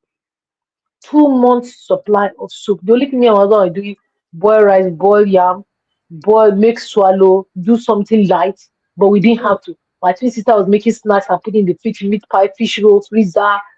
Everybody was checking to make sure that we are fine. Do you understand? Yeah. So one thing that I'm able to do was I build relationship. Not everything in America, in Obodo is about money. Sometimes some Emotional people say, "Oh, come." investment. Yeah, some people say, "Come and help me check my child." They like, me, I have work. Oh, are they going to pay me? No, it's not about that. And let me tell you, sometimes the people that you do it for are not the same people that will pay you, and that's fine. Yeah, That's fine. absolutely. One of my friend that had two kids here, there are two of her kids. I'm the one that bathed her babies for 40 days. Two of them. I was going. The first one, I was bathing her twice every day, and I was working. I was bathing her twice, and I was working. This woman don't know how to bathe a child, but the things that she has done for me since I gave birth. She and my husband bought two car seats for our sons. Each car seat is $650. They bought two car seats. Everything when we're doing the mailing at home, she made sure like she will call me and sister. Even when we're doing dedication on Sunday, she'll come and say, "Okay, sis, let's go through the menu. What are you cooking? What are you doing? Who are you outsourcing? Who is making who? Who is making what? Who have you bought this? Have you bought that?" Even yesterday, she called me to check. Okay, what's the remaining? How are we doing this? How are we doing that? So gift of men, I say even $1 cannot talk to me like this. I oh no, they can't tell me she. On Monday, my husband went to Virginia. It was me and the boys. I was thinking of what to eat. She just called me and said, "I'm coming to your love Singapore." She said, "I'm coming to you to bring you dinner, Singapore noodles." She didn't even know about it. When I finished eating at travel, she said, "You're wicked." I said, "I didn't want you to worry, that's why." But that's one thing that I've been able to, my entirety in America, I've been able to, like I say, I'm rich on men. Oh, yes, I'm rich. Sister, I said I was related to my ex. She now say, you work in the bank before now. Have you heard of an anti-money laundering specialist? I said, no. She said, you need to check it. I think you can do it. I said, well, she said, you have experience in Nigerian banking, UBA, I work with UBA. I said, you work with TD Bank here. You have two experience. You can do something new. Like play, like play. That was how she spoke to somebody. The person said he can train. He used to train people. He collect 3,000, but you charge me 1,500. He lives in Texas. That's why I paid 1,500. That's why I tell people if you are coming to Bordeaux, if you are not, if you didn't study medicine or science is not your field, you don't have to go and do nothing. If nothing, don't go and do nothing for the money. There are plenty of jobs. This job that I am, I've not reached where I'm going to share. But there are people that in this AML job that I'm doing. Even TikTok offered me a job last 2 weeks, but because their job is 4 days in the office, 1 day at home, that's why I didn't collect. And I was going to get $50,000 more, but I couldn't sacrifice that. I couldn't sacrifice my children for that. I'm like, nah, I'll just stick to this remote one, even though it's not paying as much as that one. But imagine getting. Do you understand what I'm saying? So that's how that my friend helped me. That's how that my friend helped me to do that training. Hi, to do that training, and the guy prepped me for interview. I applied for a job. I got a job. How to negotiate salary. I did that first one 2.5 years before I got fired because me and my supervisor got into it, and I got another one, and I'm doing okay. So honestly speaking, there are plenty of jobs. If you're listening to this, you're coming from Nigeria, you did banking, if you did banking, there are plenty. Compliance is part of it. Compliance, AML, fraud specialist, risks. All those are things that you can do and make very, very, very good salary and live comfortably. So that was how I got it. So I think my story sounds like I've got it all good. No, I didn't get it all good though. There are times I stay out of work for like 4 months. My money finished. Like I told you guys, I'm not too good with my money. My money. People's money, I'll be good with your money. But you see my money, I like swiping my card. Oh Jesus. I'm a shoe addict. I don't see shoes with my eyes. I have over 100 pairs of shoes. My husband forced me to throw away almost 40 pairs of shoes the other day because he said something is wrong with them, but I am a shoe addict and I love shoes and I can sacrifice my soul to buy shoes. No, not in a real sense. No. I'm just joking. Yeah, I'm just joking. And that's why I'm working on the shoe line. I've had that conversation with you, Abby, now. That's why I'm working on the Yes. shoe line. I'm obsessed with shoes. Even my pastors know. My pastor knows. He said nothing like shoes. I was like, pastor know this one. And then, oh, by the way, let me give shout out to my pastor, Pastor Remo Shikoni. When they say go to a church, to a pastor that knows God, that wants you to grow, not the pastor that will just want you to bring tithes. My pastor is one of them. You cannot come to our church and remain the same. My pastor he will just be joining you people to mentor them. You're joining you with people to mentor you. I know my pastor, my husband did IT. My pastor has joined my husband more than 5 people for him to mentor, and they are doing okay. Do you understand? So my husband came. He started security job. It was not funny. Doing security inside the snow, inside the cold, minus something degrees. You have to be outside. You can't be late. He was always going, working 10 hours, 12 hours. And then he did the IT certification. There's this guy in Maryland that did a Linux training for my husband. But then my husband was not, let me tell you, my husband was not really driving in Nigeria because the company he works with had a driver.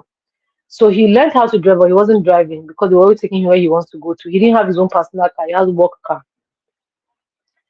And then my husband came here and my husband said, let me tell you one truth. I can drive us locally, but me, I cannot drive to Maryland. I just told my husband that if you take the train, I'll drive you to Maryland. Hi. Hello. Good. Guys, 1 second, let me pause. The doctor just came in. Uncle Dayo, I've missed you. Uncle Dayo, where have How you are you, been? Abby? Good I'm evening. fine, sir. Good evening, sir. What I happened feel was like I've that not my heard your network was voice not in days. my network was not connecting before, so I was just able to connect just now. But I've been listening all along, and I don't know. I got knocked off for about 5-10 minutes. Have you asked the question that I asked Not yet, from? because Nancy was still telling her story anyway, so Okay. we haven't gone back to Uncle Phil. Uncle Phil, Uncle Dio had a question for you. He said, "At Abby, please ask Uncle Phil how he was able to manage his finances when he was schooling full time and working full time at the same time to cover his basic expenses. Was he making enough?" So it's also on the screen. Hmm. Hmm. Good question. My finances was was Did he garbage in is garbage in, garbage out too. No, that was why there is no room for slacking, right? Before the bills arrive, something's already waiting for it at the other end. So, but what I did was, at the time, I discussed with my wife. I said, you know what, we're going to have one account because when you have multiple accounts, you have to pay all these fees. I can banking. I mean, I don't know what they call that thing. All these bankers will know, account maintenance fee or some whatever. Just to save costs. I had that, and I remember they gave me a credit card at the time. It was $500. How much is $500? No, it's not you up to anything. But I had that. I had that to also augment, as sometimes I may be low on cash, from earnings from my place of work. So, and at the same time, we were cutting our clothes to our cloth, right? Is it even? I mean, it's not even to our cloth, to our size. Nothing extravagant, no jamboree here and there. It was just strict. We were not like putting pen on paper, but in our mind, we were following what is actually important, what is necessary, and what was not necessary. What was taking most of our money was the care for the children at the time, before we were able to get our permanent residence. Then we now had a little bit payment from the government. Even when the payment from the government was coming at the time, we immediately set up educational funds for our kids, so that certain it's not the payments are for them, right? And we want to make sure that we keep a huge chunk of that away for their future. So on a monthly basis, they were always deducting that from our account. So that was very sure, and I'm still doing it today, right? So we were just very strict. I was also blessed. I don't drink, I don't smoke, I don't party, I don't do all those type of things.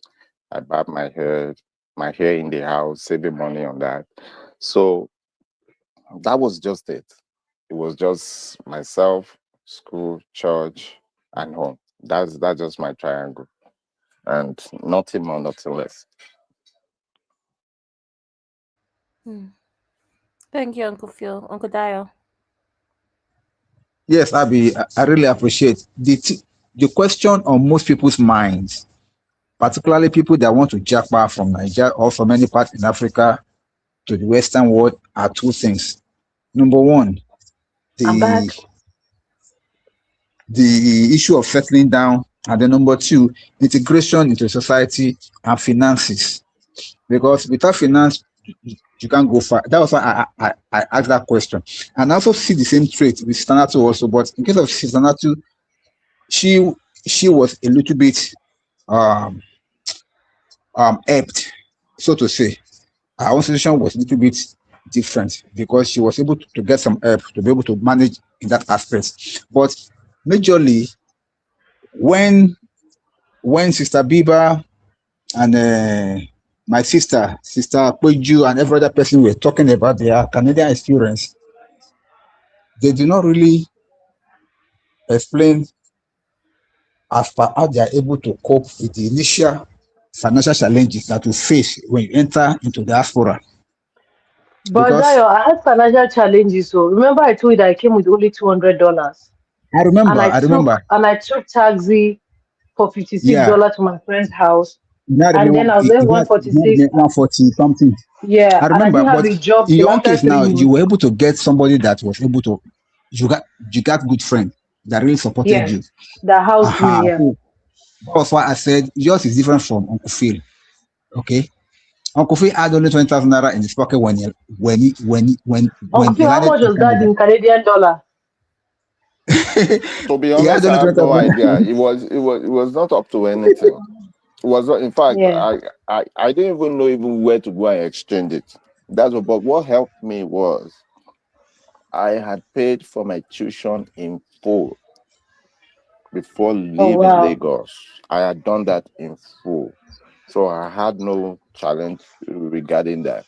Then I had, at the time, I don't know, a lot of people listening to us now, they used to do first and last month payment for rent in Canada. Yep. That's how you do it. Yep. I don't Security know deposit. exactly. So I had that sorted out, like ready to give in, at hand, like on arrival, right? Because I've been talking to like multiple places, like, but I got a place where I was declined, but I had my money to myself. Eventually, I was able to get another place, and that was sorted out, right? Then going forward, everything was just like you have to go with the flow, man. Figure it out. That was how I Yep. got a job, like the call center, and my accent wasn't helping. I don't know if it's helping now, and it was so traumatic for me, and No, like the it Honda is was, also. it was That accent serious. part, eh? It That was accent part. You serious. know how many job interviews I went for? They told my friend that me, I have accent. It's retail job, and because my friend is into retail at that time, they'll tell my friend that I have an accent too. I said, which accent do I even have? I said, have you people have accent? Have you heard accent before? If you hear accent, you will not stand up. You're calling this my small outside teen accent. Sister Natu, can I ask you a Sir? question, man? Yes, sir. Now, what would you advise somebody that want to jump from Nigeria? Uh, Let's say, even if you happen to get a kind of legitimate document to enter, maybe mhm, you are given a visa to come in, and then now, because based on all these challenges that you people have highlighted, I've seen that the major mm. ones are: number one, accommodation; number Yep. two, getting a job for sustenance; and Let number me tell three, you what. integration. So Mhm, now, what would you advise somebody that is coming in mm. how to prepare when he's coming, when he or she is coming down here? I will just tell the What are the person things prepare that for you the must worst. take care of Let me first in Nigeria when I before coming when I down say into prepare for the diaspora? worst, and when I say prepare for the worst, make sure you have small money. The reason why I Okay. say make sure you have small money, some people can ghost you even if you have money. Some people can. One girl in my church was coming. She also had paper like me, but she knew somebody in New York that she wasn't coming to be a library. She has paper already, so she can start working, like she can look for work and start working the next day, or she can go and apply for school the next day. Do you know that when she got to the airport, she was calling this person, the person did not pick. The person just ghosted her. So there's this lady that she met in the flight. She goes to her church, we call her Iya. So yeah, now so the girl, she was like, where is she going? Blah blah blah. They not talk. The girl now say, oh, she's from this state. Yeah, now say, That's when she went to secondary school. She went to this secondary school. She said, "Oh, my mom went there." Apparently, the girl and Iya's mom went to the same secondary school and they were in the same set. So when she got to the airport and came out and was trying to call that person using Wi-Fi, the person was not picking. No, not Wi-Fi. Sorry, she went to the distant desk. So Iya now saw her standing. Instead of Iya to pass, Iya now went to meet her. She said, "How far?" Did the person pick? The person is not picking. Iya said, "Follow me to my house." That was how Ayo became Iya's child. So some people will ghost you. They will tell you that I got your back. When you come, call me. You'll be calling them, they won't pick. I Wow. know countless people that have been through that. My pastor, that was how one guy in our church became his boy too. It was because Wow. of that, because the boy was stranded. He now called somebody because you're already in New York. That person was in Texas. That body have enough money. So that person knows my pastor. The person now called my pastor and said, "Please, my boy, he was supposed to house him. He has ghosted him. That's why my pastor took Bedu under him." Bedu is now a nurse practitioner. He's a nurse practitioner now. A lot of people. So I'll tell you, prepare yourself, prepare for the worst.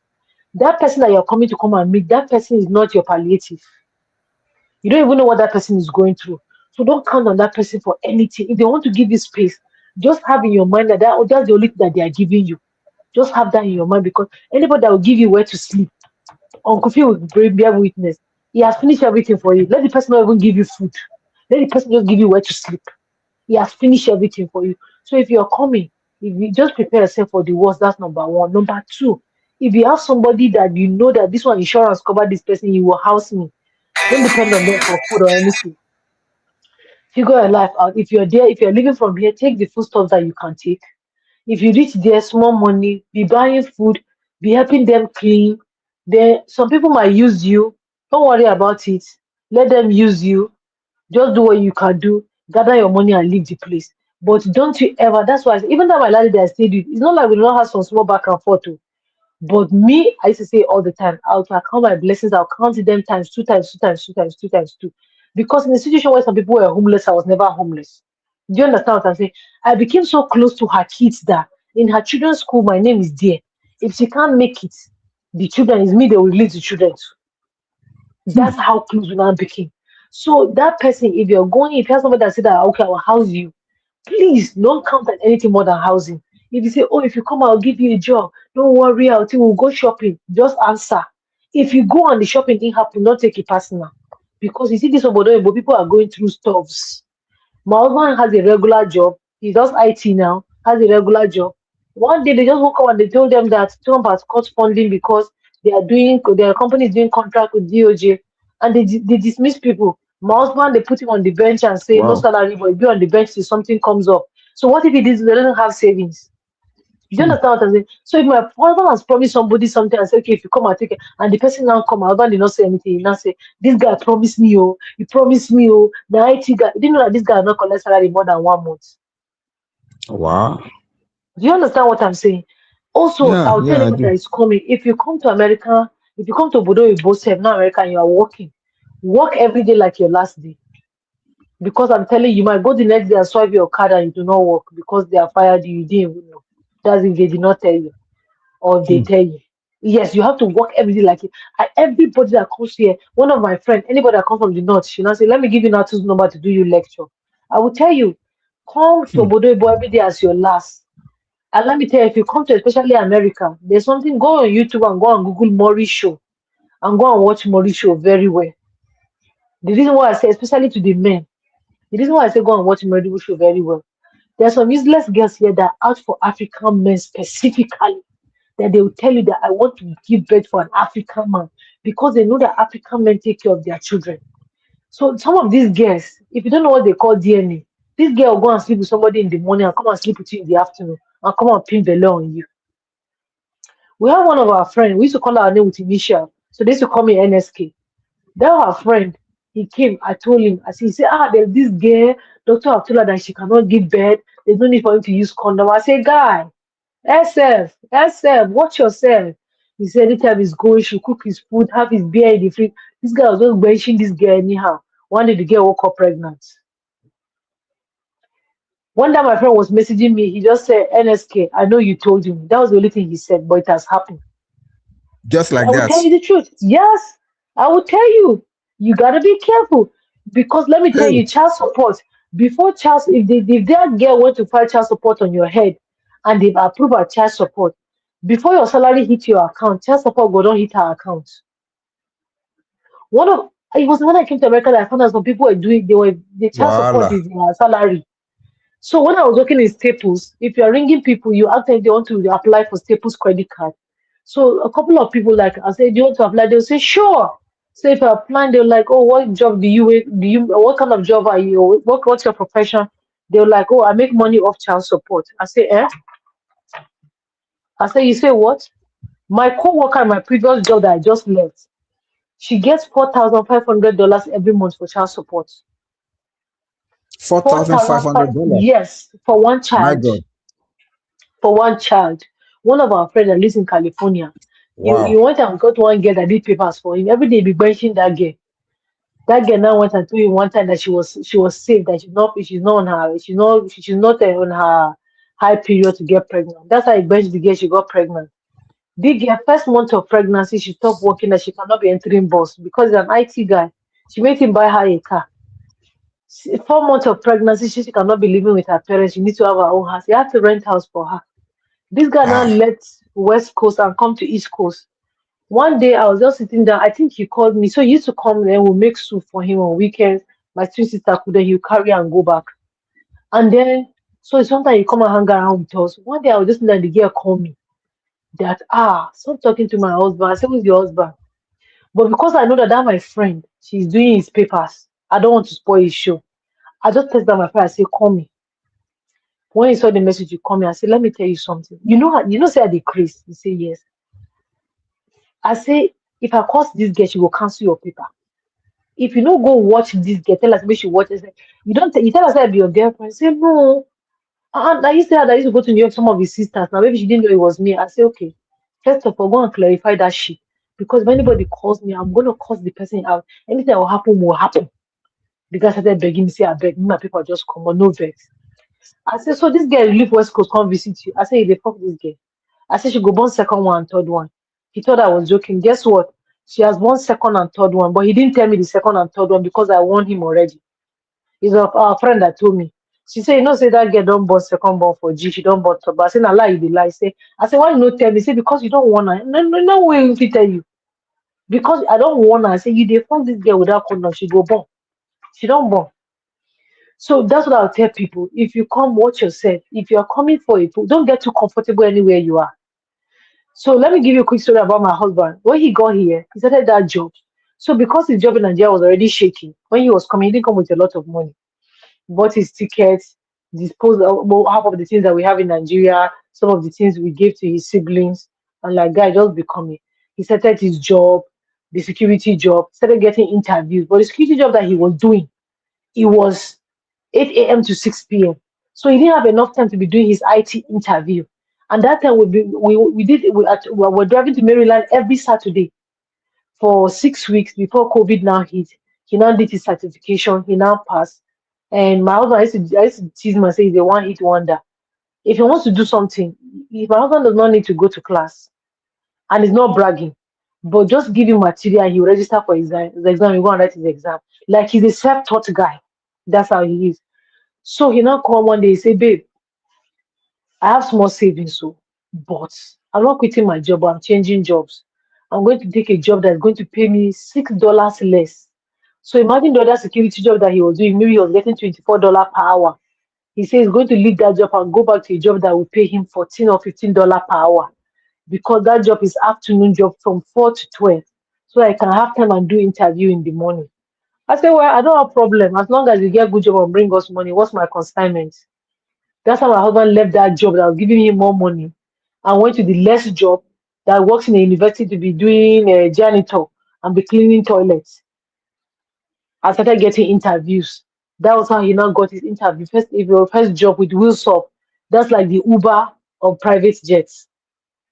That's where he got his first IT job, IT audit. My husband didn't stop there. When he got that job, basically my husband every year he gets one IT certification. Like sometimes he was beginning to piss me off. I'm like, bro, you're doing too much. He's like, baby, you don't understand.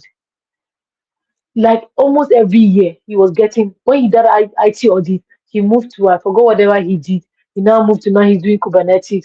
Now he wants to go and do AI. So he was never comfortable. Like at some point, even me that came before the guy is my motivation. Anywhere he goes to work, he never sits comfortable there. He wants to aim something better. He wants to aim something better. I remember we didn't have a car when I was pregnant. Not that we didn't want to, but because we were working remote, we had 2 accidents each on our driver's license. So it made our car insurance went over the roof. So two of us were like, you know what? When our car broke down, we sold one broke down. We said let's take a break because we were working remote. Let's just chill from insurance because our insurance was like almost 1,000 a month. So we took a break. When I became pregnant, he just woke up one day and just went to get his car. You're like, okay, I was just sitting down. I wanted. So if we had not to take those sacrifices, if he had not made those decisions, he had not been consistent and be disciplined, do you think that he wake up and just go and buy a car cash? No, he wouldn't have been able to.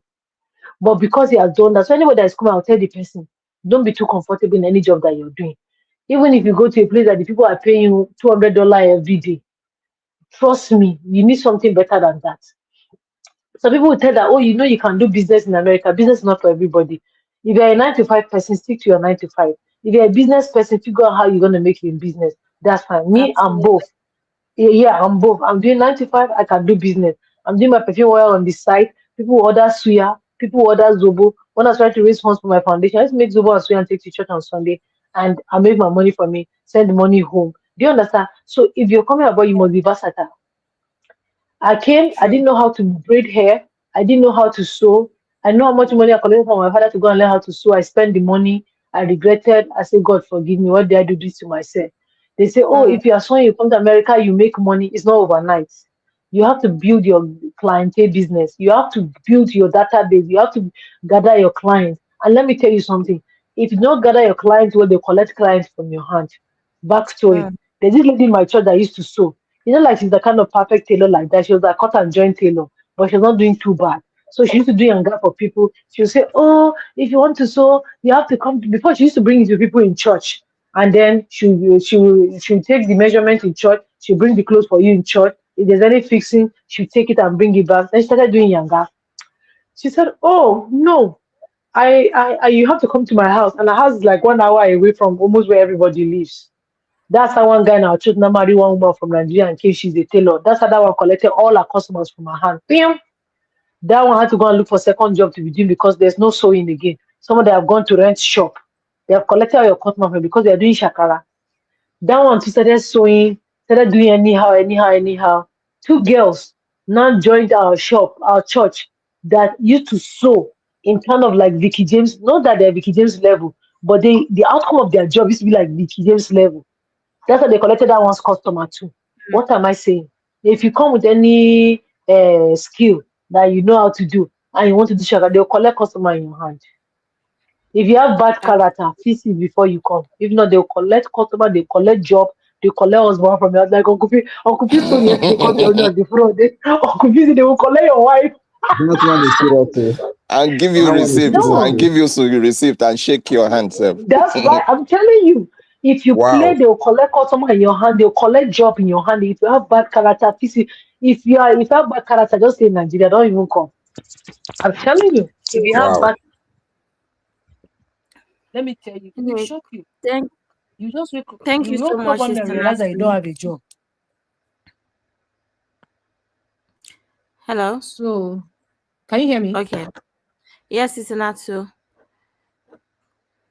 Thank you so much for So, sharing brother, with that us. would be my advice. So, people get you ready, get money, have small money, know how to do something. If you come here, be humble, don't be too proud. Oh, Nigeria, I have driver, I have cleaner, I have this. My husband knows to wash clothes with his hand, don't know how to do anything.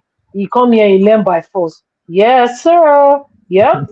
That's right. You need to pay It somebody is to come well. and clean It his is house. well. Yes, you pay somebody to come and clean his house. Mama will wash it. Mama will wash toilet for you. Go and eat inside that toilet. You will wash it, baby.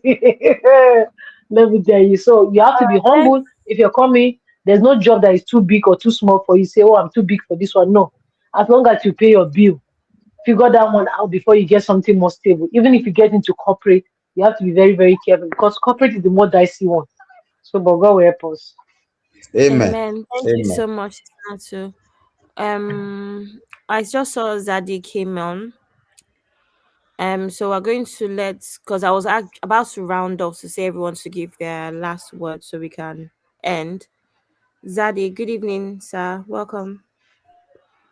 Hi, Hello, Uncle good America. good evening, everybody. I've been in transit. I've been driving, but I was listening. It Good evening, Uncle Emeka. You're welcome, sir. keeps going in and out. So I was driving to me and my me and my Okay, Mega, daughter. you sound distant, like you're distant from your device or something. Can you hear me now? Yes, Yes, sir. better. Yes, sir. Okay. We can hear you. So, like I said, I've been in transit, but good day, everybody, and very interesting stories. Everybody's story, like you see, is different. You know, different, but we all have one thing in common, and that one thing is perseverance. Yep. Perseverance, and it's for me, it's gonna be kind of difficult to put a 42 years old. Story, pack it up in 5 minutes, and I'm probably on this platform, I'm probably the oldest, in terms of age and also in terms of time in America. So I wouldn't, my story's a little bit different in that I have glorifying stories. I also have tragic stories that are personal to me. And I arrived here in '84. That's that's 42 years ago. After all my education in Nigeria, I did my first degree in UI, did my master's in Uniben, and I left. And I came and I married my college sweetheart, that same '84. And my original background is theater, you know, and it didn't take me long to realize that with my accent, I'm not going to go anywhere in Hollywood. So let me just look for something else to do. And I originally wanted to join the FBI, and I actually went to their office and they said I was looking for a job. And the man looked at me. I was young, 27. And I've always been interested in law enforcement or military. Even when I was in Nigeria before I left, when I was doing youth service, I applied for NDA, to join the. But I believe that I don't know if they still do it now, but that time you have to have somebody above the rank of a colonel to endorse you.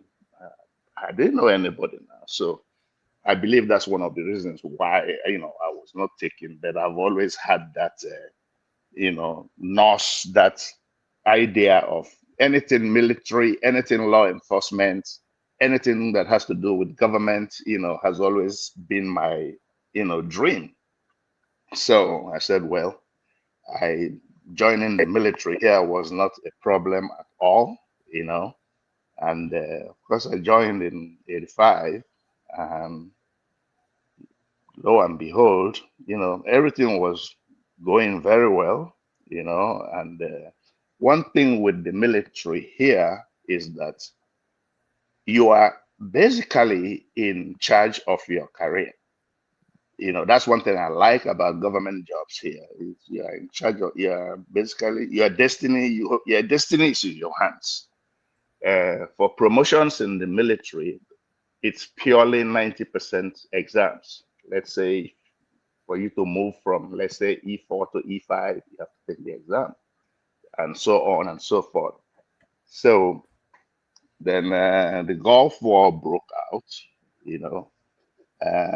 I'm, like I said, trying to put a 40-year life history, so I'm going to be going back and forth, you know.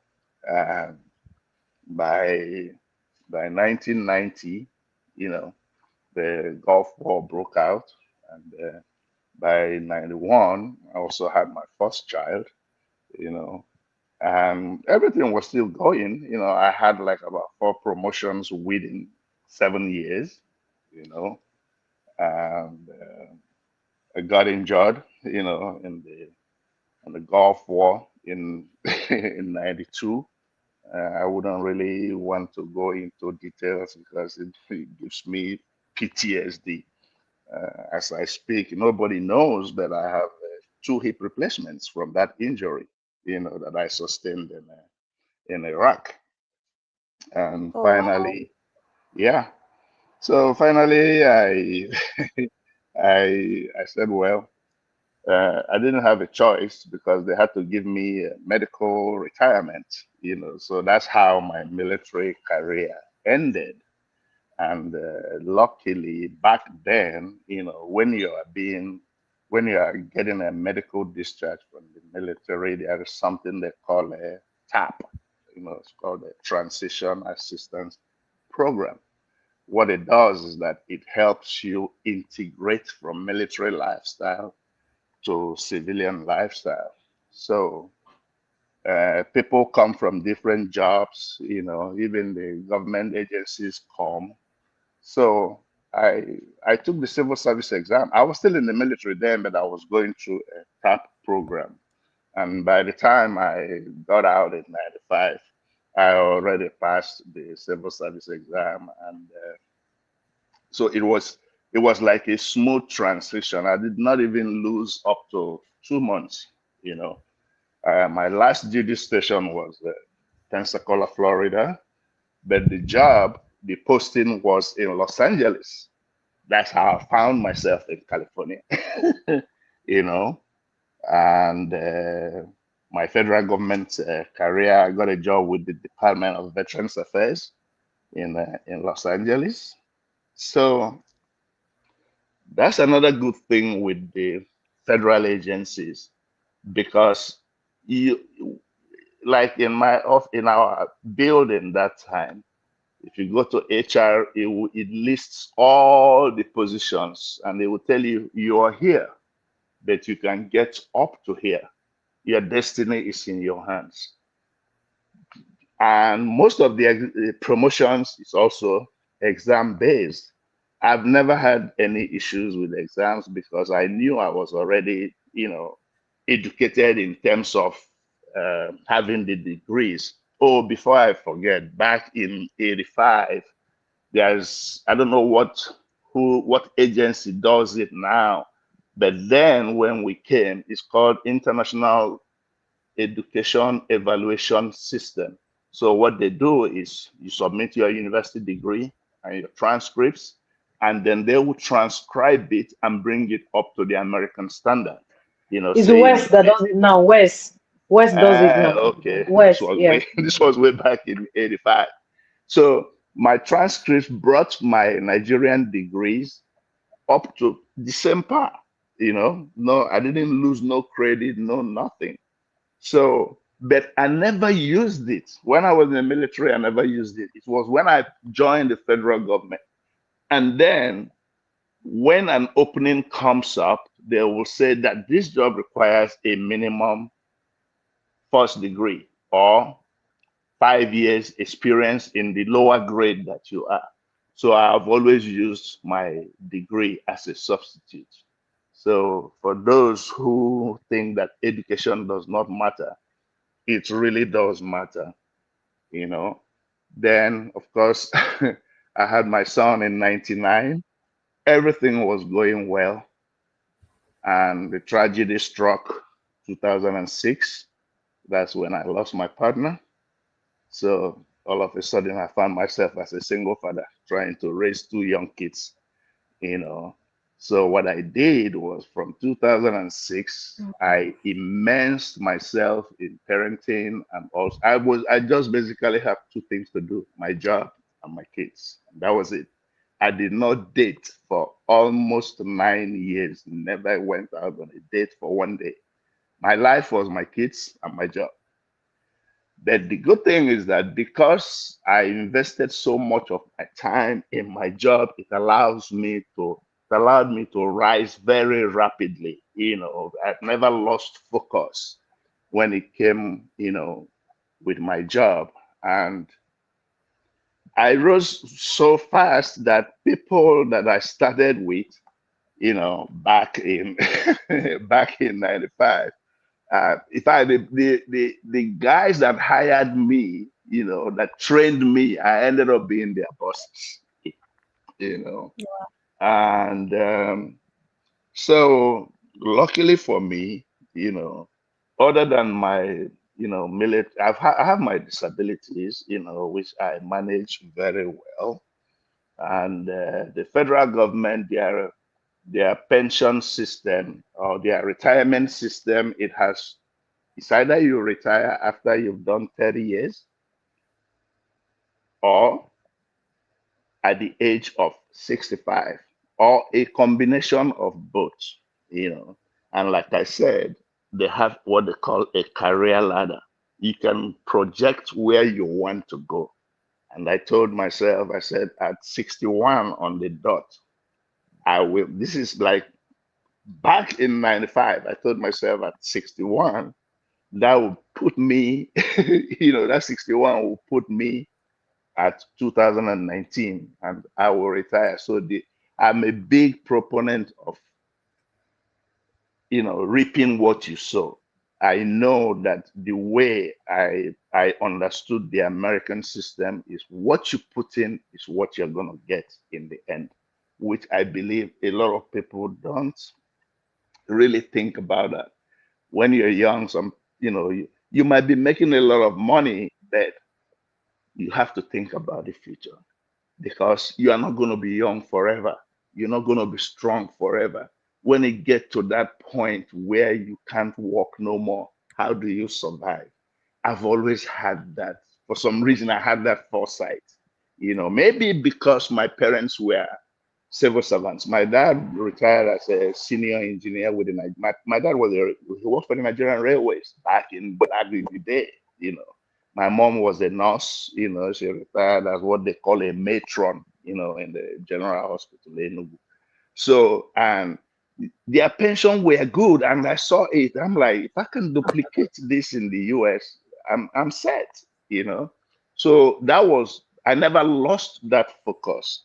And exactly on 2019, I was 61. I put in my retirement papers. I've crunched the numbers and I knew how much I've also accumulated on, we did not have what they call 401k. The federal government, they have what they call TSP. You can put in as much. I was basically throwing in half of my pay on my TSP, which paid off later after I retired. That because I was able to, grow in my career, and then of course I was getting my military package. By the time I calculated all that, I told myself, I think I'm good, and because I was a veteran, and a disabled veteran, my children did not pay school fees for college. They went to college free, so they never had any school loan, no nothing, and when I retired in 2019, I felt that I knew I'll be going to Nigeria a lot. And for those of us that live in the US, there is really no direct flights from California. You got to either come through Atlanta or you got to go through New York. And I said, well, I'm going to move to Atlanta. That way I know it's just a direct flight for me. And that was the only reason that actually made me move to Georgia, just because I knew I would be traveling a lot. And I know that the older you get, traveling is no longer fun. It's fun when you are in your 30s, 40s, and mid 50s. But trust me, when you start hitting 60s, it's no longer fun. And I predicted all that. So that's what brought me to Georgia. And since I came here, I've been going to Nigeria a lot. And I started, trying to figure out, okay, what do I do post retirement, and I started with, a poultry, in Asaba, and then I realized that we had a lot of land, family land. And I said, well, okay, I'm going to convert this into an agricultural project, and that's really what I've been doing. But I've been here, but when I first got here, to be quite honest with you, most of the Nigerians that I met then, they are into what is called Odu. I don't know whether somebody can relate to that term. Odu mean that was, Odu is like the olden days of Yahoo boys. You understand? Odu, they just do credit card fraud and all that. And I told myself, I said, no, this is not what I came here to do. Plus, my wife was like, that's not why you came here. So let's just focus. I'm glad I didn't dabble into that route, because those guys, honestly, they can't really account for what they did, do in the last 35 to 40 years. So, like I said, it's kind of difficult for me to compress 42 years into a 5 minutes dialogue. But that's the kind of summary of my journey here. And I thank God, other than my injury, my health is fine. And that's pretty much about it. I don't know if anybody have So any much, question. You hear me? yes, Uncle Ben. Wow, I've been listening to stories upon stories, and these are inspiring stories. Thank you, Sister Natu. Thank you, Uncle Emeka. Uncle Emeka, I have a question. I didn't know that you guys cannot hear me earlier. When you said you went 9 years without nothing, sir, where did you get that courage from? That is so unexpected from an African man. You were just focused Well, on the children, and that's it. How did you navigate that, sir? let me just put it this way. I think I've even mentioned it, in uh, past episodes that we've had. You know, uh, being single was never an issue for me, because, um, and I'm just gonna be very honest with you. You know, when my wife passed, I just felt that half of me has gone, and even up till this point, I don't think anybody can replace that. And that's why, like, dating and all that, it doesn't really interest me. It's a big deal for me, So I just poured all my energy. Otherwise, I would go crazy, you know. I just poured all my energy, on my two kids. They were very young, you know. So that was my motivating factor that kept me going. And yeah, so I don't know if that answers your question. And it's No, still what, it actually makes sense. It makes sense. you know, it's still, even my family, every once in a while, they'll be like, this year we'll make it 20 years or 22 years. It's time for you to, remarry. I said, I'm not remarrying nothing. I mean, if you enter my house, you will think that my wife is still there. All our pictures is still there, nothing dismantled, nothing. Oh wow. Wow. Uncle Emeka, um, God will continue to be with you, sir. I know it's not easy to tell us this story, but thank you for sharing with us. Yeah. And you did an amazing job. At least we've seen your son, we've seen your daughters.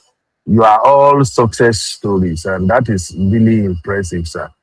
Now, you see, I like one thing about our community here. We have all types of professionals here, and you being a veteran, if I can just ask for the benefit of those who will get to watch this later, we have a lot of young Africans now who are going into the military.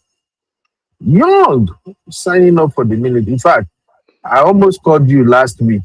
Now, just small thing remain. because I'm like, before I will lose my mind and Kukuma go sit down for jail, maybe I should talk to you. Because one of my paddy, my own baby girl, will be my paddy pass, DB, out of the blue, she just tell me that day I just signed up for the military. I almost want collapse.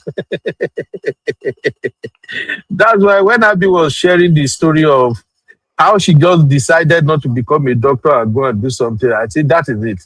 This is exactly what my daughter did. So, but that's a story for another day. Uncle Emeka, for those young folks that are heading to the military, I've seen many of them now complaining. Some of them are regretting. And even though the vast majority of them, they went to the military because, we all know how they go now. If marriage no work, so you can get your shola shola, military can do it. But many of them are really complaining. If you have to advise them, with respect to career advancement in the military, your path is different from their path. Back then, when you enlisted, it's way different from now. It's a different ball game now. What would Yes. you advise them to focus on? And in order for them to still maintain a kind of work-life balance in terms of marriage, raising kids as an immigrant in America, what can you advise them, sir? Well, when it comes to joining the military, I will advise if they want to join, let them join as early as they can. When in terms of age, I give you an example. I have my nephew, my older brother's son. He's in the Navy right now. When he's been in the Navy now, this is his ninth year. When he wanted to join his, my brother and his wife was like, oh, he must have lost his mind. I think he was just he's 20, he's 28 now. He joined at 20. Yeah. So he came to me and said, Uncle, I've always wanted to join the military. I said, well, there's two things. I explained all the benefits of joining, but parents, they always fear that once you join the military, you go to war, you might die, but it's not necessarily so. The two most dangerous arms of the military is the army and the marine. Okay. The Navy is not as dangerous because it's hard to, they're not boots on the ground unless you are in the Navy, unless you are a Navy medic. In that case, you're stationed with the Marines because the Marines don't have their own medical personnel. It's the Navy medic that services them. Like I was a Navy medic. 7 years of my tour, I was stationed with the Marines. That was why I was stationed. Even when I was stationed in Italy, I was stationed with the Marine unit there, as a medic. So another good thing is that if you are in the military, as long as you're active and you decide to go to school, they pay for everything, even your books. So which is what my nephew did. The moment, in fact, he was in second year in college when I said, if you join today, that's it. No more, you don't have to worry about paying school fees. And he did. And as I'm speaking to you, 9 years in the Navy, he's already a chief. So, and I told him, I said, you are 20. By the time the military is 20 years, the military, once you do 20 years, you can get your full pension in the military. So, which means at the age of 40, you're already retired. You can start a second career if you want to. Your pension is for life. Nobody will ever take it from you. You can start another career and retire a second time at the age of 60. That's 2 pensions plus your 401k plus your social security when you turn 65. If that doesn't do you, you must be a very greedy man. That's for those of us who are interested in government job. Now, if I don't do business, I've never sold a spoon or fork to anybody. I don't know how to sell and buy. I'm not a businessman. But look at me. You understand what I'm saying? So the military, I'm very pro-military. Very, very pro-military. I guess because I was shunned by NDA in Nigeria. I'm like, see me where they Oh, beg to join military for Nigeria. They say I don't know anybody. Now I come here, then they beg me to. I did not even blink without signing up. You understand? And I gave it my all. I wanted to do 20, 25 years, just make it a full-time career, but God has a different path for me, you know. So, and 10 years into my military career, it got cut short by injury, and I never envisaged that I would work for the federal government. And that was one of the best things that ever happened to me, because I gave it oh about wow. 3 years and I'm reaping the benefits.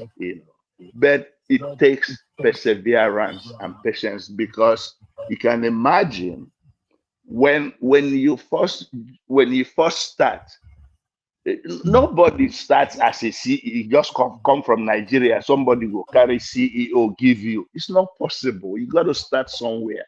But the question is, do you know where you are going? Do you know how to end your journey?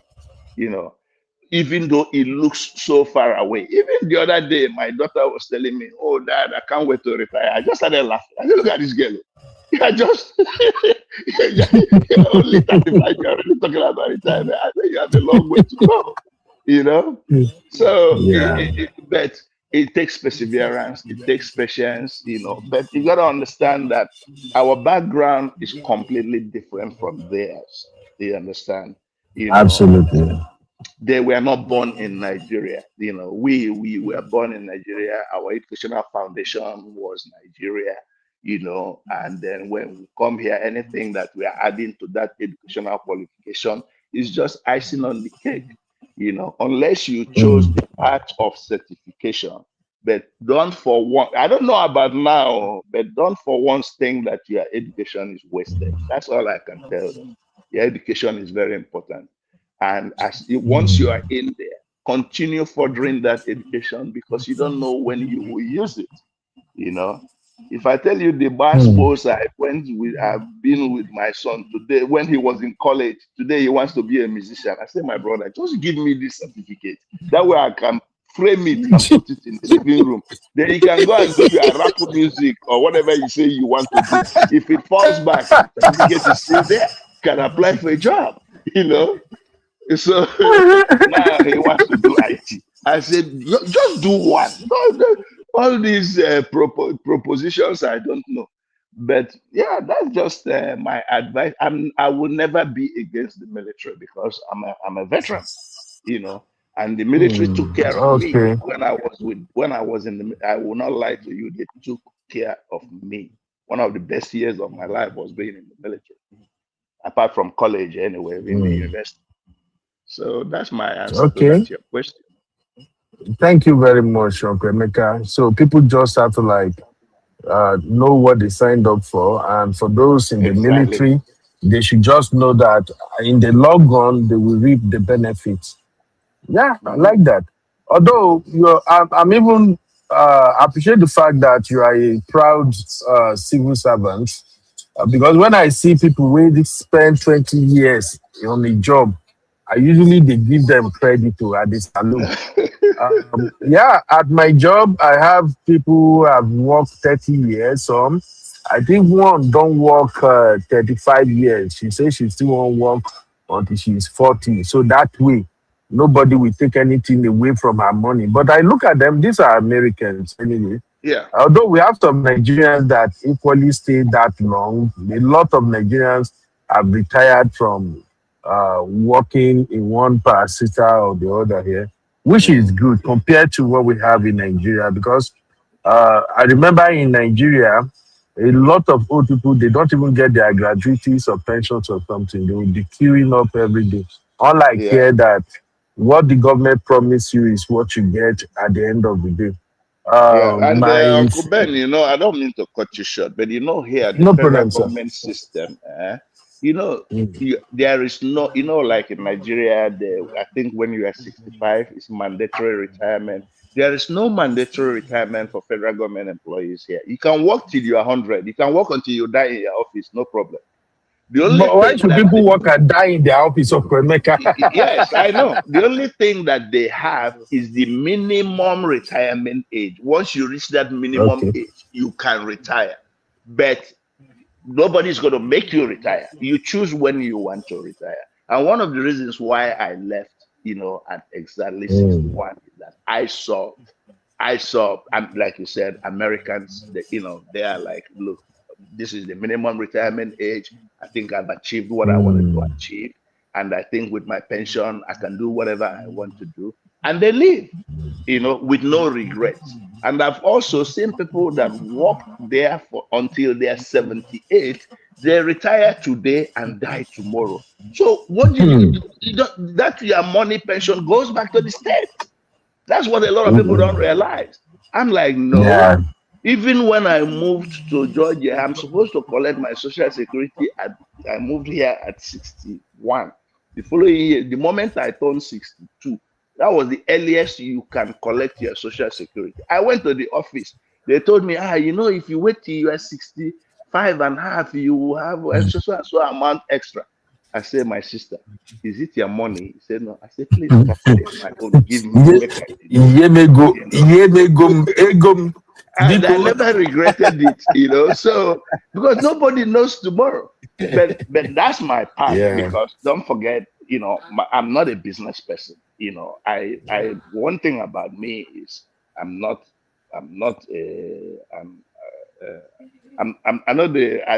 I don't do like the Joneses. You understand what I'm saying? I'm very, very pleased. I know I'm like you in that section. I don't believe in all the, why would I have a wallet, a Louis Vuitton wallet of $1,000 and only have $20 inside it? Does that make any sense? I go to Walmart. Abi can justify that too. No, that's for women. Abi sister, that's one code. They can justify Uncle Ben, that. you won't just start There's fight nothing to compete. I don't have to press your prove neck now. anything to anybody. That's what you got to understand. That's for people to me that wants to prove something to somebody. I don't have anything to prove. Uncle Emeka, I'm very, can you tell very us how you content dealt with with what black God has tax? given me, and I eat what I want. I drive. I have a house, and I'm fine. Yeah. Uncle Emeka, being content is very important. You gotta be content. Because you're chasing all these material things is like cocaine. You will never stop. By the time you realize it, you start asking yourself, what am I even doing with all this? What am I doing with all this? Thank you, Gary Okwemeka. Absolutely. I think Sister Natu was asking, how do you manage black tax? I don't think Okwemeka have a lot of black tax. So people will drag from Nigeria. What you mean supporting family and all these people? Yeah. Let me. This is my philosophy. I cannot give you what I don't have. Simple. If I have it, I will give. If I don't have it, I will tell you I don't have it. And it's just as simple as that. And I believe that you have to take care of yourself first before you can take care of somebody else. I'm not going to go and borrow money to support whatever you want to do. Meanwhile, I'm the one owing the message. It doesn't work like that. I think those are one of the American, culture or traits that I got imbibed in myself. And I'm not ashamed to say it. My lifestyle is really American lifestyle. I'm not going to lie to you. So those things, black tax, I don't even know what. I know that black tax means helping people back home. But my direct siblings, which means my brothers and sisters, they are not hurting. They are all doing very well. Now, do I have extended nephews and nieces back home in Nigeria? Of course I do.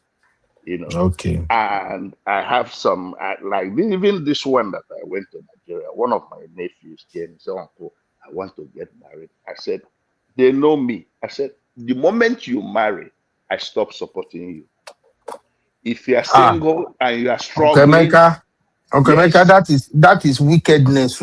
It is not, because if you want to marry, that means you are now bold, and which means you can take care of both yourself and somebody else. Absolutely. Yeah. So I don't play that. My life is, I don't know. Sometimes you gotta be strict for Yeah. you to the basic thing for me is peace of mind. You understand? I'm not Absolutely. gonna go to sleep having high blood pressure over somebody's because of the black tax is basically somebody is making their emergency your headache. Why would you allow that to happen? you know and fortunately or unfortunately, my parents are late, so I still have uncles and aunties, but yeah. So that's how I handle black. I don't have black tax, let me put it that way. The That's only way good. I do is that my new farm, I know how many people I employed there, and Mm. my niece, is handling it, and whatever they generate, that's how they're gonna pay themselves. You see what I'm saying? So if you Mm. do it well, you will continue to get paid. If you don't come complaining to me. I know how much I invested, to get it started. My brother is into my younger brother is into agriculture. Very, very big. Actually, Mm. Thank you, Uncle Emeka. produce, so he Thank you. helped Thank draw you so the much, Uncle design Emeka. and all that Mm. and replicated all that back in the village. Hello, Mm. can you Thank still you hear very me? much. Yes, we can hear you. Thank you, Uncle Hello? Emeka. We can hear you. Oh It's Uncle shoot. Emeka cannot hear us. Abby, can Hello? you hear him? Yeah, we can. He's one that can't hear us. Sis Uncle Emeka, you can hear us. Yeah. Adefunke, the same thing that happened yesterday is happening. Device is not connected, Oh, unfortunately. by the way, Sister Funke, Hello?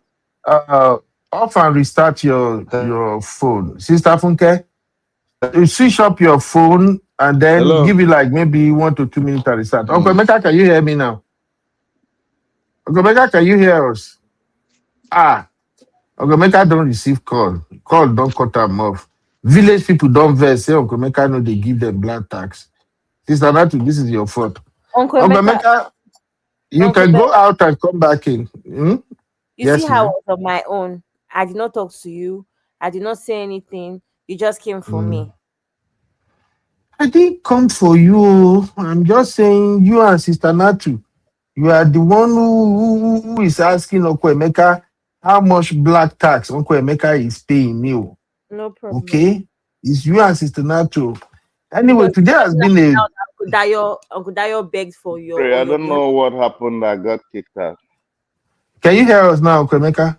Yeah, I just got Yes. kicked out. Yeah, I know you just have to go out and come back. It's Yeah, the that's what I network. did. It's Okay. the network. Thank you very much, Okwemeka.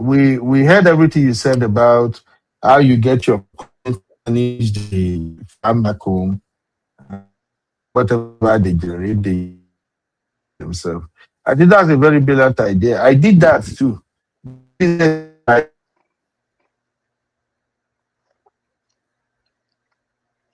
Uncle Ben, please, Hello? this your just go spoil my mood. Oshodi something network, please. You have to understand that. You can't hear me again. Let's say when I was when I was raising my children, uh, um, honestly, nobody really, no external person was really offering to help. Not that I was asking for it.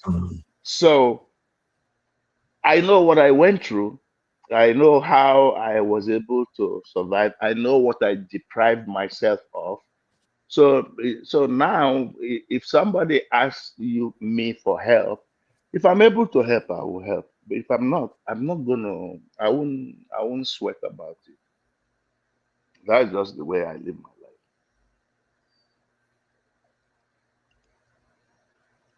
Okay. Hello? Yeah, thank you, Uncle Mecca. Yeah. Can you hear me? I don't even know what's going on. No. Uncle Mecca, can you hear me, sir? I can hear you now. Okay, Mecca Okay. is gone again. Yeah, I'm. Well, I know Can you that hear me, not. Uncle Mecca? Yes, I can hear you. Can you hear Abby me? can hear me. I can hear you. How about you, Abby? I can hear you, Uncle Ben. Okay, good. Thank you, Uncle Emeka. I think we've done. Abby, you try. You don't host 3 hours straight, man. Wow, this series is really good. Me, I'm just learning. I just want to appreciate everybody for sharing because it shows that we all have similar trajectory, like starting from nothing to something. And like Uncle Emeka said, now I love when Uncle Emeka said he was begging to get into NDA in Nigeria, and they did do Shakara for him. So when he got there, the beggar with military, he just jumped, say, "Oh, more." Uncle Emeka, are you trying to do like a payback to Nigeria? Thank God you are not part of the people they said to go and fight Boko Haram. You will just be bombing everywhere. No, it's true now. It's true. Oh my God. Anyway, thank you, sir. Thank you, Uncle Emeka. Thank you, Uncle Phil. Thank you, Uncle Dio. I know Uncle Dio. I was damn busy since I got to work. I've been super busy.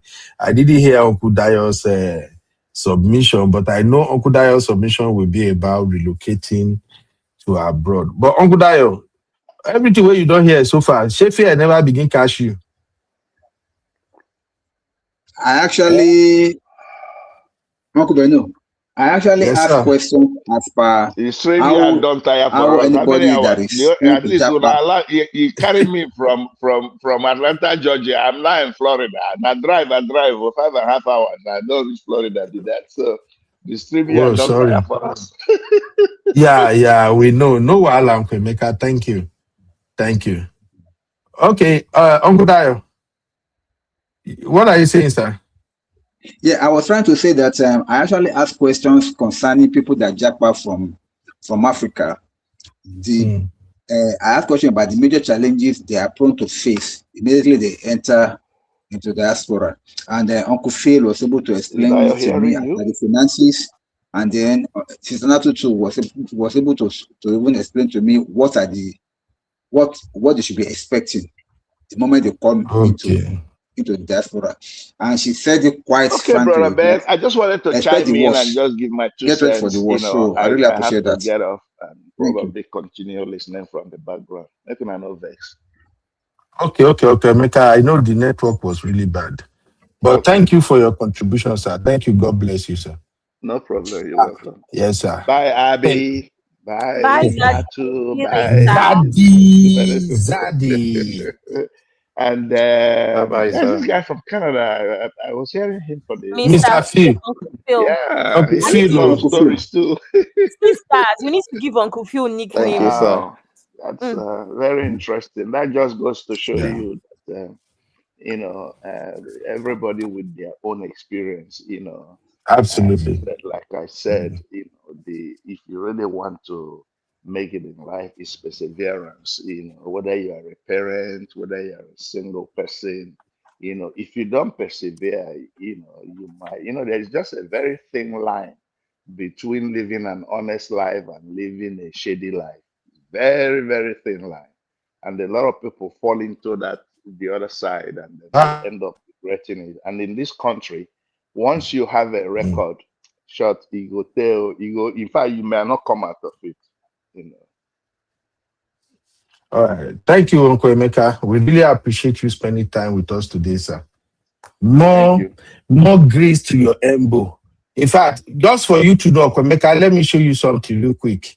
Because everybody that shared with us is yesterday, we are actually creating top lanes to represent their story because I have to cut all the story and post each one of them separately. I know it will go a long way to help so many people, and we are not taking this for granted. So that's why I'm always thanking everybody who participated in what we have got going since yesterday. Just make So, sure you don't Emeka, promise it. Just I make sure you don't promise anybody Don Pedro. Just make sure that you make just in fact we're gonna if I change it to Martina. That's Daddy, what we're thank you gonna be for that. calling people now. Thank you so much for that. Uncle Beka, if I don't promise them Don Pedro, they won't come out now. And see, Thank yesterday, Sister PJ came. My Bilba came. Everybody since yesterday has really showed up because they want that bottle of Don Pedro, Uncle Beka. That is the you. power of Don Pedro. I'm not. so, Ah, so Uncle they don't. Beka, this Shebi, is they don't give your. you. They don't give you invoice. You know, you just ignore the invoice. I be alone na 150K. Can you imagine? Pounds, not naira. Pounds, I not go, naira. I go, I go reach my village before now. Will see a dime for that bill where they give me too much. Now won't give me. Well, Uncle Emeka, thank you very much. This is Thank JAPA you, story sir. with Zaddy. So that's you on the screen. Oh, I just create This something daddy is like very dark skin. No, what's going on, Uncle Ben? because Daddy was on active service Uncle then. Ben, He's on active service. Yes, Is sir. daddy this dark? Is there is daddy a not this dark? there is an Oh? observation here. Oh. Uncle There is Ben, our Zaddy is an sexier observation. than this. Don't do that. Don't do that. No, you cannot use their real picture now, Sister Natu. We know, but still, even though I have my own This observation is anyway, Uncle Ben. Let me point it this out is first. Zaddy in service. What observation do you have, Uncle Dayo? Hello, Uncle Dayo. Uncle Ben, Yes, sir. let me point out my own observation. Zaddy was in the Navy, not in the Army. The uniform you put on the man on the screen here is Army. It's the same uniform that they use mostly. Yeah, Almost same they use uniform. camouflage now. Yeah, Navy now. This is mainly. It's actually it's more like a work uniform. You know, they camouflage. They don't. Those old Navy pictures you're seeing is more like for ceremonial functions. But Yeah. now they go to work, looking like this. Yeah. Yeah. So, Uncle Dayo, say you understand now. This one no be Nigeria. We wanna go carry all different uniform full everywhere where we can't be Yeah, confused. We don't know who brother is who. Dio, brother Actually, Dio, this was Nigeria, they actually all wear introduced the during the Gulf camouflage War. now You understand? as So, well. and once there is a war, you have to conform to a more combat uniform because you never know when you'll be called up. So this uniform, universal uniform for all military personnel now. That's but even in the Air Force, it might be a little lighter green, but that's basically work uniform now for the military. Okay. And Okay. Uncle Thank you Ben, very much. it's the same thing in Nigeria, except they are wearing ceremonial wear. That's when it's specific to the army, the navy, I or don't, the air force. I don't even care. As far as I'm concerned, I'm Nigeria just saying, military, they are so confused. don't diss us. Don't diss us. That's all I'm I know saying. this una. Okay? Una military, police, everybody are so confused. I'm sorry. Even police, they're We wearing have camouflage. to, yeah, we have to round up, but I see Brother Kidola just came in. Maybe Brother Kidola will be the one to share his JAPA story with us as the last person to round up today. But I want to say this up front that tomorrow, just for those who missed yesterday, we spoke about the JAPA in itself and the challenges that comes with it generally. So today we narrow it down to JAPA and navigating employment and career abroad. If you missed this show, please go and watch it from beginning or share it with people who want to travel or they are already here and they are struggling. There are too many inspirations in the story that were shared today. So we explore employment and career advancement today. Tomorrow, we're going to go into the core. We won't enter the boss area of JAPA. So we'll begin to look at how people manage relationship after the JAPA, because that is one area I think majority of African immigrants, they were doing really poorly. Let's just be frank. Many African immigrants, that's one area I'm not proud of us. We are very successful. God bless a lot of us. At least we did okay. We know they beg, but we have reasonable number of African immigrants who are currently struggling in their relationship. Some are divorced, some are still in a one-sided marriage or dealing with some long distance relationship issues. So let us explore that tomorrow from the angle of how each person were able to manage their relationship, juggling it with work as well as career, raising kids, and still make it work.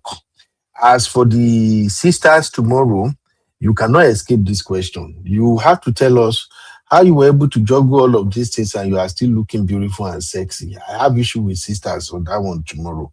And I need to come and explain. And you will also explain why is it that sisters are looking younger, beautiful, fresher, and the boss we are running bald head, big belly. Because you're always shouting. That's why. Because you're always I be, shouting. don't even try me right now. Shout less. Waiting they pay me now, they tell you now. Shout So less. tomorrow, sisters, when you come in tomorrow, you need to put all of this thing into perspective for us. How did you do it? How did you manage relationship struggles? Because make I know like nobody feel like here tomorrow, self. We know kuma the lie. We are always honest here. In no big daddy. That's both they always did. If no matter how loving and sweet you and your partner could be, America will press your neck. UK, Canada. So people now here where Uncle Steve, Uncle Phil told yesterday say now still. In fact, Uncle Phil, please don't use that term again. It's scary. Uncle Phil said they are stealing wife in Canada. So those are the things we'll consider tomorrow. Thank you, everybody. Please don't be a stranger. Now, Uncle Kidola, you can just touch up Uncle real quick Ben, so that because Uncle yes, Ben, ma'am. Uncle Yes. Phil said they will collect your wife in Canada and give you receipts. That's what he Uncle Phil scared the shit out of me yesterday. Now, so Bashiru just did my head. Say, so really, is this why Debbie just wrong to Bashiru just like that? So story there. But Brakidola, if you can just tell us briefly how you navigate your journey. Tell us where you are. I think you are in Australia, or I know No, no, no, it's no, no, no, no, no, no. The UK. you there UK. Mm. Brakidola, you don't behave like Kidola, you're somebody in in the UK. UK. Where is I Brakidola, don't did? fit the UK. I thought No, we Where I is I think say were did? in you. Netherlands. I I thought we Brakidola go were in there. Netherlands. I'm thinking Brakidola go there, maybe Italy, Germany, I Finland. do. Or, I do. Not I at thought he all. was in ah, the Netherlands. Mm. wow. At the conference there. Wow. Kidola, so Brakidola, I didn't know you are in the UK. why have you not met me, sir? Me na person in the UK, but my wife na Dutch. Oh, that's where I got Netherlands from. Yeah, Okay. You you see, know. I'm So very Oh, attentive. I've been everywhere. I left Nigeria as a very young man, at the age of 25.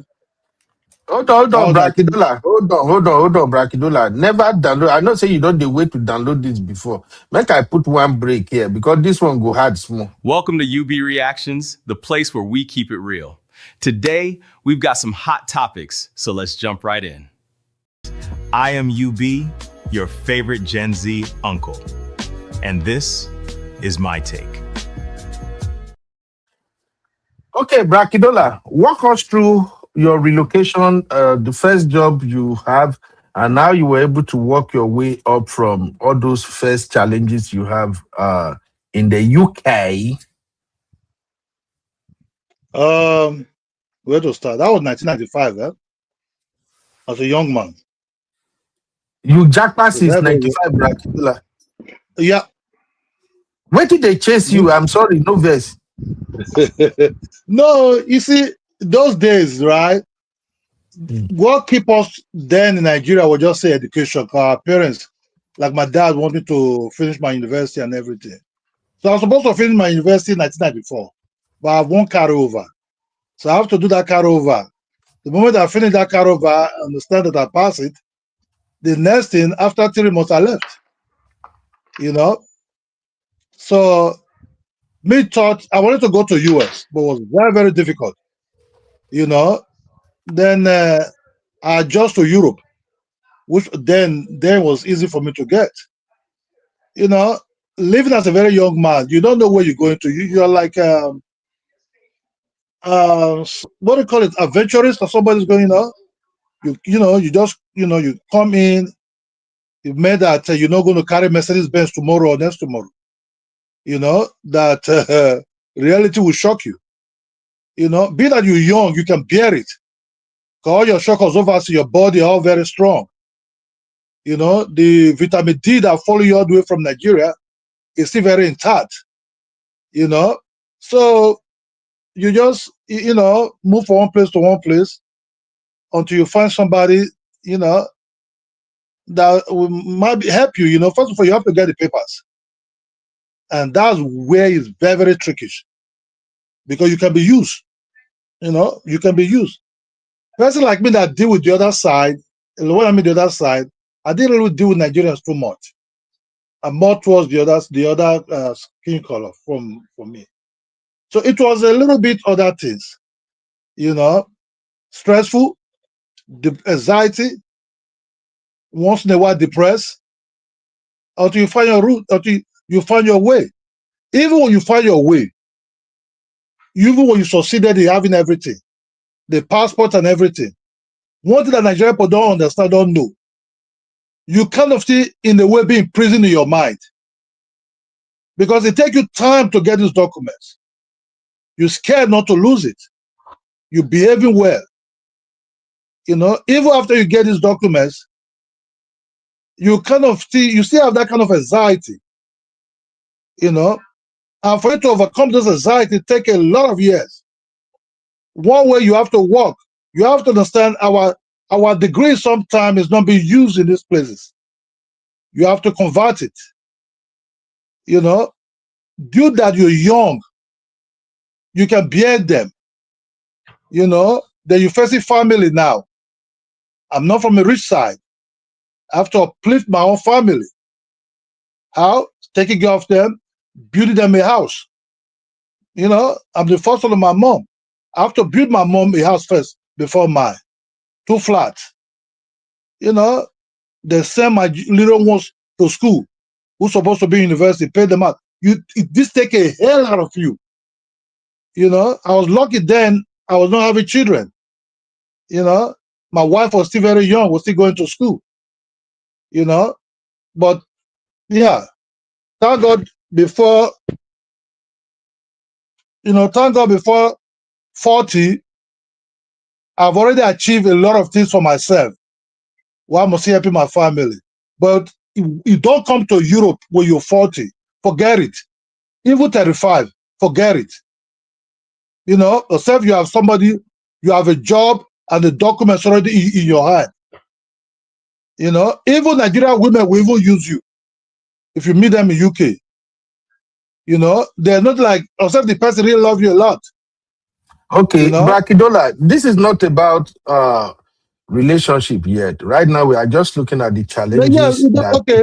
Uncle Beno said, so, JAPA what are the relocated. I didn't challenges relocate. you I run encounter because when of you did? okay. I run because of I want to better my life. Coming to no, Beno, everything package you. Not anybody say a JAPA leave. Okay, you come to Europe. How do you survive? How do you get the documents? Somebody have to give it to you. You are from a third Brakidola, world country. can you not say I run? When you say I run, it sounds scary. See, at that time, Nigeria was very good even. You could open a Ikebe Super magazine, you find a job. There were all kind of jobs at that time. But we were just very, long throat, greedy. Because of our friends, they come from Germany, they bring cars and everything. We go sit for inside one place with friends. We'll talk about, I will take John, I will take John, man. Some of my friends, majority of us left. Some of them in the States, Canada, and everywhere, Australia, everywhere. So we So coming that's why in. you left too. Yeah, that's why I left. But I never thought that, I thought it was like Nigeria, whereby you don't need to show documents and anything. But when you come in, can't get job now, they'll tell you, say, you don't get residence. You don't get this, you don't get that, you don't get this ones. Then how do you want to get these things? It's very, very stressful. Brakidola, did you go to the UK directly, or you go to maybe Europe before you migrated to the UK? No. I came to the UK, then I left. Right? I met my wife, then I left. I stayed in Holland, they get my documents, then I came back. Oh, okay. So you were married to your wife, And then from there, okay, now it makes sense. So what are When I came, yeah, how did you now navigate the job employment challenges where you both in Holland uh, and in UK? yeah, in the Netherlands, you need to speak the language, which I learned anyway. For 5 years. Oh, really? But, yeah, I can speak. I can speak it pretty good. I studied the language up to university standard, writing and everything. Hmm. But to have a better opportunity, yeah, UK is the best. The company my wife tenaciously working for is an international Japanese company, so they also have offices. They can move you to UK and everything. So when they move over there, boom, I was there. You understand? So I did come to the UK. I came to the UK first, but I moved to the other She just side. So the job, English speaking and everything, is better. My brother, you go work any job, but forget the degree when you get to. You clean toilet too. You work for bakery. At first too. If you Wow. have the document there, you go. If you don't want to do like person like me, no one do Yahoo or anything. I have to work. Because I was lucky. I was very happy that man. I would take good. Make use. Whatever I have out of, if it's €1 or whatever it is to feed my family, I'm not going to be in prison. I work, you clean toilet, you work in bakery, you work in everything, you do all kind of odd jobs. Then things started getting better after I studied the language. Then I have more opportunity in London because the English speaking side of it. So I get a good job. They become better, but you have to say I was young. I was 25. You understand me? So there's a very big difference. By the time I become like 40, 42, I push my family aside. Now I need time for myself now. You see how the thing go, Because I don't have 5 years to lose for family anymore. I just a beautiful house, I train people face your life, I face my life. You understand me? That just all because for the something is different, man. You have to so abroad is not if you can survive good in Nigeria with good money, if you're 40, don't come. Don't try it.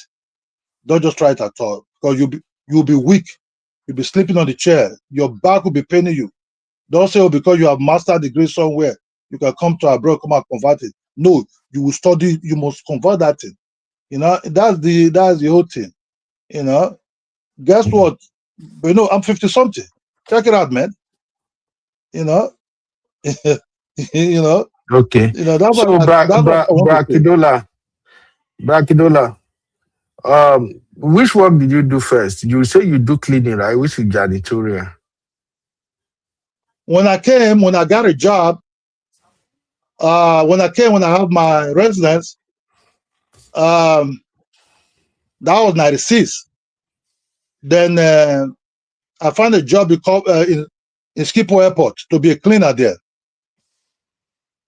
At the airport. Yeah. So I was mopping those floors by the meeting points there, not behind the border, but first by the meeting points there. So I was working with a lot of Ghanaians at that time. I think that's the really first job I ever done in my life anyway. I've never really worked knowing that work. I didn't know experience of work at all. So I was cleaning, they teach me how to clean, how to mop. Have you ever handled like 2, 3 jobs together before? Like they close from one like this, you they enter another one, because I think that is very common in the UK. No, I only do one. Because my wife was also having a very good job. She was having a good job also. So we were living together. So we stay in the same house. So I think mine is job. Mine is small. But mine is part of the contribution to say thank you very much. For helping me. You know what I mean? So I have to be a man. Okay. So what I was bringing really was just for food stuff. She was already paying her things already. You know what I mean? Oh, I see what you're saying. So Yeah, your that's what I wife mean. was Yeah? already kind of like established. So then she So had it down for you. Yeah, she had it down for me. Then I have to go to school. Okay. Further for to learn the All language, right. so that I can have what you call, you can choose a job of your choice. You know, those will take some Okay. years. Those will take Now three, I see. 4 years. Yeah, that will happen. Now I see. Okay. Mm-hmm. Tomorrow we are going to talk about managing relationship in the diaspora. We will cover marriages, boyfriend, girlfriend, and I don't want people to dive into their story, but I just want people to kind of share with us how they and their partner were able to work together to navigate all You of be these different challenges here. Yes, it's Natri. please real quick. Let me just add something to what Brother Kidola said when he was talking about, and I think that ties down to the question that Brother Dayo asked. So, like, if you're coming here, I used to tell people, I said, it's not about getting two, three, four jobs. It's about getting one good ass paying job. That's what I tell people all the time. Then you have other side hustles. So, like, when my husband was coming, he came, I think he had 42.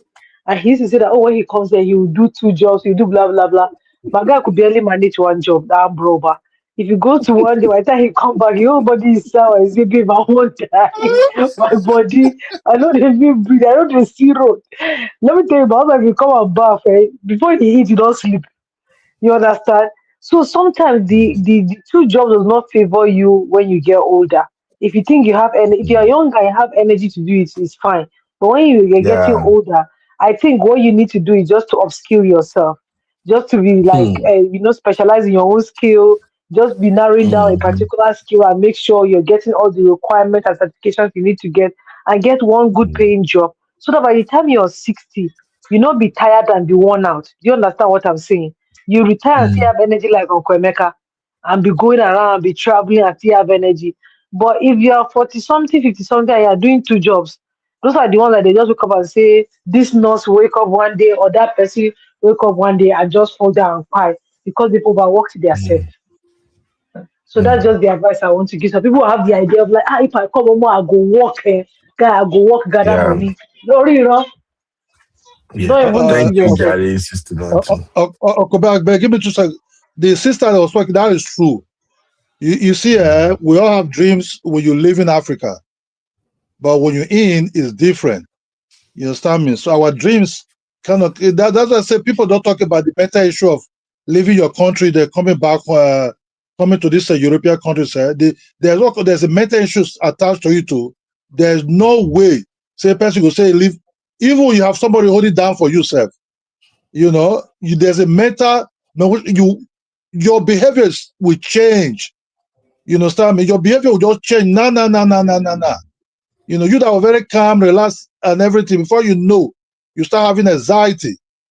You know, but if you have somebody like what the sister said, like she hold it down for his husband. You know, I was lucky to be my wife. You know, hold it down for me. I could go to school. I could better my life like that. You know, and try to get my choice of job that keep me only one job. But what I try to say is, if you are 40, please, even 35, because you start having knee pain, especially if you come to a cold country, then you start having knee pain. You that was jumping before when you were 20 something from the bed like a Superman. By the time you become 35 in this Western Europe that have cold, you start having knee pains. Things that will be coming around you will be very, very different. If you are 40, just stay home.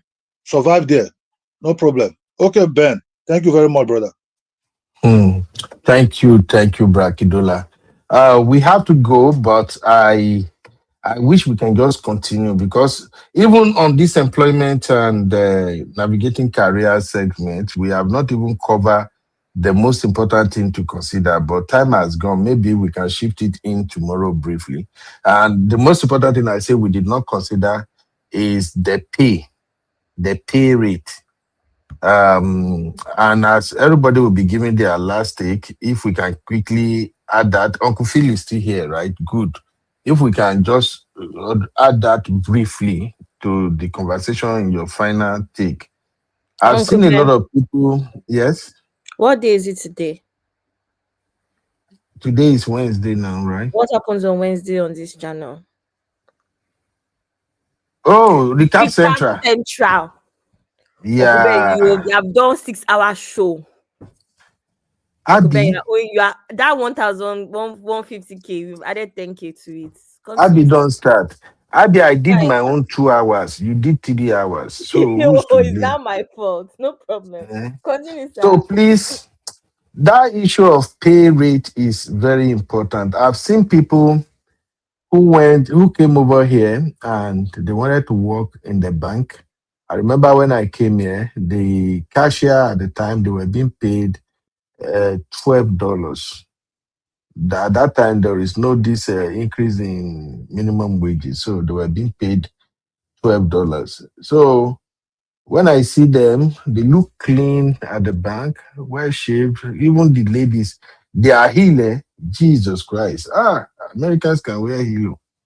So I see some of our people also went for the cashier job, and when I realized that what they are being paid an hour was like $12.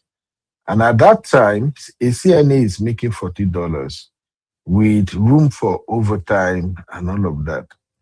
Then I just say, so no be by office that they take make money for America. So the bottom line is that for people who are coming to abroad, please check each job. One thing I learned real quick in this America, be say all those jobs where you they no fit do, they used to pay well for the job. And if you have to do an office work that you get paid less, with you having wife and children, you have to think twice. So it's better if you are just starting, it's better to go and do those menial job where you get paid more and then you can have the flexibility to study than to go and sign your life away in one office job. So as we're wrapping up now, please help me just add 1 or 2 cents to that, and then we'll call it a day. Uncle Phil, can you please help us give anything? You have really helped us a lot on this particular series, Uncle Phil. And I see some of these funny comment where you live, you don't make me laugh tire. When you say you remember working in a place whereby you women are allowed to sit down, but men go stand. Is all of this happening in Canada? Hmm. Because over here, Uncle Phil, over here, both men and women, they don't send you. Is that happening in Canada, sir? By design, and it's very shocking to me at the time. Jesus. The place I worked, that place, what do we do? All these racks, the racks where, when you go to Walmart, where they stage all this stuff they're selling and all that, all those racks, all those Mm-hmm. iron racks, that is what they were producing in the place. Mm-hmm. Shockingly to me, only men, if you are a man in that place, you have to stand and walk. Only women can sit. In fact, I thought of even dressing like a woman to work at some point because, oh my God, you have not recovered from the pain of yesterday. You are going to another pain for the next day. It's killing. It's killing. And when it comes to all this, just like you mentioned, you just need to do this job to get by. What do I mean by that? You get by, and that means you are stooping to conquer, right? Because there are some places Mm-hmm. you go knock yourself into, you cannot advance because you cannot get that time to do extra studies or extra school work or to even complete your internship and to move on to the next thing, right? Mm-hmm. Yeah. So, I mean, it's just what it is. It is just what it is. And the truth is this, your credentials are very good for the immigration process. You check all the boxes. But then by the time you get that PR, you are going to the back of the line to start all over again. In fact, it happened to me like when I was trying to get my second admission here, right?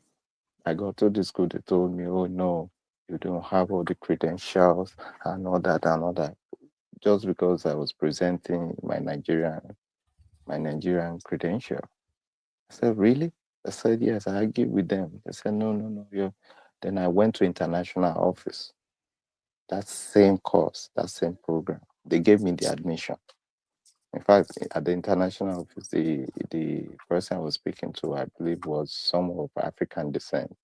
Oh no, you qualify just because they know I'm going to be shedding like $15,000 for school fee. Well, as a local student, because at the time I had my PR. Well, as a local student, weren't willing to give it to me because I didn't start my education from Canada, and they were looking at my credential. They didn't understand it. But lo and behold, they understood it. In the next office, which is the international office, I thanked them. I took the admission. Then I walked into the home office with the local office. I said, "What did you say again? That I do not qualify for this admission?" I said, "No, you don't qualify." I said, What about this? The same program, the same person, right?" So that's another dimension to it. You just need how to think outside the box sometimes when you're dealing with them, right? So, I mean, the rest is history now, right? Are we Yeah. perfect through the whole process? No. Are we lucky through the process? Sometimes, yes. Did God come through for us? Yes. But all those things will align for you if you have your mindset straight. You know why you're here. You know why you're here. And it's a little bit different and different stories. If you are born here, it's totally different from when you came here as a teenager. It's totally different if you came here single adult or you came here married with dependents.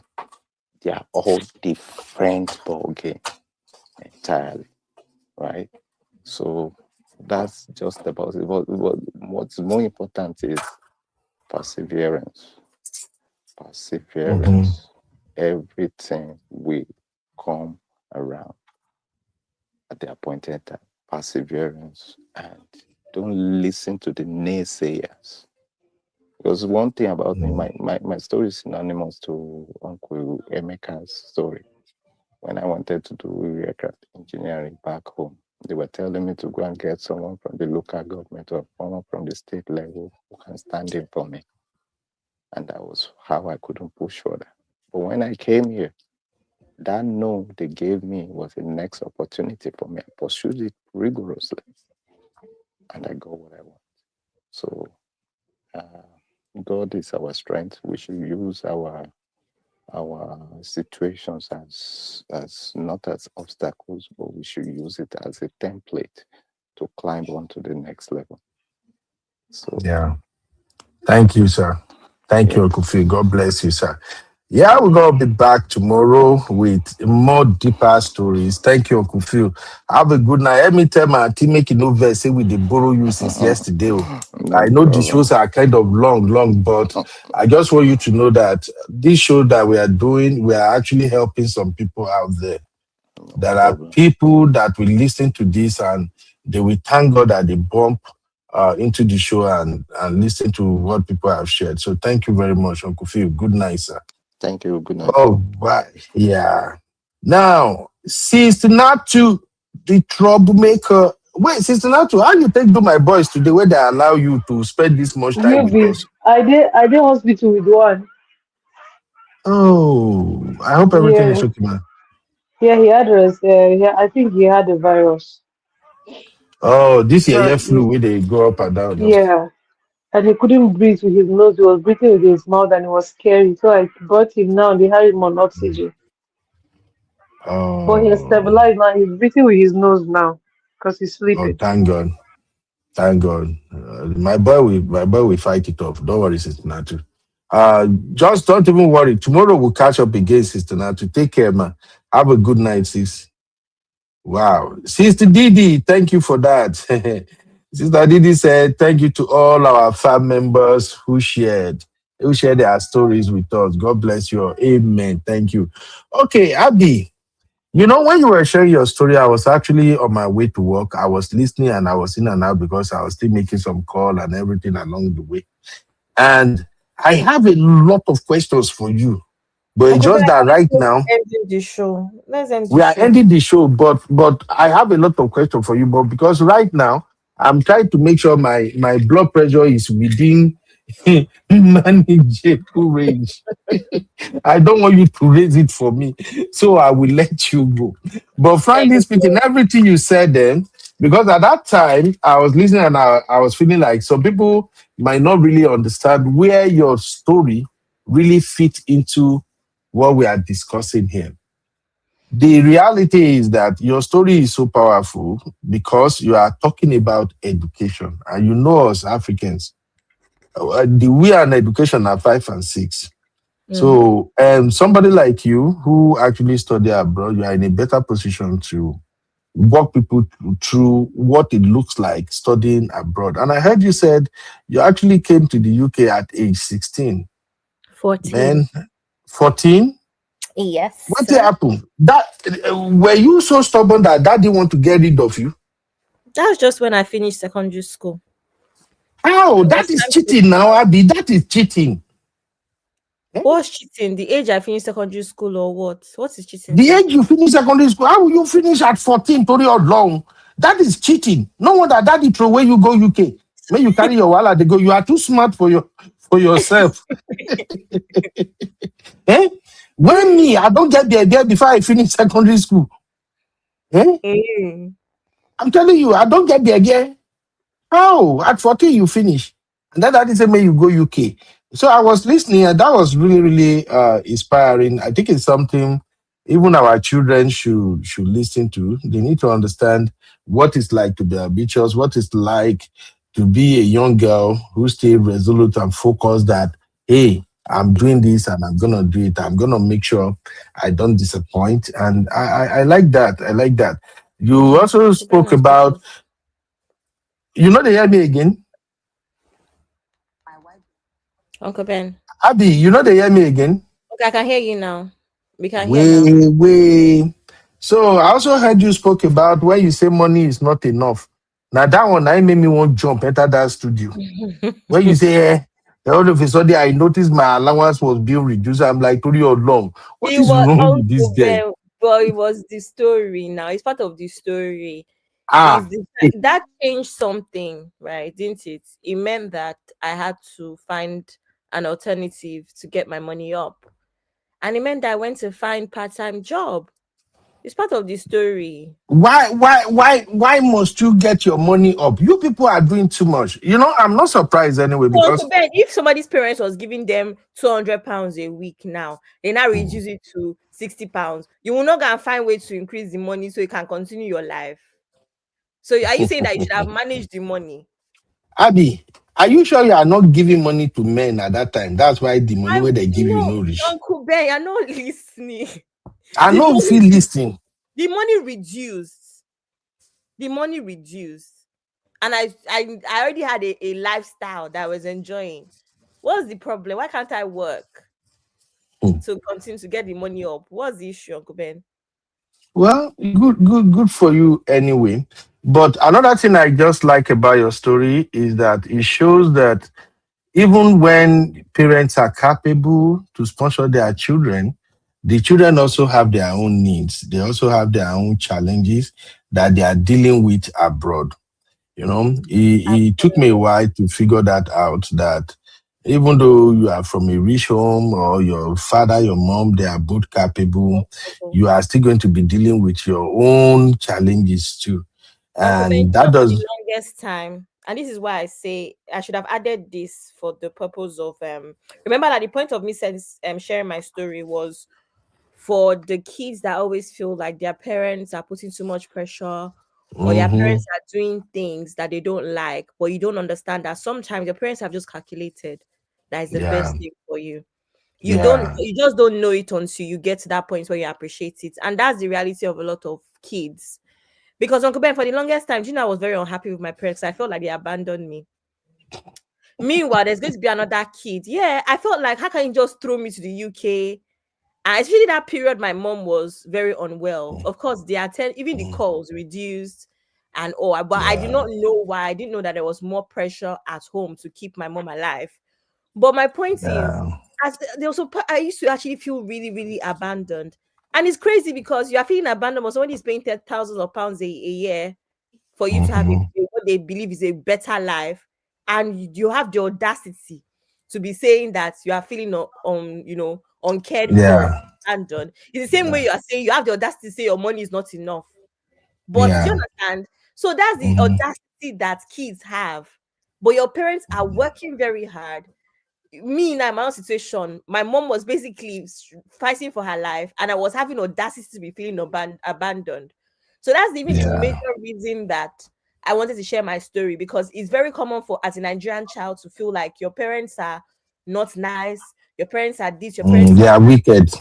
yes, you want to Mm. rebel, but there's always something Wicked. they're struggling, they're trying their best. For Mhm. me, that's also a first child. I'm a practice child. So what do they know? They are doing the best that they Yeah. can with the little, they don't teach anybody parenting. So Yeah. these are the things that I've now come to as an adult. I'm like, you know what? The pressure was a lot, the expectations were high, but I'm glad that I'm here. So Yeah. that's even Thank the you. I the main understand thing this. I want the younger ones to take from my story. Yeah, thank you for that understanding, Abby. It's not easy at all. Everybody abroad have their struggles. Whether you come here to go to school, you are going to struggle. The coverage I went to do last week, the boy that went with me is a student here in Texas, and he's from Ivory Coast. He's a very, very young boy. I think he's around like 20. So he has now. So every time I'll be encouraging him, guiding him, telling him, boys, don't worry, you are growing to a man and things like that. And when he shared with me some of the things he has to deal with, and he just feel like, I wish dad can just be here. My daddy can do that. I'm like, bro, forget daddy right now.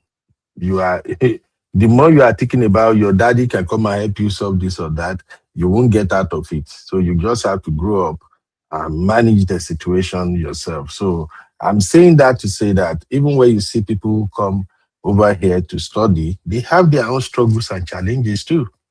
And when you see people who no get pali, we travel come, they are going to face different set of challenges. I remember one time when some set of people entered this hostel. One of the men that came. That's why yesterday, Abby, when you were talking about at what age do people consider traveling, I was laughing inside. Say, Abby, you know the way to your Uncle Beno don't see. So that time, among the set of people that came, you get two of those egbon. They can't even speak English. One is speaking Oyo Yoruba. The other one in between Egun or something. Immediately I saw them like this. Now that very day, where we don't see for where we dey drink, now I don't run. I tell my friends, say, I beg, I know they come until these bros, they sort themselves out. May God forgive me. Why did I run away? It's because when the moment I see that Egbon can't even speak English in the first place, Egbon can't drive. I'm like blood of Zachariah. Do we start from? Who put this man for playing the cup? Where do you actually start? Eh? But again, there are some jobs. There are some jobs here in America that they don't care whether you can speak English or not. And in case you don't know, there are many Mexicans here that can't speak English. Many Spanish people that don't speak English, and I yet they mean, are working. So yeah, I'm even just here, saying I that to know a lot put of it, yeah. So I'm just saying that to put it in context so that people will not say, you are that guy. No, there are many people actually right here in the US that can speak English and they are working. Some of them will use a translator app. So, but when I see that like that, I'm like, I'm dead. How I want to take survive? But guess what? 2 years later, Egbon don't mind. In fact, he's still there with his wife now. And this thing that I'm telling you is running close to 6 or 7 years now. Yeah, wow. around 7 years now. Now, he first married, he still there with his wife now. Egbon, when of he speak English. Oh. The wife when he meet, where they go they wash plate for hotel job. You know those agency where they carry staff, go they clean hotel, wash plate, do laundry, and all those things. Now they Egbon go the one, now they ain't see wife. They still together. Their kids are so beautiful. Egbon self don't they speak, you know now. Uncle Ben. I'm telling you. And when I say Egbon's story, it's one of the most inspiring story. I think they say maybe he don't relocate now, so go another side itself. It's one of the most inspiring story I saw then. This same Egbon was among the set of people where buy motor, give people to take do taxi where they collect return. So it's just about how ready are you? Are you ready to kind of withstand anything that come your way and push through? Do you have what it takes to say, no matter what, I have to succeed in this country? So those are the things that really matter. Thank you, everybody, for Uncle sharing Ben, today. last Sister question before Sue, you go. yes, ma'am. Do you think that outside, obviously we're Christians, so we believe in like grace, the hand of God, but outside of that, do you think there are people that they're just lucky? Like things Of just course, ma'am. align. Okay, because I always say that I feel like this country, right? Obviously, you can attain a certain level of success or wealth, right? Which is based off of your hard work and luck. But I feel like the way this country is structured, if you put in, it's one of those ones where if you put in the work, you're going to get there's evidence of how hard you work, if that makes sense, Mhm. regardless of luck. And then luck is just an additional factor that could help you go even further, right? But I feel like this, I don't know. That's why I always wonder if there's actually luck or, you know. Yeah, there is luck, but this is how me I understand luck and how it works. Now, if you don't go to school to have a degree or a certification that qualifies you for a position, you can't get that position. I don't know if you understand me now, Abby. Yeah, if But that's the when you go to school, you meet all the requirement, it means you are ready. So now when you apply for that job, luck can make you get that job, even when you don't merit it. But that does not mean that you did not prepare for it. Now, wait me, they encourage people for be that. Why don't you just prepare and wait and see how God works? But when you just sit back and you feel like prayer go do and prayer go do, until you continue they pray, may you not go do something. No acquire skill. Bros, they fire prayer from now to tomorrow. May you expect say manna go fall from the sky. Even when manna fell from the sky, the Israelite, didn't they have to go to the field in order to go and harvest it? So there is luck, but are you positioned to receive it? Luck has to meet preparedness, pretty much. Exactly. You heard when Sister Sue, Uncle Patrick, Uncle Kofi, when they share their story, you get where you go reach. In fact, some jobs serve once they just see all the qualifications and skills where you don't acquire, they just know that this one is good for it. Oh, Sister Sue is back here. She said she wants to answer my question.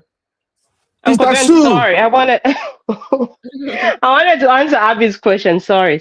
Okay. So Abby asked, she was talking about luck, or is it just God? Yeah. I remember asking my husband this question, and he told me something. He was like, in every equation, right? There needs to be God in the equation. We have our own role to play, and God has his role to play, right? So there needs to be God in the Exactly. equation. So if there's no God in the equation, you're just doing everything, this, and this, and you're just like it's hard work. There's no God.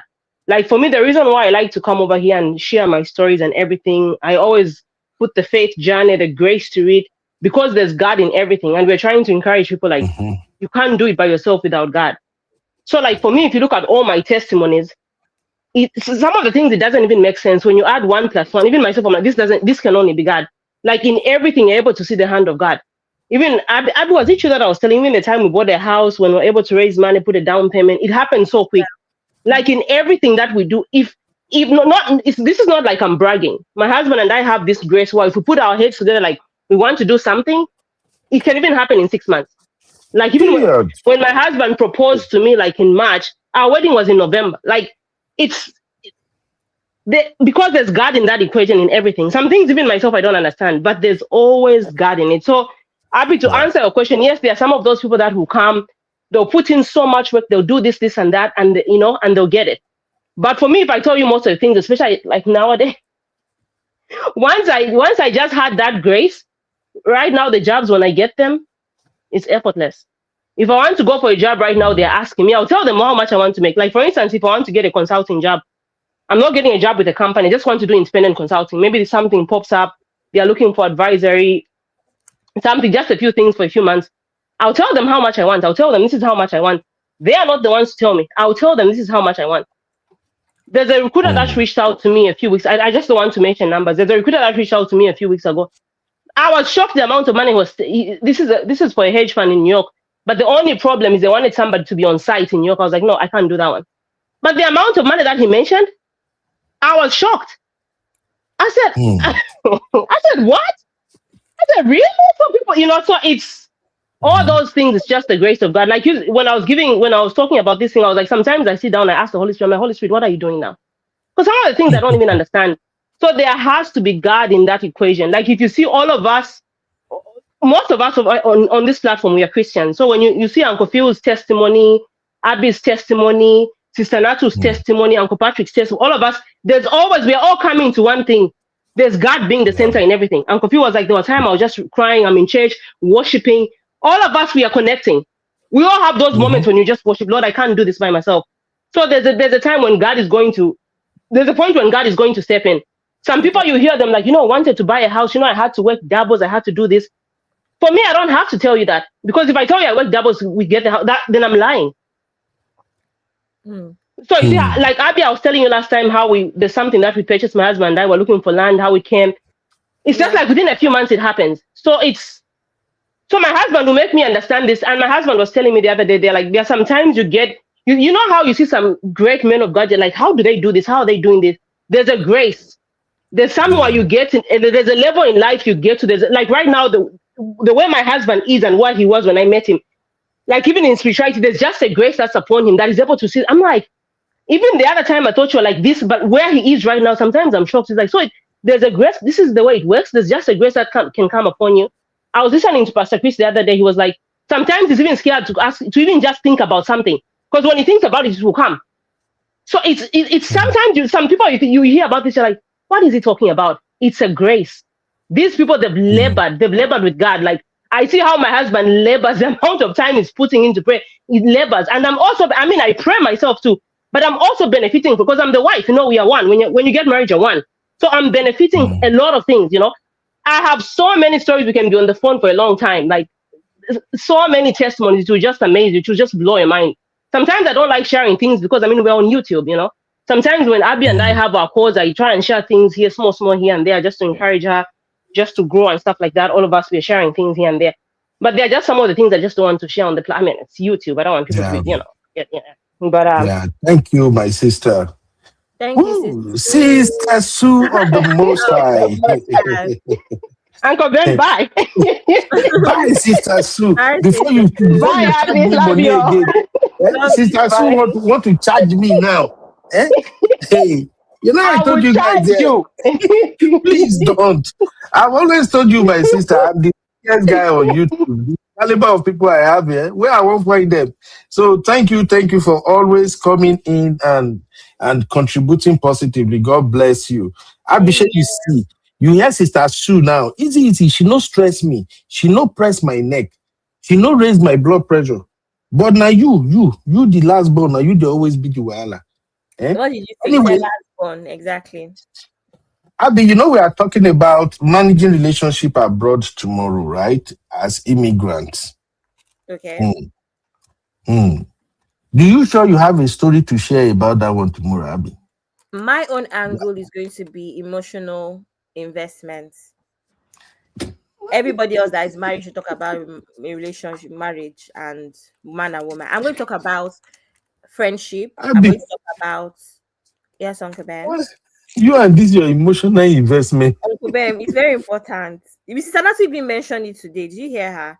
Where there's people that will come through for you, and you'll be wondering what you did for them. You just remember that the only reason why they've come through for you is because you checked upon emotional them, investment. upon them, or little bits here and there. Because Uncle Ben, I might not have money to give you. How much will I give you that would change your life? Do you know what I mean? Yeah, I got it. But there's certain things that I can do when you remember that I did it. That's the thing. Like money can sometimes only go so far. Yeah, no wahala. Yeah, absolutely. You can't give them money. So So Absolutely. Thank you, my dear. So tomorrow we'll be back. We'll talk about managing JAPA relationship, the success stories. I just want to hear some of the challenges people had and how they navigated it, and now it become a past. Me, story yakpa for my end. I also know so many people we get their story, but I think where we share, people learn a lot. So thank you very much. also, Tomorrow, before you we go, your friend yeah. tried to come up today, Mr. Nee, but it didn't work. I don't know if I don't think you were there when Oh, he tried. Yeah, he tried to join the show today, but it didn't from work. South Africa. Yes. Mm-hmm. Ooh, But that's I couldn't. Neyo, Yeah, I my couldn't best get man. him on the. I couldn't get him on the stage. I just thought I should let you know because you were not here when it happened. Hey, That's all. yeah, I don't know what happened with those network thing, man. Oh, Dr. Neyo, I will chat him now. I will drop messages for him. All right, no wahala. I will All chat right. him See up. you later. Well, yeah, Bye. we'll see tomorrow, Abby. Thank you, Okay. Bye, everybody. everybody. Yeah. Yeah, Bilba, thank you, Mama.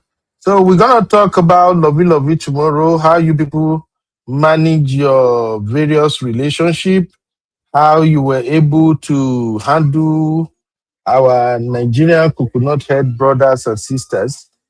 We'll talk about that tomorrow. How you survive jackpot stress with your relationship. Come and tell us. Don't share things that can be detrimental. We just need clue, tips, what people can do to survive in situations like that when it be like say money no they reach. Shift too much because I know UK people now shift those one they chase up and down. So what do you do?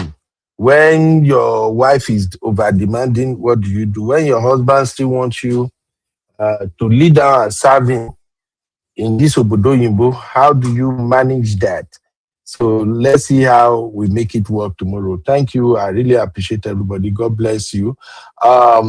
Sister Sue, thank you very much for that super chat. Oh, God will continue to bless you. All my sisters, all the channel members, thank you very much. You see that we are trying now, right? We are bringing quality topics that can really be beneficial to a whole lot of people. So we don't take this for granted. Thank you very, very much. And on this note, the show has come to an end. Which music have you take come on now? So make I take Boala come on because tomorrow na Gbaz Bush. Tomorrow is Gbaz Bush.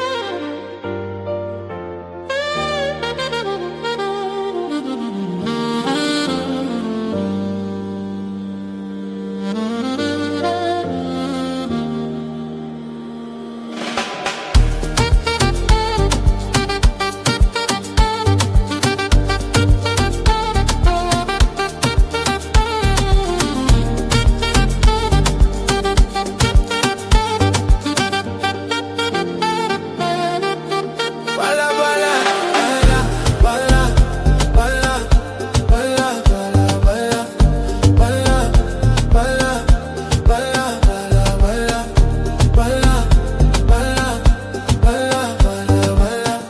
bala bala, bala bala, bala bala, Welcome to UB Reactions, the place where we keep it real. Today, we've got some hot topics, so let's jump right in.